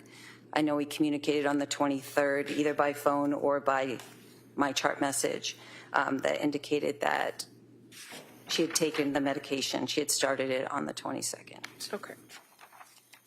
And were you aware at this time period that she was currently already a patient in the South Shore Health System Network with a primary care physician named Margaret Anastasia? Yes. And she's a nurse practitioner, right? Correct. Now, as far as these concerns that she relayed to you about starting the Prozac. Do you know whether she did start the Prozac? Yes, she stated that she started the Prozac on the 22nd of November. Okay. And by November 25th of 2022, did you start having some MyChart communications with Lindsay Clancy? I did. And so just referring first to November 25th of 2022, fair to say that you gave her or sent her a MyChart message encouraging to kind of stick with the plan, right? Correct, prior to that, yes. At that point, had you prescribed her something to help her sleep outside what you had previously provided or outside what she had? Before November 25th, I did not. Okay, so on November 25th, did you prescribe her some additional medications? I did. So she wasn't tolerating the Prozac, so we had a conversation about stopping the Prozac. I gave her, she was really having a hard time sleeping, so I gave her a one-time dose of Ambien. And then I also prescribed mirtazapine, which is another antidepressant, but it works really good for sedation and anxiety. So it started that at 7.5 milligrams, told her to stop the Prozac. And I also paired it with Klonopin, but I told her explicitly not to take the Ativan, just to take the Klonopin to help. It's longer acting benzodiazepine to help her with sleep and longer acting anxiety support while we got this new medication up and running. And so in your conversations with her about her concerns about the Prozac, fair to say she reported to you that she was feeling disconnected, out of it, a little bit spacey. Does that sound right? Yes, that's correct. And so you said your recommendation at that point was to discontinue the Prozac. Correct. And as far as the Prozac went, she hadn't taken it for very long, had she? She took it for 3 days. 3 days? Correct. And again, you had that conversation with her about kind of waiting it out for the 4 to 6 weeks. But based on what she was reporting to you, did you have any concerns about her stopping the Prozac after only 3 days? When a client doesn't have buy-in to the medication, it's awful. It doesn't work as well. So I was working with Lindsay to try and find a medication that would make her feel more comfortable. She was feeling very uncomfortable, very anxious, and the Prozac, she just wasn't tolerating the activation from the Prozac. So mirtazapine is a little bit more calming, which I thought she would resonate with better. Okay. And so again, this is not one of those follow-up visits on a telehealth or a face-to-face. So were you relying heavily on what she was reporting to you? Yes. And again, in that MyChart message, you did indicate to stop the Prozac, Benadryl, and Ativan, and don't take while taking Klonopin, right? Correct. And in your practice as a psychiatric nurse practitioner who prescribes medication, is it common that you have to kind of trial different medications to find the right one to work for any given patient? Yes, it's pretty common practice in psychiatry. And fair to say, there's no way to anticipate how a particular patient is going to respond to any particular treatment, medication treatment. Correct. So after prescribing the Klonopin, the mirtazapine, and giving her that single dose of Ambien, did you do anything or set anything up to follow up with her after changing those prescriptions? I just told her to she can MyChart message me over the weekend. It was the holiday weekend. So I made sure she knew I was available to answer her questions. And fair to say she did, in fact, MyChart, you sent you MyChart messages over the course of that weekend, correct? She did, yes. And so starting at 7:51 on November 26th, she reported to you kind of how that night went, didn't she? Yes. Where she said, I did better last night. I took 7.5 mirtazapine and 0.5 Klonopin at bedtime, slept fairly well on and off until 3:45.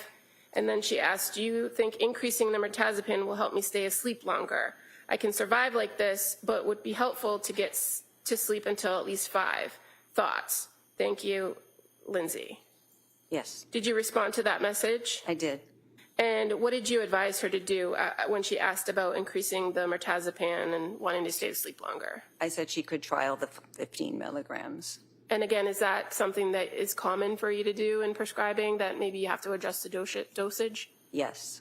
Did you have any concerns that increasing the mirtazapine up to 15 would have had any issues or problems? No.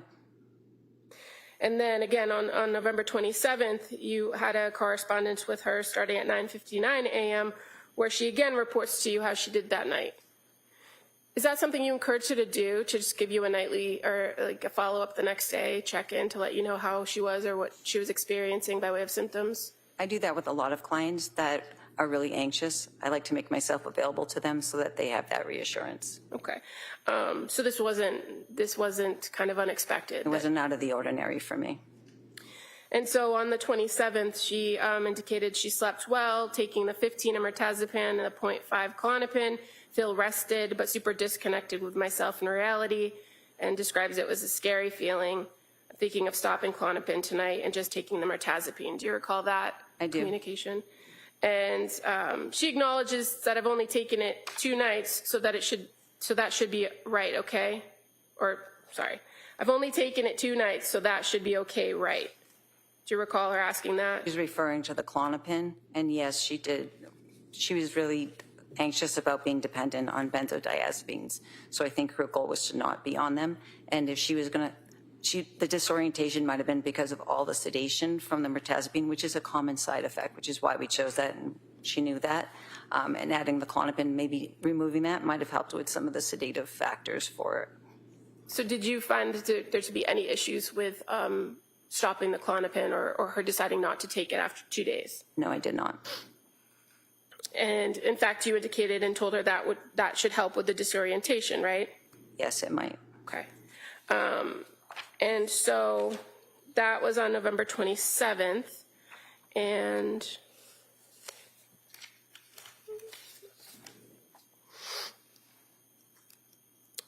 fair to say that there was another communication via my chart on November 28th with Lindsay Clancy. Yes, there was. And at this point, she was asking for, or there was some back and forth about needing a note for work, correct? Correct. And is that something that you had talked about with her, about getting another note for work?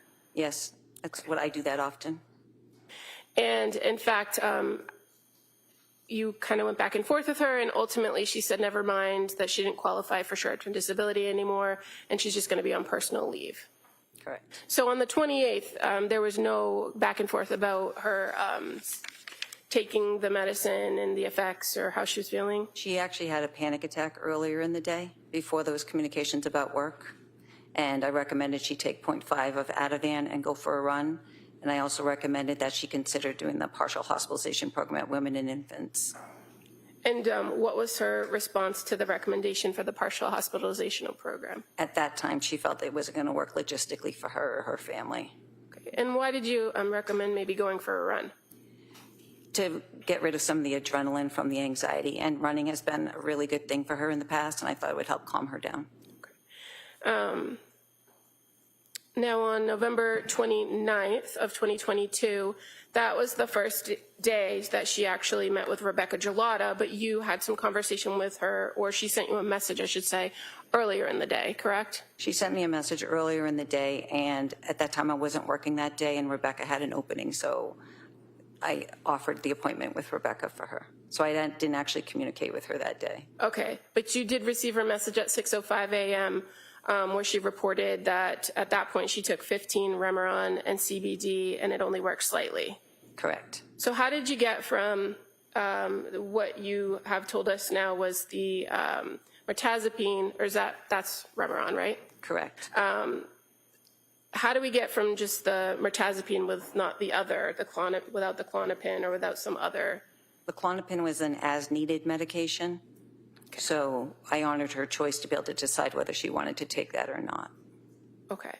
So after this panic attack, after the communication about the work form, she reports the next morning that she took the 15 of the mirtazapine or Remeron, and then she was having some sleep issues, right? Correct. And that she tried breathing meditation and muscle relaxation, but that she ended up having to take the Ativan. Correct. Now, had you had any conversation with her in this back and forth in these MyChart messages about whether Ativan was something that she should continue to take? It was understood that she wouldn't take it unless until I had that conversation with her. I was under the understanding that she wouldn't be taking it while taking the Klonopin. But she had told you she wanted to discontinue the Klonopin. Correct. And so you said as of November 30th that you had then fully transferred care.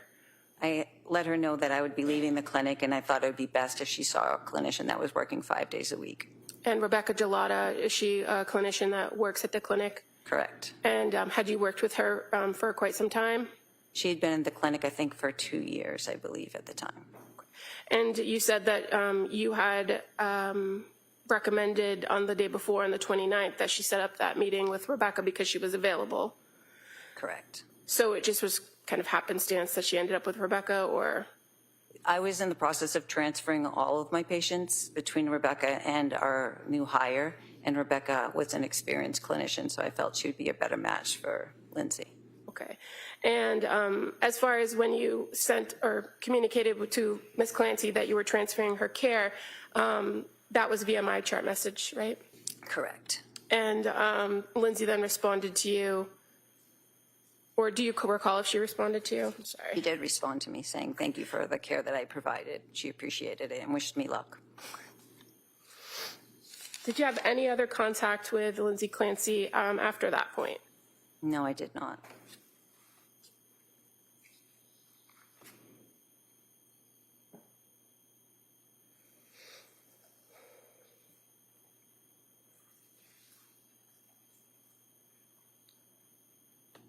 And just to be clear, so when we were talking about moving from November 28th to the 29th in time, did you have a phone call with her outside the MyChart messages about that panic attack?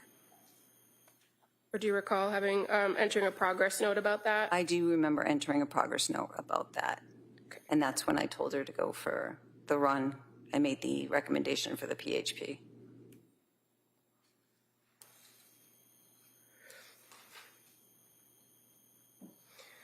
Did you ever have any further contact with Sue Clancy about Lindsay Clancy's care after that first contact on November 20th, 2022? I don't recall that.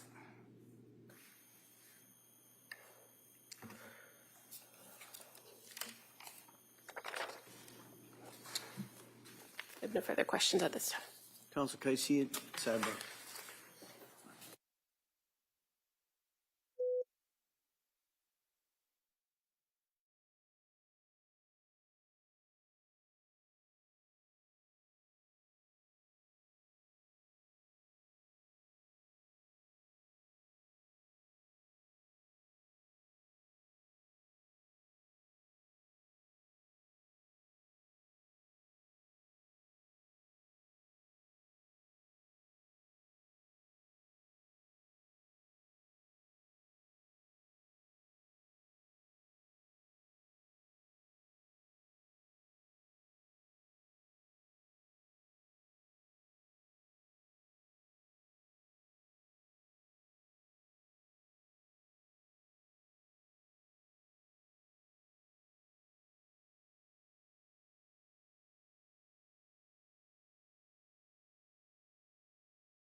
All right, ma'am, you may step down. Thank you.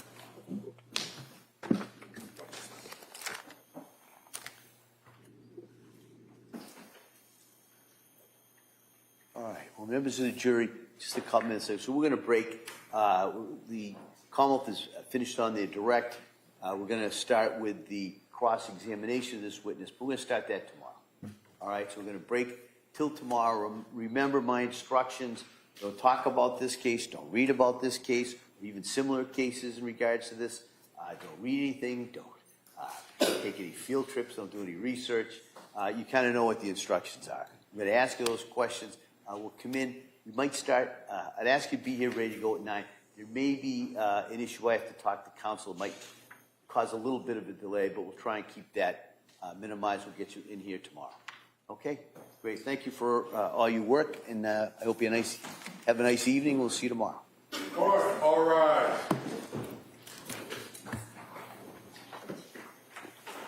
Jurors, close your notebooks, but follow me.